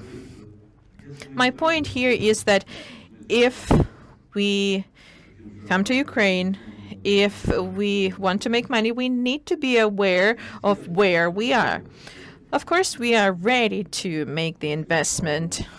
We have a few projects, and I'm hopeful that in a year we will be, optimistic. We will be saying that, yes, we made money in Ukraine. We are the only company who has the progress. And, there will be others after us. And hopefully in a year, I will be able to say, yes, we learned how to invest in Ukraine. And in a year, we made money again. Hopefully I'll be able to say that. I have a piece of advice to my Ukrainian colleagues and partners. When investors come to you, ask them question. Why are they here? To make money, or maybe they have other purpose in mind? Great ideas are a great thing, but we are part of the business. We are in business. Well, of course, UKROBORONPROM represents the state. We don't know how to work with the state. Well, it's a great thing to have discussions about public-private partnership, but we've never worked with state-run enterprises producing armaments. Well, I've never seen ones. I never knew about their existence. This is something totally new. And some of the defense enterprises are not even corporations. These are part of the government. Well, if there's anyone who knows about how to cooperate with the government, well, that's good for you. But I'm looking for solutions, looking for ways to cooperate. And here I can agree with Mr. Romanov that investor comes here, they're expected to bring the technology, not only the money. Otherwise, it doesn't make sense. Investor should be oriented at Ukrainian market first and foremost. The investor needs to understand that it's all great, but what's next?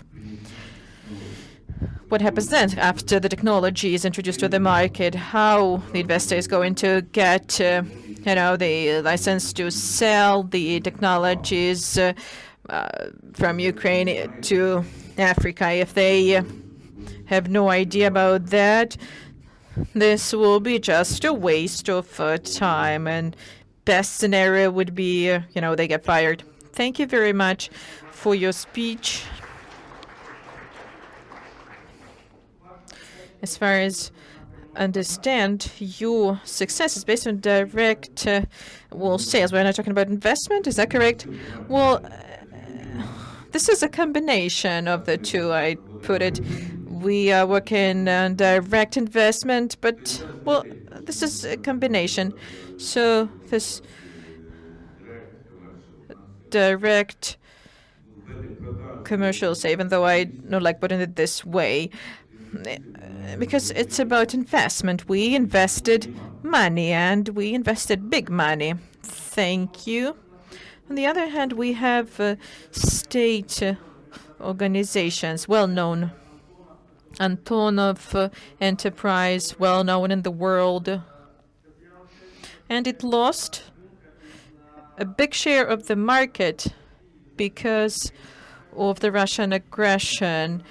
So what are the prospects for Antonov? Is there a niche for investment? I would like to ask this question to Alexander Kotyuba, Vice President of Antonov. Dear ladies and gentlemen, colleagues, friends, partners, I'll be brief. Well, even though Antonov is well known in the world, I'll describe you the company. This is a company with 70 years of history. The company that built 22,000 aircraft. It employs more than 13,000 staff, highly qualified employees of the design bureau, 15 research laboratories, 640,000 of the working grounds, and Antonov is well recognized in the world in the high scientific level of the staff, the features of the enterprise. The circumstances in which we are working now, let me describe that. There's a change in the political development vector, and the moderator mentioned that for a long time the company had the legacy from the Soviet times and cooperated with the Russian Federation.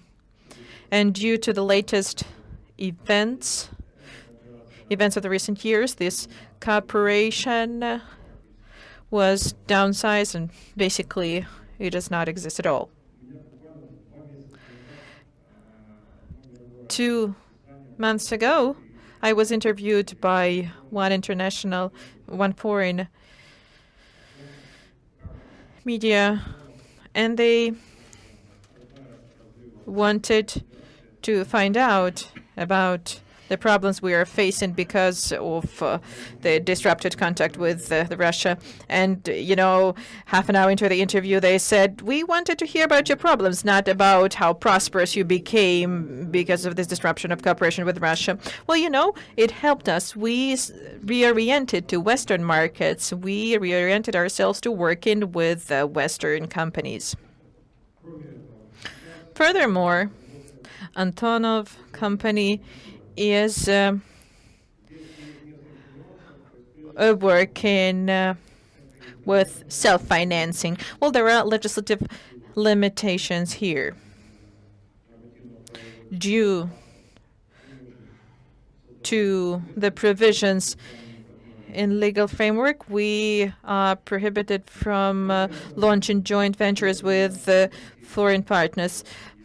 Besides, we understand the complexity of the situation in the country, and we are clear that expecting the support from the state, we shouldn't have too high expectations. Although since March last year, when the enterprise became subordinate to UKROBORONPROM, we saw the support and understanding from the leaders of UKROBORONPROM and leaders of the country. They realized that the aviation industry needs to be supported by the government industries, by the government, because Airbus and France, they are both investors and the lobbyists. So the government is the lobbyist supporting this promotion, advancement on the markets. And we see that our government is oriented at the following. There are only 9 countries in the world producing aircraft, and Antonov has a closed cycle from designing an aircraft to starting serial production. That we are looking for the ways ourselves to attract potential buyers and investors that naturally take a risk, and we have partnership with Saudi Arabia, and on the platform of Antonov 32 we are now building the pilot project Antonov 132, and we have already signed contracts at approximately for approximately 80 aircrafts Antonov 132, but that will be concluded when everything is finalized with the demo aircraft that should be finalized in construction. We're working with the partners in terms of us switching with import replacement program, switch to cooperation, and we're doing the engines, the avionics, and our international partners in avionics.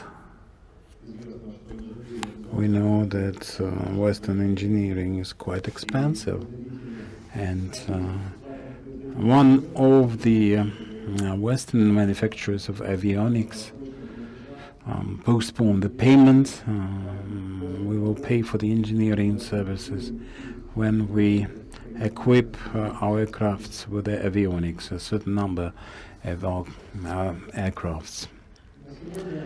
And presently, in the circumstances that I discussed earlier, nevertheless, we call this situation tolerable, because we have some prospects for designs of a new airlift Antonov 178, Antonov 132, and the passenger carrier N 148, 158, and that's what we manufacture at our plants. Thank you very much. I have two clarifying questions. Question number one: what's the package of contracts for Antonov for 2 or 3 years to come to imaginary workloads? And you mentioned that you're creating servicing centers, MRO centers. That is a considerable investment, as we understand. You should be in a partnership with either Boeing or Airbus. What's your avenue of approach to solve this problem? Thank you very much. Answering your first question, all our contracts that we share, the fixed contracts and memoranda, I cannot tell you from the top of my head. I wouldn't dare. We we publicize such data on a regular basis. Yes, we're creating the MRO centers for it's 30% of our revenue, 70% is servicing of the aircraft. In the foregoing years, we lost some of this capacity. Now we've created an MRO center in South Africa and Asia and Middle East.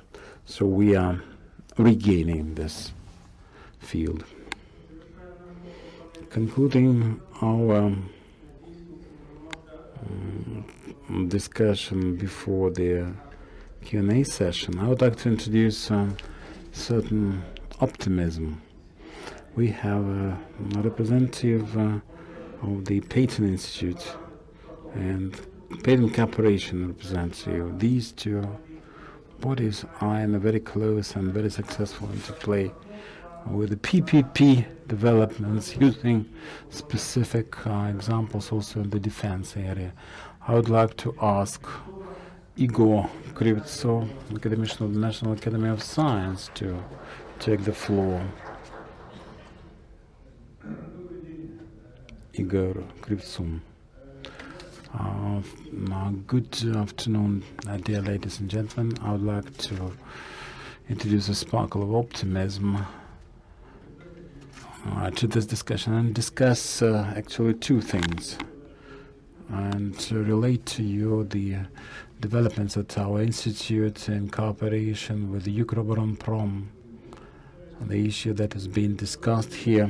And secondly, I would like to discuss a specific proposal that is made by Patent Corporation for future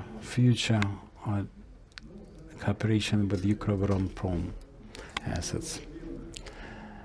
We have voiced many problems here: foreign investments, creation of joint ventures, not being a profit in one's own land. I'd like to discuss our domestic developments. Nevertheless, we can utilize the offers of our domestic investors. I would like to brief you on developments in our institute, at our institute, and things that make our life more interesting and colorful. We have new developments of welding processes, processing of materials, and first of all, the electric ray alloys, cover and welding. These technologies are well known to UKROBORONPROM. They use such processes when they build state-of-the-art equipment. And as one of the examples, I can say that in order to replace imported titanium alloys from Russia, we used our capabilities on the Titan branch. We have the different pigs made of alloys. We have titanium alloy packages, and that is supplied to UKROBORONPROM. We will have plates made of T110 alloy for the armor of military machines, and this has been successfully developed. Another area of our cooperation with the UKROBORONPROM is the electric ray welding. Zarya project introduced 2 units for the component of gas turbines, and at Lutsk motor plant we have a special line for the assemblies of military equipment for electronic ray plates repair for the aviation engines. We are also having polys with the Zhytomyrska project for paraphase technologies for protective cover for the plates of gas turbines, the blades of gas turbines. And these technologies are very important for manufacturing of such equipment. But this is a bit hampered, if I may say so. At our institute, for example, there's this equipment and technology for living tissue welding. And this equipment is used by medical institutions in Ukraine, not just in Ukraine. And last year we had 10 commissions from military hospitals, and we had to do that using volunteers. Everything that we tried to do to manufacture this equipment and supply the military hospitals with that were not effective enough. So in order to change this situation for better, we decided to create patent cooperation. This is a PPP for you, a PPP in Ukraine, and in that cooperation we also have the R&D complex in Plasmatech as a private company. Now we are promoting developments of patent institutes in the Ukrainian market, first of all for UKROBORONPROM. As certain ways to solve this problem, we decided to offer, on behalf of our corporation, a project to create a competence center at UKROBORONPROM for welding and related technologies to work as a catalyst for introduction of new technologies, their utilization for military equipment, and as a catalyst of rearmament of many enterprises of UKROBORONPROM. This hub can serve as a training center and professional development center. Even with the most modern equipment, we often lack the experts to operate it.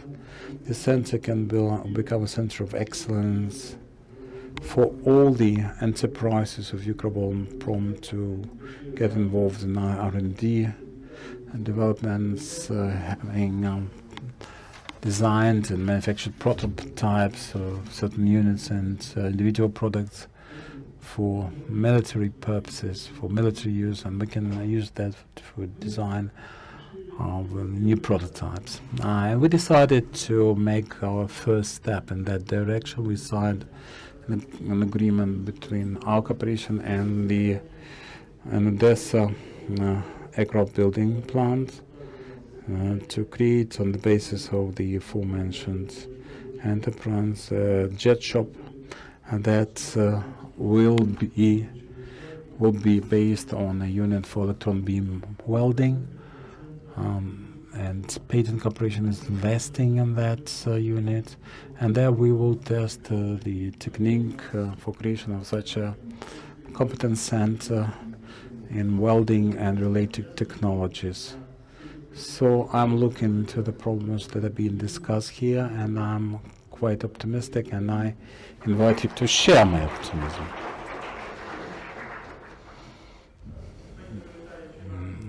Thank you very much for this contribution. We are behind the schedule, we must admit that. If there are some urgent questions, we can take them from the floor right now. Otherwise, I would like to conclude our panel.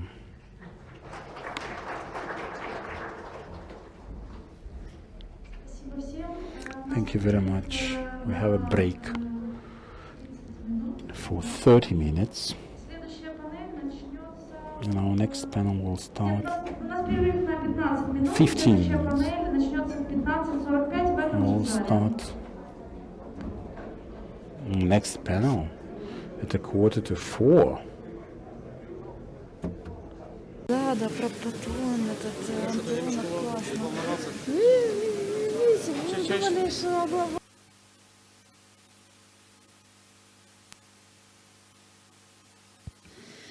Dear ladies and gentlemen, I would like to invite everybody to the hall, and please take your seat. We're starting our fourth panel discussion on investment opportunities of defense industry of Ukraine, investor outlook. And I think that on this scene there is the biggest number of investors on one place in Ukraine for in the sector of defense and security for all the history, because it's like the first investment forum on the defense and security sector. And I'm very pleased and proud to introduce our moderator, Sergei Popov, partner of KPMG Ukraine. Sergei, welcome. Thank you. Добрый день, уважаемые дамы и господа. Esteemed ladies and gentlemen, we would like to continue our conference in this session, this panel, dedicated to foreign investments and investors' outlook as far as the prospects and realistic nature of such plans to invest into defense and security sector. I'm sure that this session is a follow-up to the previous one, And this is not just going to be realistic, but more optimistic, as I expect. And we will also try to hear some practical advice to make this more doable for the economy to come back to normal, or come back to, or achieve the level that is deemed acceptable in other countries. Our speakers mostly English speaking. So first of all, I would like to try to start this session and give the floor to Extraordinary Plenipotentiary Ambassador of Canada in Ukraine, Mr. Roman Ващук. Красно дякую. Я хотів би розпочати із невеличкого туру голосування, тому що ми говоримо за перспективи макроекономічні для України. How many of you believe that Ukraine's economy is shrinking and crashing? And how many believe that it is rebounding and growing? Okay, there are a few more there. I don't know, the fix is in here. We have a slight majority for the rebounding and growing, and a whole lot of don't knows in the audience. And it's all really a framing issue. How do you look at it? How do you frame the data? How do you look at Ukraine? How does Ukraine look at itself? So, just to tell you what I think on that score, I actually think it is growing and rebounding in the sense that statistically, in the second half of 2015, the economy grew in the fourth quarter by 1.5%, just over that quarter, which at the, get this right, seasonally adjusted annualized rate, which is how GDP is generally published in publications like the Wall Street Journal or the Financial Times for other countries, would give you a growth rate of about 6.1%, which is not so bad. But what Ukrainian has ever heard things expressed in those terms?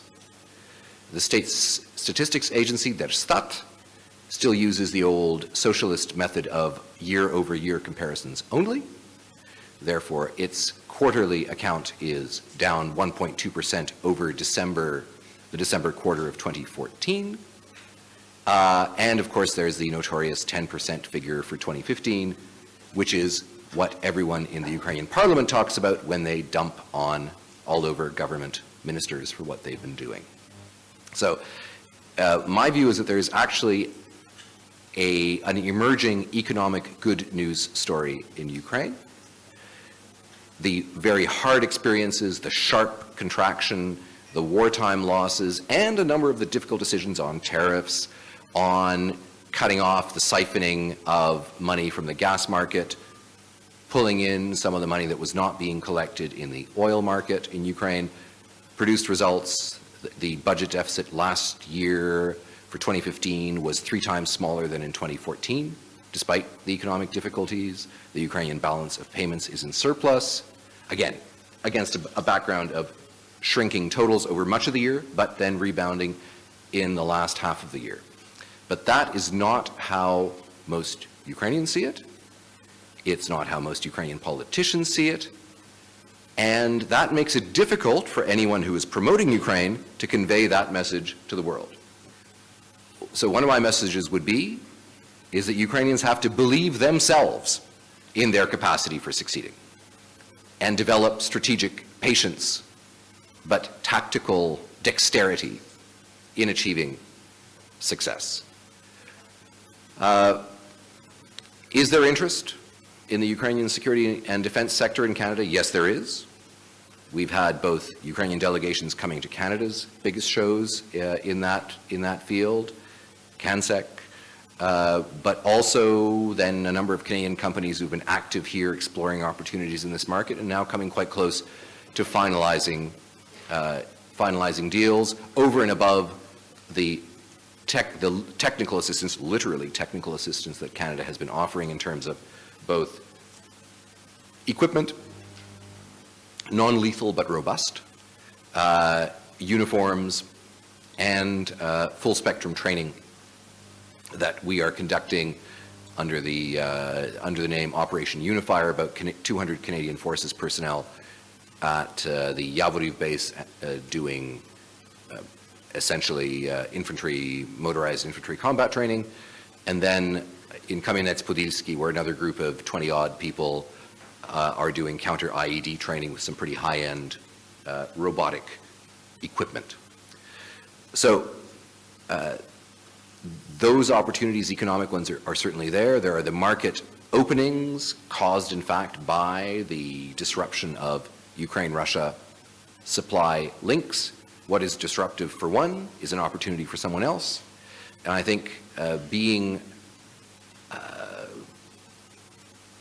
deft enough, being flexible enough to take up those opportunities is the challenge for Canadian and other Western companies, the challenge for Ukrainian hosts, that includes UKROBORONPROM, but also other companies here, is in guaranteeing the legal, contractual, regulatory space in which a Western contractor or investor can feel comfortable, can report back to headquarters that the deal they are pursuing in Ukraine is not crazy, is not getting in over their heads, but that there is a rational framework in which this can succeed.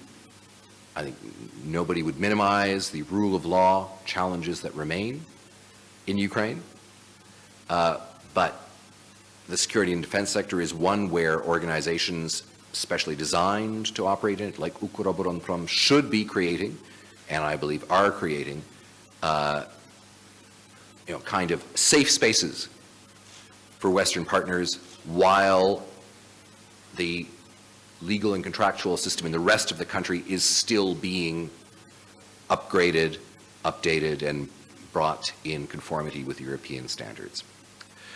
So my overall outlook is that Ukraine has the potential, that famous word associated with Ukraine, to have a good 2016. Will it have a good 2016? A lot of that is being decided right now.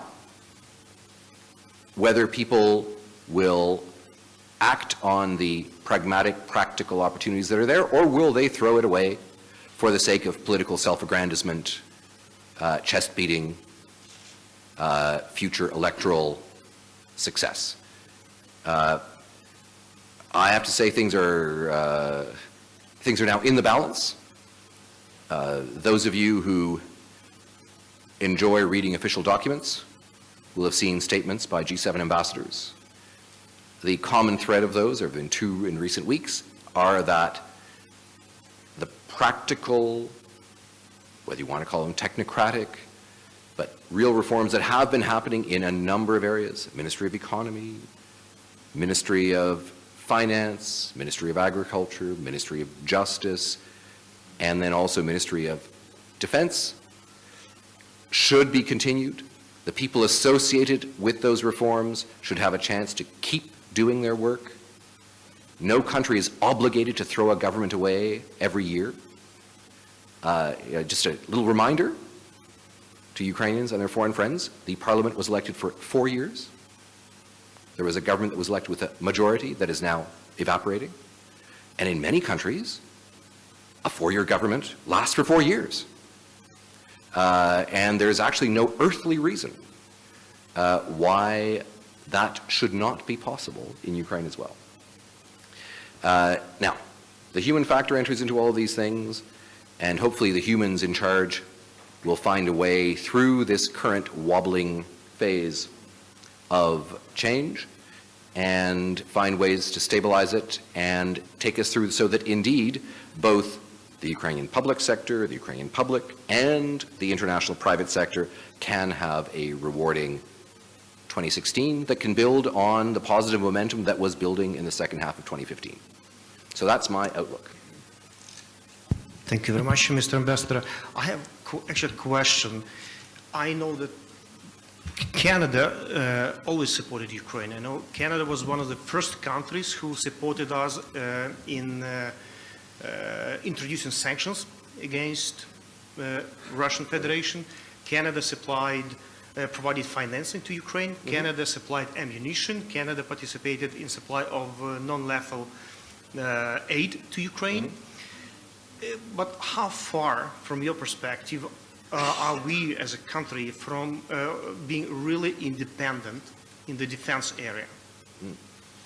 Well, I would just clarify that in terms of ammunition, that's in the Ukrainian sense of the word. Amunitia in the sense of uniforms, etc., and not in the strictly English sense of the word of things, pointy things that shoot.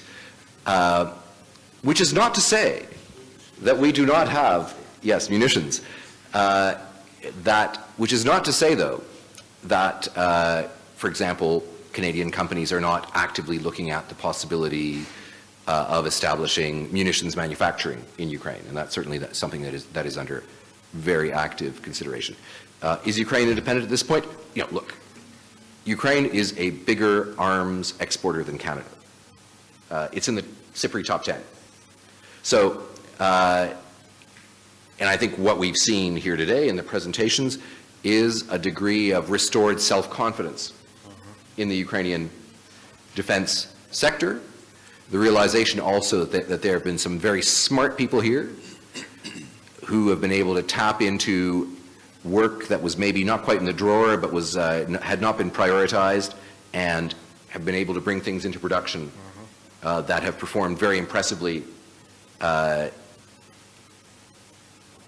in the field, and in timescales that, frankly, no Western defense ministry could match, because, you know, as any of my colleagues from NATO countries will probably attest, defense procurement is one of those areas where, even in our countries, things don't necessarily happen quickly, or efficiency is not always maximized.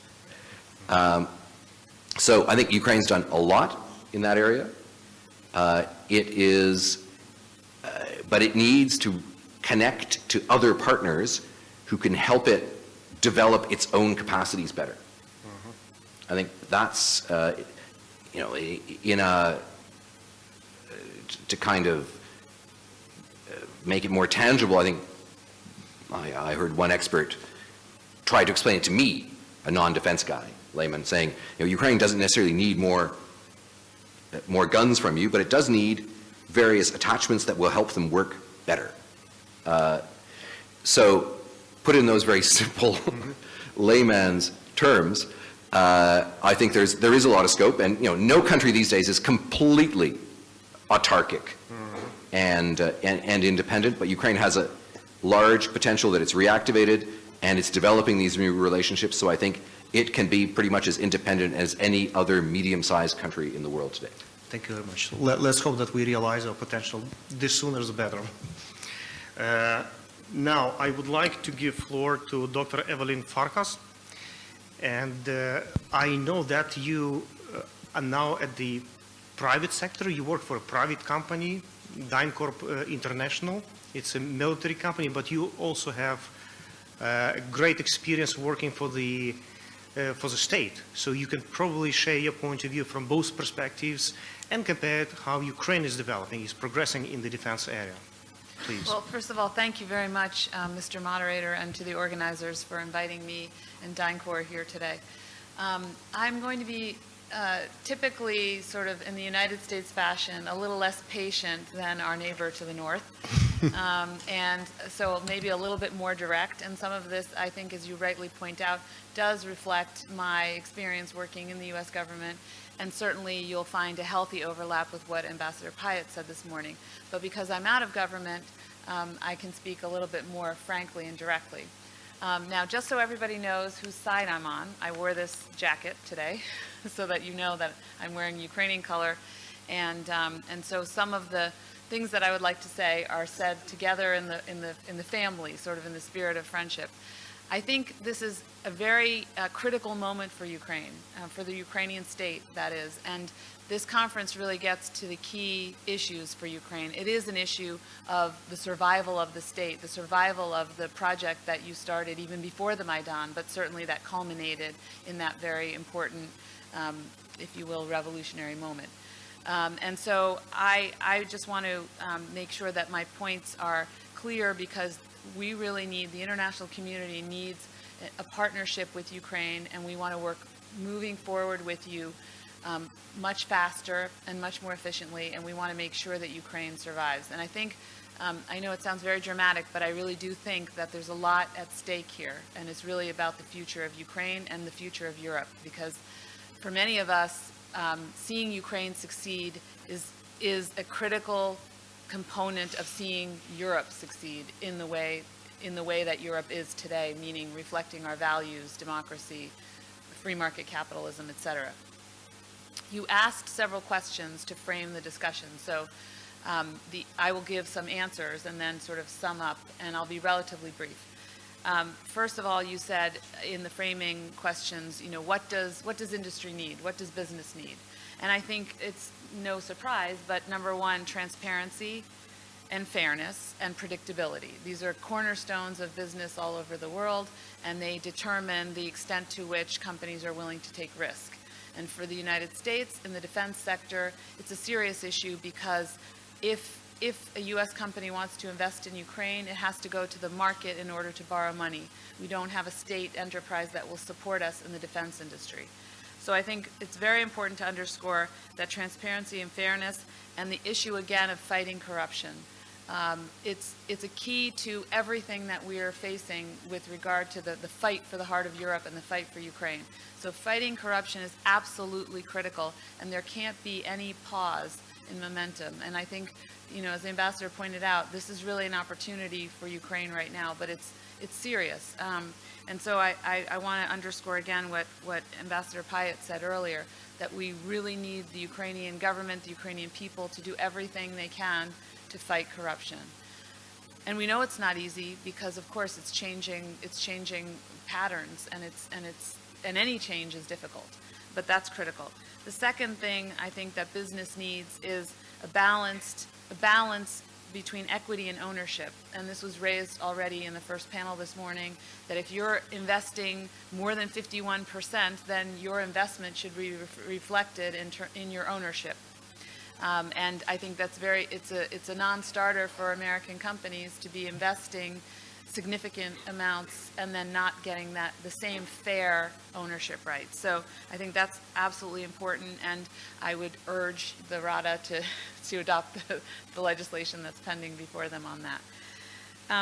The third thing, and this is the most important, I think, is culture, changing culture. And again, this is something that's come up around the edges, but in my experience watching change in other countries, and I'm thinking now of Georgia, that's obviously a relatively speaking a neighbor, but I'm also thinking of Colombia in Latin America. Those two countries have brought about a lot of change through changing culture. First of all, they empowered youth. They actually asked the older people to sort of step aside and let a younger generation come in, a generation that wasn't afraid of change because they really didn't have much to lose. And those people understood how the Western world worked, because many of them were educated in the West. They were willing to adopt the Western processes. I think maybe it's a moment to take note of the fact that now this is the first panel with 2 women. When I go to Georgia and the Georgian Ministry of Defense, there are many women working there at all levels, including, of course, now even up to the Minister of Defense level. And I say that about women only because it's a sign of an more open culture. It's change, right? And it's bringing in fresh thinking. So I think bringing in youth, bringing in women. The other thing that worked, certainly in the Central European context, I say as a Hungarian American, is making use of your expatriates. And I know you did this, of course, in the 90s when you first established independence. But I think this might be a moment to re-engage again and try, because, of course, this is, again, as I said, a pivotal moment for Ukraine. Now, opportunities. There are lots of opportunities, and I think Many people have commented on them already today, but Ukraine is a country with vast resources. First of all, the resources of your people. Second of all, you already have a very established defense industry. And of course, it's not easy, as I mentioned, to change, but you can do that. And outside investors like DynCorp are interested in aviation, in logistics, in training, in weapons design. So there's much that can be done through joint ventures and investment. I guess my final thought is for the U.S. investor, what the market says matters. And so again, defeating corruption, cutting down on bureaucracy, and I point again to Georgia, they moved up in the World Bank's ease of doing business rankings relatively quickly. If you fight corruption, if you can get rid of the red tape, if you increase your profile and your rankings, the market will take notice. And that ultimately is what's important, because for Western assistance and investment, it's critical to have the right progress in those areas. And again, as I said before, I don't think it's overstating it to say that this is really how Ukraine wins the war. Thank you very much. Thank you, Evelyn, for your very straightforward and helpful statements. I personally absolutely agree with you that we need to change a lot, starting from corruption and ending with all the right things that you have mentioned. But, we are really in a difficult situation in economy. The situation in the East leaves more to be desired. And in that sense, I just wanted to ask you a question. Maybe it was a political flavor, but still, this is something that people still discuss and want to see, would like to hear opinion of people with experience. In terms of the United States support of Ukraine, it's very critical, very important for Ukraine as a country. Can we, as a country, expect any change in the approach that the United States is taking towards Ukraine in terms of supply more advanced weapons to Ukraine so that we can be more successful and stronger in the East? Well, I think you heard our ambassador this morning talk about the $266 million of assistance that we've already given Ukraine, and there's another tranche of more coming. Sorry? Sorry, 367. 367. And so if I do not think that our assistance has been minor. And as I mentioned, there's more coming. The most important thing is the training. That is what will make your military strong. It's not the equipment, it's the people. It's the people with the right skills. And we know that from, you even have lessons learned from some of the areas where you've had battles gone wrong. It's the training, it's the people. On the equipment front, the U.S. government is constantly reviewing, and I'm sure with this next tranche of money, they will look at what they will provide Ukraine, whether they will provide lethal defensive assistance, I don't know. But I do know that the United States government is firmly in support of Ukraine. And again, I will say, however, that they are interested in seeing more reform in the Ministry of Defense and throughout the economy. And really a real high-profile, highest-level work to get rid of corruption. And that is ultimately, that will affect everything. That will affect how the diplomats negotiate the Minsk agreements, for example, because the Minsk agreements leave many things unsettled. One of them is sequencing. And right now there's been a lot of pressure put on Ukraine because sometimes it's easier to tell your friends what to do with regard to the implementation of Minsk. But I think I think it's actually more important for Ukraine to do this hard economic, anti-corruption, transparency, rule of law work. And if that work is done, then I think the pressure then should be on the Russians to implement the security component of Minsk. So I went a little bit off subject there, but thank you. Thank you very much. Thank you very much. Now I think that coming back to interaction between with the government authorities of Ukraine, I would like one of our guests, Mr. Robert Kosla, a representative from Microsoft Corporation, to share your experience, because I know that you had some projects with the Ministry of Defense. if according to the press. So how successful were this project? Can you share with us your experience and in general, what investor needs can you mention which are important at this stage for Ukraine? Please. Thank you very much. I can share both views actually, because I worked for the Polish government for more than 20 years. I was responsible for the NATO accession process in Poland. So that's why it's easier for me to share some best practices and experiences with our Ukrainian colleagues, the same what we do with Georgian colleagues, the same what we do with Montenegro right now. So of course, spending 20 years and now 8 years in Microsoft, I can understand both sides. I can understand where the investment it should be done. And it was a very good point by Mrs. Farkas about logistics.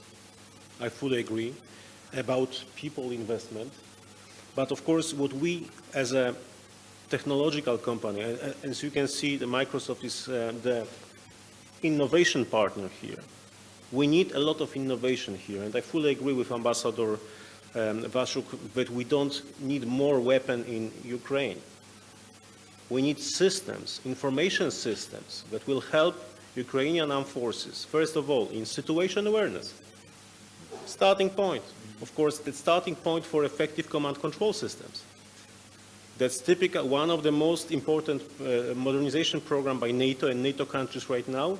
All of them are going through the process of C4ISR, deployment of new capabilities in command control, intelligence, surveillance, reconnaissance, based on new technology. We cannot forget about cyber defense. This is the area where we closely cooperate with most of the governments right now, all NATO governments and some partner governments. That's the area where we also cooperate with Ukraine. Since December 2014, when Ukraine joined government security program with Microsoft, the agreement was signed in Ukrainian embassy in US, in Washington, D.C. Government of Ukraine got access to source code, got access to technical expertise, got access also to cyber threat intelligence that we are sharing with the government. And of course, through that, through innovation and transfer of technology, because government security program is free of charge, we transfer this technology, this information about technology to Ukrainian industry to develop own solutions. That's why for us it's very important to have partnership with UKROBORONPROM. That's what we do with Polish defense industry right now to support army modernization program announced by the Polish government. So technology that is a driver right now to increase military defense capabilities. And I may say about information supremacy. I may say also that information is like dual use good. Can be used for bad and for good, of course. Having information, and you know the information operations by Russia. So you know how effective are they, and how effective are operations using software, using malware, attacking the energy sector, energy systems. So that's why we want to work. And the other area is also information protection. This is the area where even the most advanced countries suffered a lot, like US with Snowden case. That's why most of the countries right now are looking for solutions to protect them against insider threats. How to encrypt information, how to transfer the information to the battlefield, to the soldier, in a secure way. So that's my first. I don't want to monopolize the time. Of course, I will be. Thank you. Did you find your interaction with the Ministry of Defense and other authorities difficult? What we, Ukraine as a country, need to do to make your life, in a good sense, easier and to achieve joint results here? Is there any practical recommendations which Ukraine and the authorities need to do? I may say it was difficult last year. Mm-hmm. It was really difficult when we started to talk. First of all, the barrier between Ukrainian Ministry of Defense coming from the Soviet times, and I may say because Actually, I transformed as well. I'm a soldier, so I first, when I finished Military University of Technology, we had a statement about the alliance with Soviet Union. In our, of course, we had to change it in 1989. So I understand this type of thinking. It's difficult to talk to somebody who you did not recognize as a friend, because NATO countries and then other countries. I had the same problem in the past, so that's why I could better understand our colleagues from Ukrainian MOD. So I said to them, guys, step by step. Of course, you will not reinvent. First of all, you will not build everything at the moment first. So we need to define what is the most important. We need to identify priorities. That's why I refer to logistics right now. Logistics and command control system. When I talked last year about how do you automate the command control system, is there any military message handling system? The answer was not. The answer was not. The order has been distributed in a paper format. So, having this type of having this type of capabilities, when right now one of the key projects for federated mission networking by NATO is to have secured unified communication.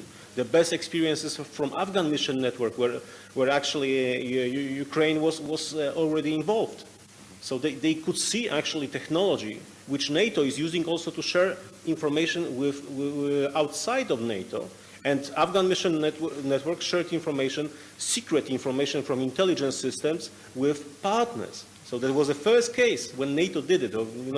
NATO Office of Security got crazy when this kind of requirement came from General McChrystal, who came to Afghanistan and said, I want to have exactly the same capabilities as in the US. I want to have all information in one place coming from different systems. So of course, without these capabilities, and I fully understand, and what we started to discuss with MOD, it's standardization.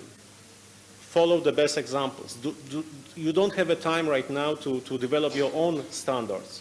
Follow international standards. Follow even evaluation and certification scheme. NATO is discussing right now the NATO Connected Forces Initiative. What does it mean? Do not reinvent the wheel. If somebody did it, just use it. That's why NATO countries requested NATO signing the recent enterprise agreement with Microsoft for another 3 years. It was signed in January this year. They requested that Connected Forces Initiative should be covered by this agreement. So all the solutions developed by NATO will be available for the countries free of charge. This is the case. And this is actually my recommendation to MOD is do not try to reinvent everything. Follow standards, follow the best practices, and then give or implement, and this is the comment to universities and institutes here, give your value added. Just not try to build everything from scratch. Thank you very much for actually very encouraging statement, because I always thought that there is a significant degree of bureaucracy when you deal with the Ukrainian authority, but it seems to me that you were capable of breaking the wall and succeeding in certain areas. Thank you once again. I would like to ask to share his point of view. Jacek, I would like you to speak now. Jacek is the Director of Sales and Marketing for PCO SA, a company which is producer of optoelectronic devices with the use of laser technology. And I wonder, how do you find Ukraine? Do you have any projects in Ukraine? Do you find it difficult to deal with the Ukrainian authorities? How optimistic or pessimistic you are in terms of future of Ukraine? And what are the target industries that you would invest in Ukraine? Many words were said before about the hard and tough environment here in Ukraine. But looking even here on the speakers, we've got 3 guys from Poland. So it shows something, and it's true that for us, for people from Poland, it's much easier to understand the old dynamics, all the processes which are going right now here in Ukraine, because we remember when we went through such, maybe not such tough time, but means restructuring and changing the the country just 15, 20 years ago. So for us, it's much easier for sure to understand what's going on here. And as was said just before by Robert, that we don't reinvent everything, because there are some standards, there are some mistakes done before, so don't make them again, because really we did some of them as well in Poland. So this is what we want to share with our potential partners here as well. Don't make such mistakes as we did. And getting from the systems down to sensors, which we produce, optoelectronics for armored forces. For the last 15, 10 years, we developed some kind of solutions for post-Soviet technologies, so post-Soviet techniques, which are still big part of the equipment here in Ukraine. So our solution definitely are valuable to implement here, because they are proven in serial production for years. So this is why we are here, and this is why we were mentioned a few times by UKROBORONPROM as a partner. So when you ask me if I see the whole environment as very tough and all this bureaucracy and corruption, yeah, it's challenging, I would say. It's challenging first of all, but if somebody likes to work in challenging environment, this is the place. Yeah, this is why we are here. So if somebody likes such environment, come to Ukraine and help them to fight against all these issues they've got here. Not share only technology, only solutions, but share values, yeah, build them all. So this is how I see, and this is great that I see such people agreeing with me that, yeah, we are not here only for making business. Yeah, money talks, of course. Making money is good, but we are here to support the country for sure, and to make Ukraine independent at the end. So if you ask me again if this is tough, it's just challenging, and I like it. It's enjoyable. I met many great people here.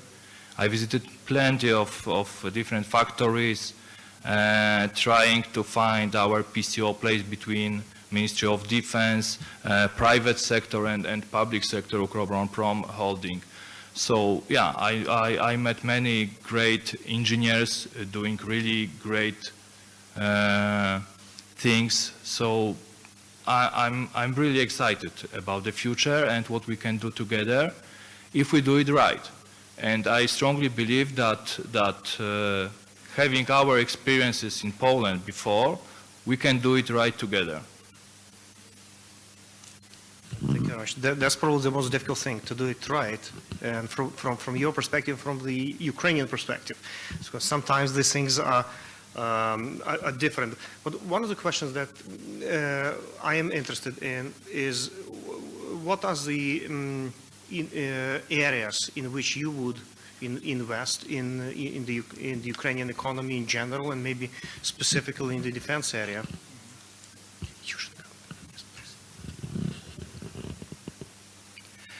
We are state-owned company, PCO, so in such environment, from my perspective, too conservative still, and we are such, so I cannot change it. But definitely we can make some investments per project base, let's say, delivering our technologies, our know-how, our money too, specifically in modernization of land forces. There are two main directions we work with together with the Ministry of Defense and UKROBORONPROM and private sector. This is equipment, optoelectronic equipment for armored vehicles. as we spent for last 6 years in PCO huge amount of money for developing our thermal vision capabilities, and now we are there, so we can speed up the whole process here to achieve such level as we've got in PCO together with our partners, and I strongly believe that's much faster with the other companies, other partners. And the second direction is individual soldier equipment, all these goggles and monoculars for night vision operation, night operations, night vision goggles, and this is something what is really needed for all the security services here in Ukraine. So what our offer is not just to sell. We are starting from looking for a local partner, because we know that at the end, after 5-10 years with all this equipment, there are problems. So if you cannot control all the life cycle of the product, at the end you've got problem. So this is why we are looking from the very beginning for local partner to build his capabilities, to share our knowledge, to invest in the development, and to deliver good products to Ukrainian army. So this is how our business model here works. Thank you very much. Thank you. Probably we should complete the Polish picture and Polish point of view on Ukraine and where we are, how we are progressing in the economy and in the defense area. And I would like to ask Mr. Dariusz Oleszczuk, the senior partner from Danton's Europe, to speak. Please. Thank you. I'm a lawyer, so I am a bit reluctant to give advice, because normally I try to speak about things I am familiar with and not about others. But it happens that for the last few years I'm also the head at Danton's in Europe of the defense practice and one of the global leaders in that sector. So I have learned something about the defense sector. And to start in a bit relaxed way, we are special as a panel, not only because of free polls, but finally we've got 2 ladies in the panel. So that's a nice sign. I think if you look realistically at as a follow-up to His Excellency presentation and at the situation in Ukraine, I'm personally quite optimistic. My friend Oleg, who spoke in the earlier panel, even smiled twice, which happens very rarely. I think the things are going in a good direction. But still, the level of direct foreign investment in Ukraine is small, for various reasons. We know the war is still here. And I would venture to make a recommendation. And if foreigners, foreign companies are watching news, they see from Ukraine, because this is the news, this is what is selling, information about political crisis or situation in Donbass. People don't realize that the rest of the country is going with normal life, normal business, and is growing and developing. I think you should try to somehow project more positive message about it, so that people will not see you, and the potential investors will not see you as a country in the war, or the country which is facing political challenges, but also a country which has achieved a lot. I think people would like to know more about your advantages. To get back to my colleague from Microsoft, Ukraine has excellent IT specialty. I think you are the first, you are the third country in the world with the biggest IT specialists. You are, I think, the top 10 outsourcing country for IT services. That's a great potential. You have 2 excellent guys who made millions, billions perhaps now, on that sector. I think you should try to promote more this kind of specialty, and indeed, it's key for the defense sector. There was a question in which elements of the defense sector I would invest if I had money for that. Definitely, there was a deputy CEO from Antonov. That's a great company. You're in 178, 142 and the last one 138. I think these are great planes. You have a unique capability in developing them. So I don't think you really need to pick up intelligence from the West. Don't sell these enterprises. Poland decided to sell 2 helicopter factories, and it was a good decision because they got to produce Black Hawk and Augusta Westland. Still, they are no longer Polish factories. Yes, we have income, we have employment for people, but they are not actually producing helicopters for Polish Ministry of Defense. So that's a factor which I think one could keep in mind. You mentioned this armored vehicle, top-notch product in Ukraine. You have radar systems which are better than Raytheon has for the Patriot missiles. Patriot doesn't have 360-degree radar. You have such radar in your country. This is something special. Your precision-guided weaponry is excellent. Your electronic warfare equipment, Microsoft is maybe not as happy with that, is excellent. You have a lot of very interesting products and tools. You have excellent engineers who could develop it further.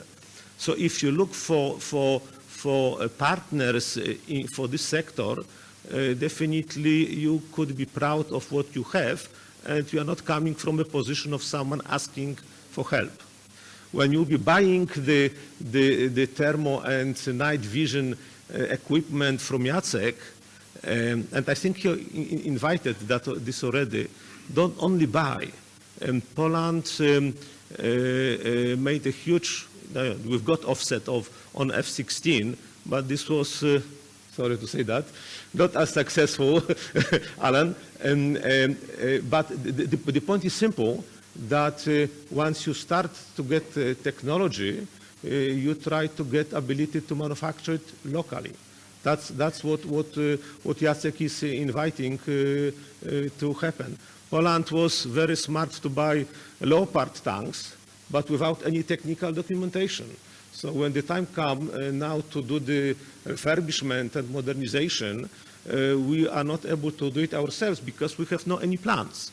So we approached our German colleagues for them and say, okay, we are happy to hire you to do the modernization, but you haven't bought the technology, so you have to pay for it. So avoid simple mistakes. As my colleague from Microsoft, there's no need to reinvent, but definitely together a lot of big companies are able to do a lot of good things. Again, from my perspective, there is one element which is important, that, and I'll go now back to Evelyn's statement. Of course, we are very much keen for Ukraine not only to survive, but also to prosper. And we clearly see that there is a significant improvement and progress as comparing to what was in the past. Still, some people would say, both in Ukraine and outside of Ukraine, that the pace is perhaps not as fast, Evelyn said that, as some people would like it to be. But I think definitely we have to be realistic that in this particular sector, things are not going always as fast as in others could be. And there's a lot of whole list of administrative problems, burdens, things which could be fixed. The World Report is producing every year the list of obstacles which a businessman is facing in order to open an enterprise and run a business in a country. Ukraine has improved a lot of items, but there are still plenty of things on the list, and I will not repeat them. It's easy to find, but there are simple obstacles, including some of those which were mentioned today, related to foreign exchange, related to payment of dividends to investors, related to debt to equity swaps. A lot of things which could be resolved quite simply, but it simply requires a decision and effort. Thank you. Thank you, Dariusz, for sharing your insights.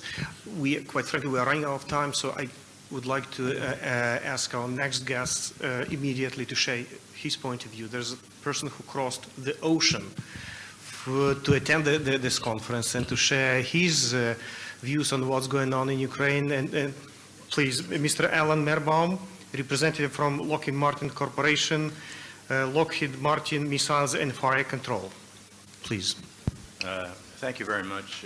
I appreciate the opportunity to be here, and I'll try to make my comments quite brief because most of what I'm going to say reinforces what the rest of this panel said.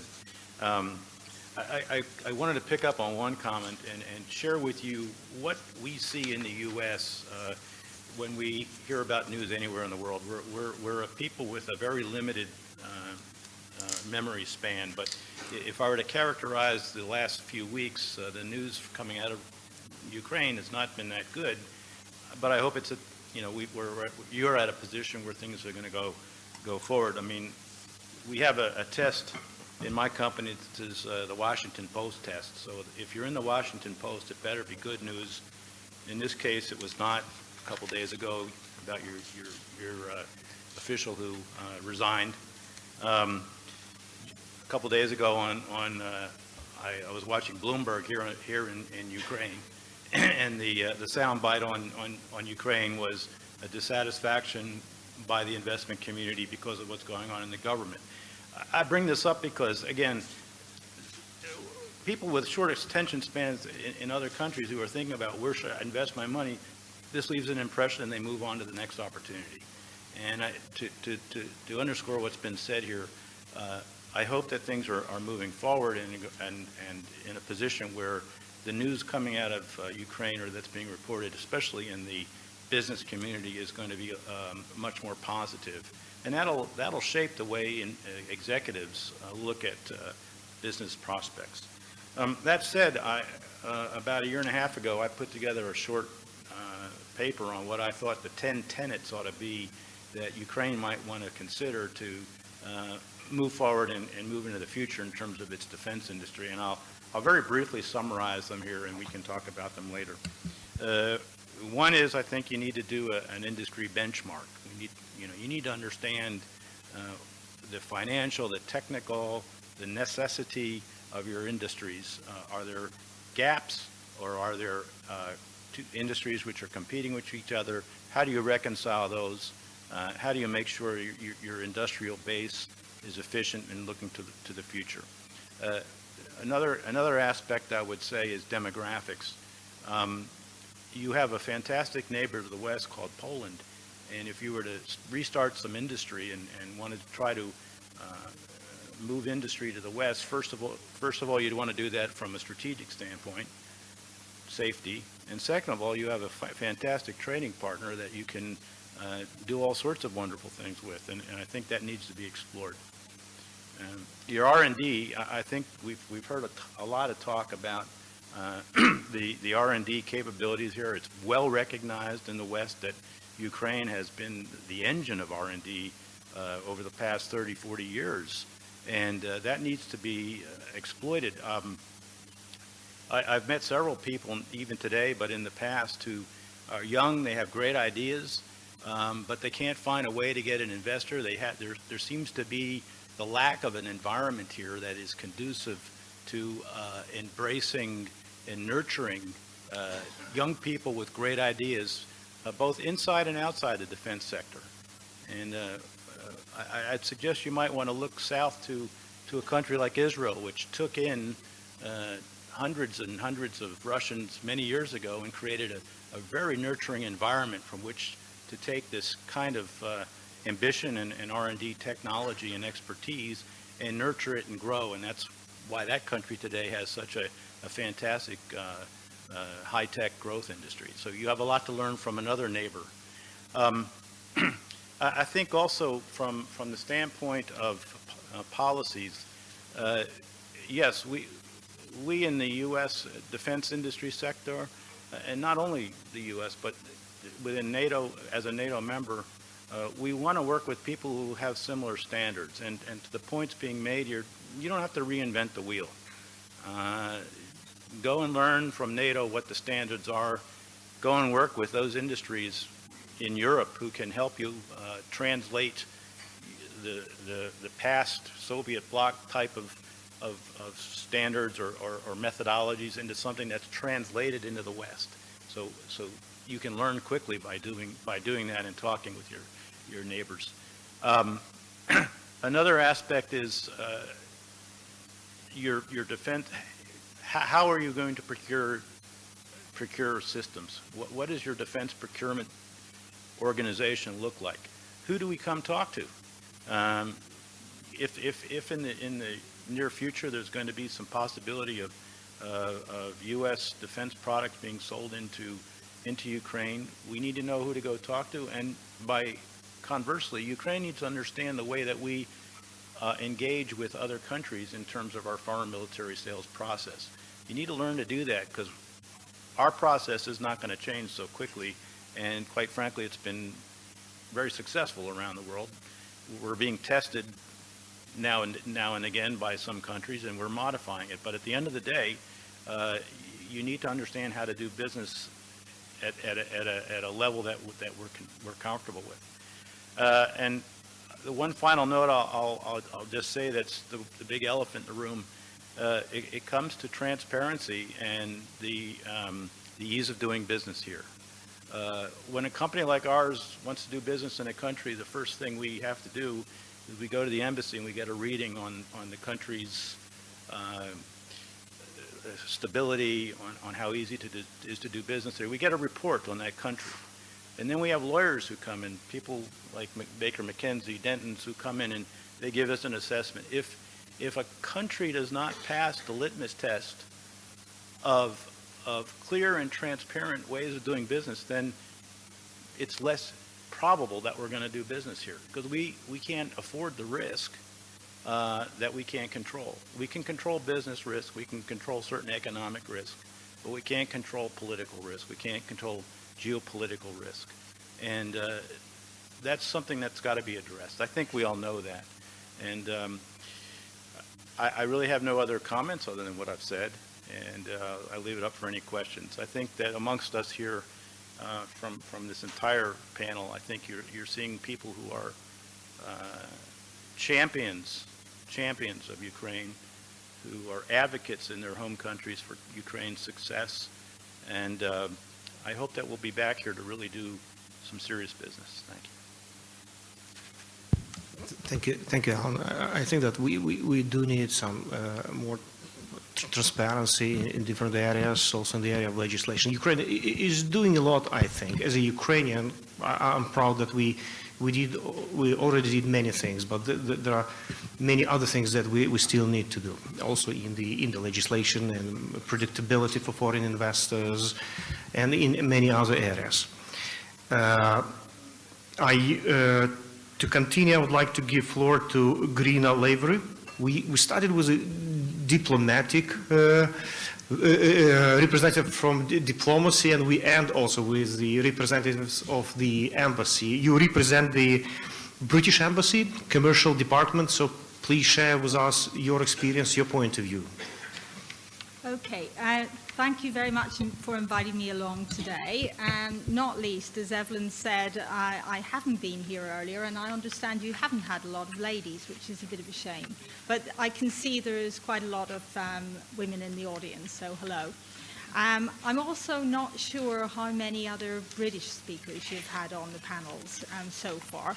So to put it in context a bit, my team has given me some of the figures on the defence sector in the UK. I'm conscious that I'm the last speaker on the last panel of a long day, so I'll keep this very short. And drinks are awaiting, even worse. So the headline figure is that defence is big business in the UK. It brings in about £22 billion a year. That's more in dollars. I'm not good on conversion, but it's more. The defence sector accounts for about 10% of manufacturing in the UK. It employs a highly skilled workforce, and the reason it's successful is investment, research and defence, and great people. You've got definitely the great people in Ukraine. The British government, the Canadian government who spoke earlier, all your allies, we want you to be successful. In order to make you successful, the UK and the other supporters of Ukraine have been pumping a lot of money into your country in the last 2 years. On a bilateral basis, the UK has already contributed more than 50 million pounds to Ukraine's success over the last 2 years. And we have more money lined up, which we want to bring in to help you. My defence section, by the way, our defence attaché, I don't want to drone this point, but she's a lady, and my ambassador is also a lady. But we do like men too. But my defence attaché did want me to mention some of the aid that the UK is giving to Ukraine on the military side. But the headline news is it's all non-lethal. We are providing a lot of training to your very good troops. We're working very closely with the Ministry of Defence of Ukraine and all your other armed services. We're providing logistics, intelligence, medicine support, that sort of stuff. You've got good people, and we believe that you are best placed to defend Ukraine, and we will help you to do that. We're also providing some equipment, night vision goggles, that sort of thing. But Ukraine has a massive defense sector, and we have been very impressed by the way that you have come up over the last couple of years to fill some of the gaps in your supply chain. It probably helps if I explain that as head of the British commercial section, my job is not actually to bring British investors to Ukraine, but we do bring a lot of British companies over here. And we've been helped by that by some of your very good people and the new management team within UKROBORONPROM, who have been doing a fantastic job. They've been coming over to the UK, they've been reaching out to British companies, they've had BAE systems in Ukraine twice, actually 3 times this year on different trips. We have now got British defence companies who have never looked at Ukraine before, actively calling us, ringing us up, wanting to come over here, starting to develop partnerships with Ukrainian companies. At the moment, we're looking at supply chain opportunities to fill gaps that are arising from the decrease in trade with Russian companies. But these partnerships, these cooperations are bound to grow.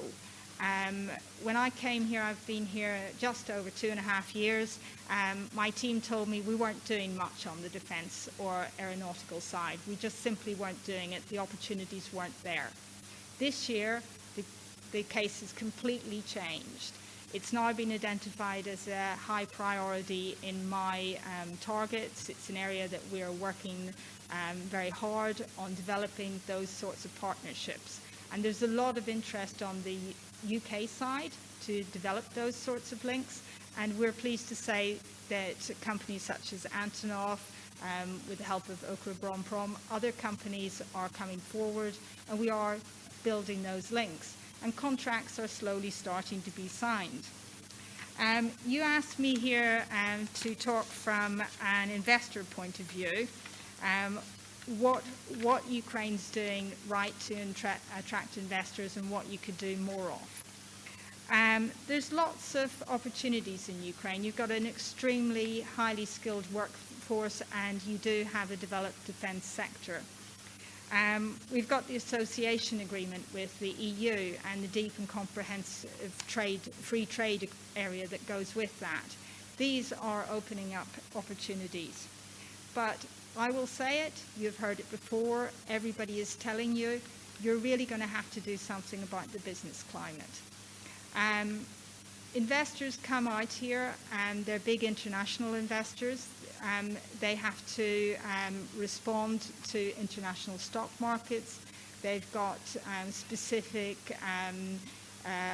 goals in terms of ethics, transparency, openness, anti-corruption. What Alan said for Lockheed Martin is true. Every company that comes out here, the big defense companies, almost their first stop is to come to see me, to come to see my ambassador. They want to ask about the political stability. They want to ask about the economy. How's the economy doing? What situation? Is it going to improve? Security. I've had meetings with people at the airport because they're afraid to come into Kyiv, and I have to persuade them, actually, it's all right. So you are right. There are big companies out there that don't even know where Ukraine is. They don't know what size the country is. They don't know how many people are here, what the opportunities are here. You're starting to really change that. Dennis is sitting in the front row. He on his own is doing a great job. He's coming back talking to lots of British companies and telling them where the opportunities are. What Ukraine could really do more of, and you'll hear this message from the European Business Association, you'll hear it from the American Chamber of Commerce, you'll hear it from the British ambassador, or you would if she was here, but she's not here today, and all the other ambassadors. You really have to start working on the anti-corruption activities. We're starting to see some small steps on reform.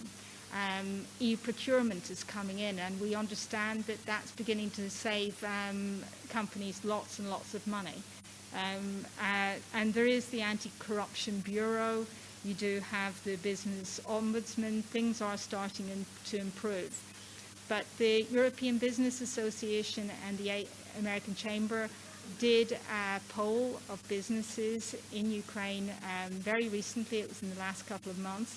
And both chambers said that one of their main concerns was on the lack of progress on anti-corruption activities. So I won't bore you. You've heard it. I've said it.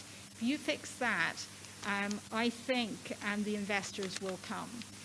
I mentioned I've been here 2 years. When I get messages from people in the British government, and I'm talking about my Prime Minister, my Chancellor of the Exchequer, that's our Finance Minister, our Minister is responsible for trade, they're asking me a strange question, because normally what they want me to do is tell them what British companies are trading in Ukraine and what are the size of British exports to Ukraine. They're still interested in those numbers, but they're also starting to say to me, what can we do to help Ukraine's economy? What can we do to turn Ukraine around? How can we persuade more British companies to come and invest in Ukraine? And I'm being asked those questions, and we're starting to try and provide answers and solutions. I've pretty much finished, but the messages I'm bringing back is that change is starting to happen. There's a lot of good people in the Ukrainian government. We know that you're going through a rough time. You've got a lot of friends, and we're all trying to help. And I'm hoping over time that we will have more British investors coming in. At the moment we do actually, I think we're in the top 10 foreign investors in Ukraine. We've got more than 100 British companies already investing here. I'm not aware of any in the defense sector at the moment, but I might be wrong on that. With the changes that are happening, the new Western orientation, I would hope that in the next few years we'll have a lot more of a positive picture to tell. But thank you. Thank you very much. Thank you, Grina, for finishing on a constructive and general positive note. So I think we are ready to take questions. If you have any questions, please ask. If there are no questions, I welcome your questions in the lobby. If you would like to ask something privately, you're always welcome.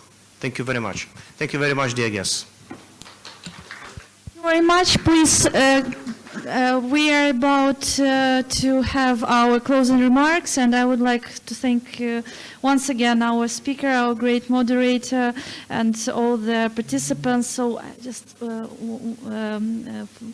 I would like to thank all our partners and Ministry of Defense of Ukraine, UKROBORONPROM, Microsoft, Dentons, ICIPS, and all our great partners. And I would like to invite Mr. Roman Romanov, CEO of UKROBORONPROM, for closing remarks. Please, Roman.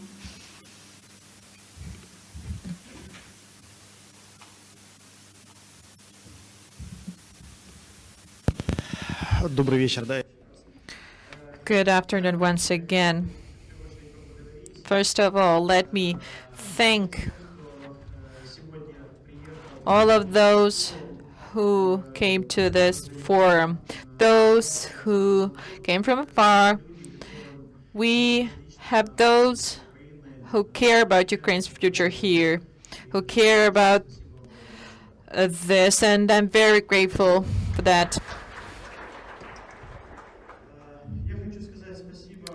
I'd like to thank A7 Company for organizing this event, having this format allowing for exchange of opinions. I'd like to thank all of those who took the floor. I'd like to thank the speakers who shared their stories, told us about their cases, and spoke of their attitudes and opinions. These were very different.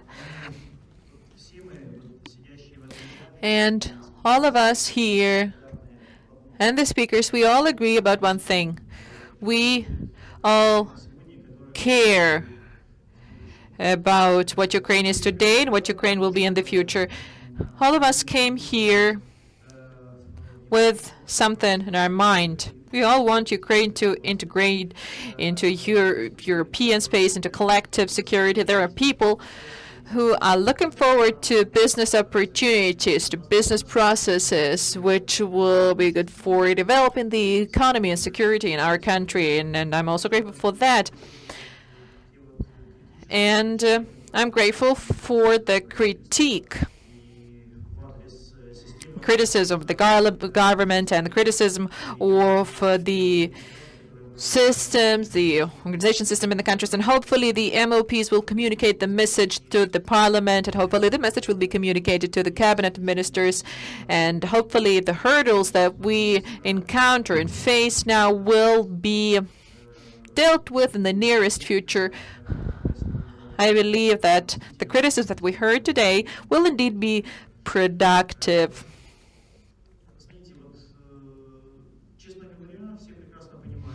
Honestly,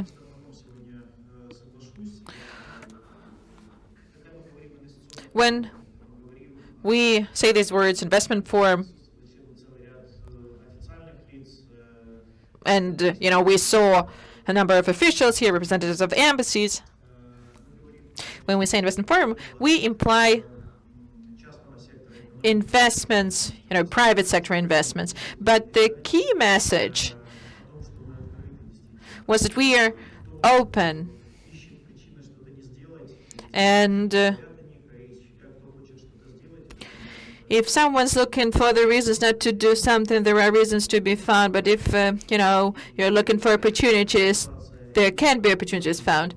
And Patronage Corporation spoke today.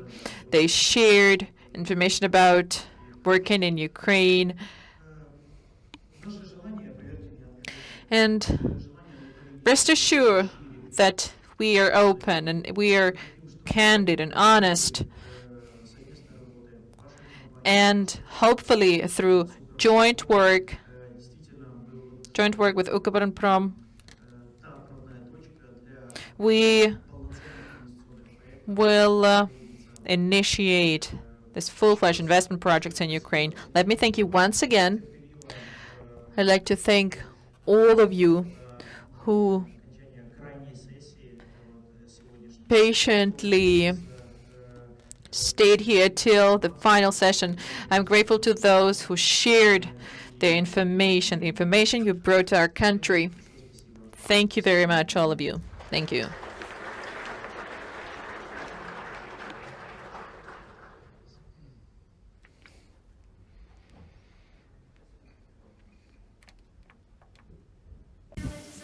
We're welcome to the dinner will be served at 6 o'clock, not 7, so earlier. And now there is a transition break for one-on-one meetings that you can hold during this break.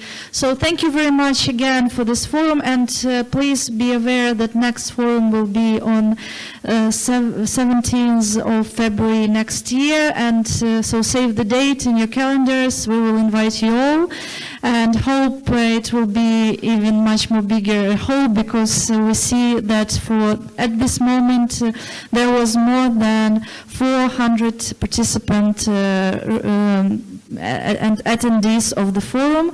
At this moment, it was the biggest forum on investment in defense sector of Ukraine.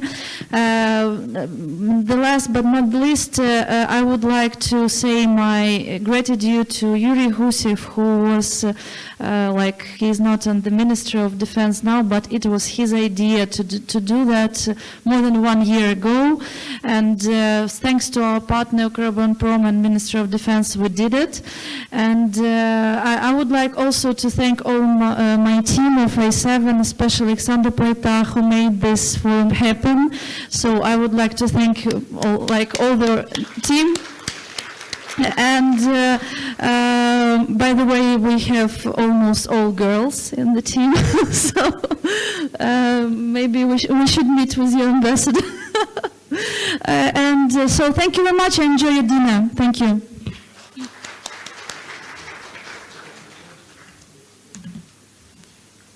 Спасибо большое. Да, спасибо. Отлично, самое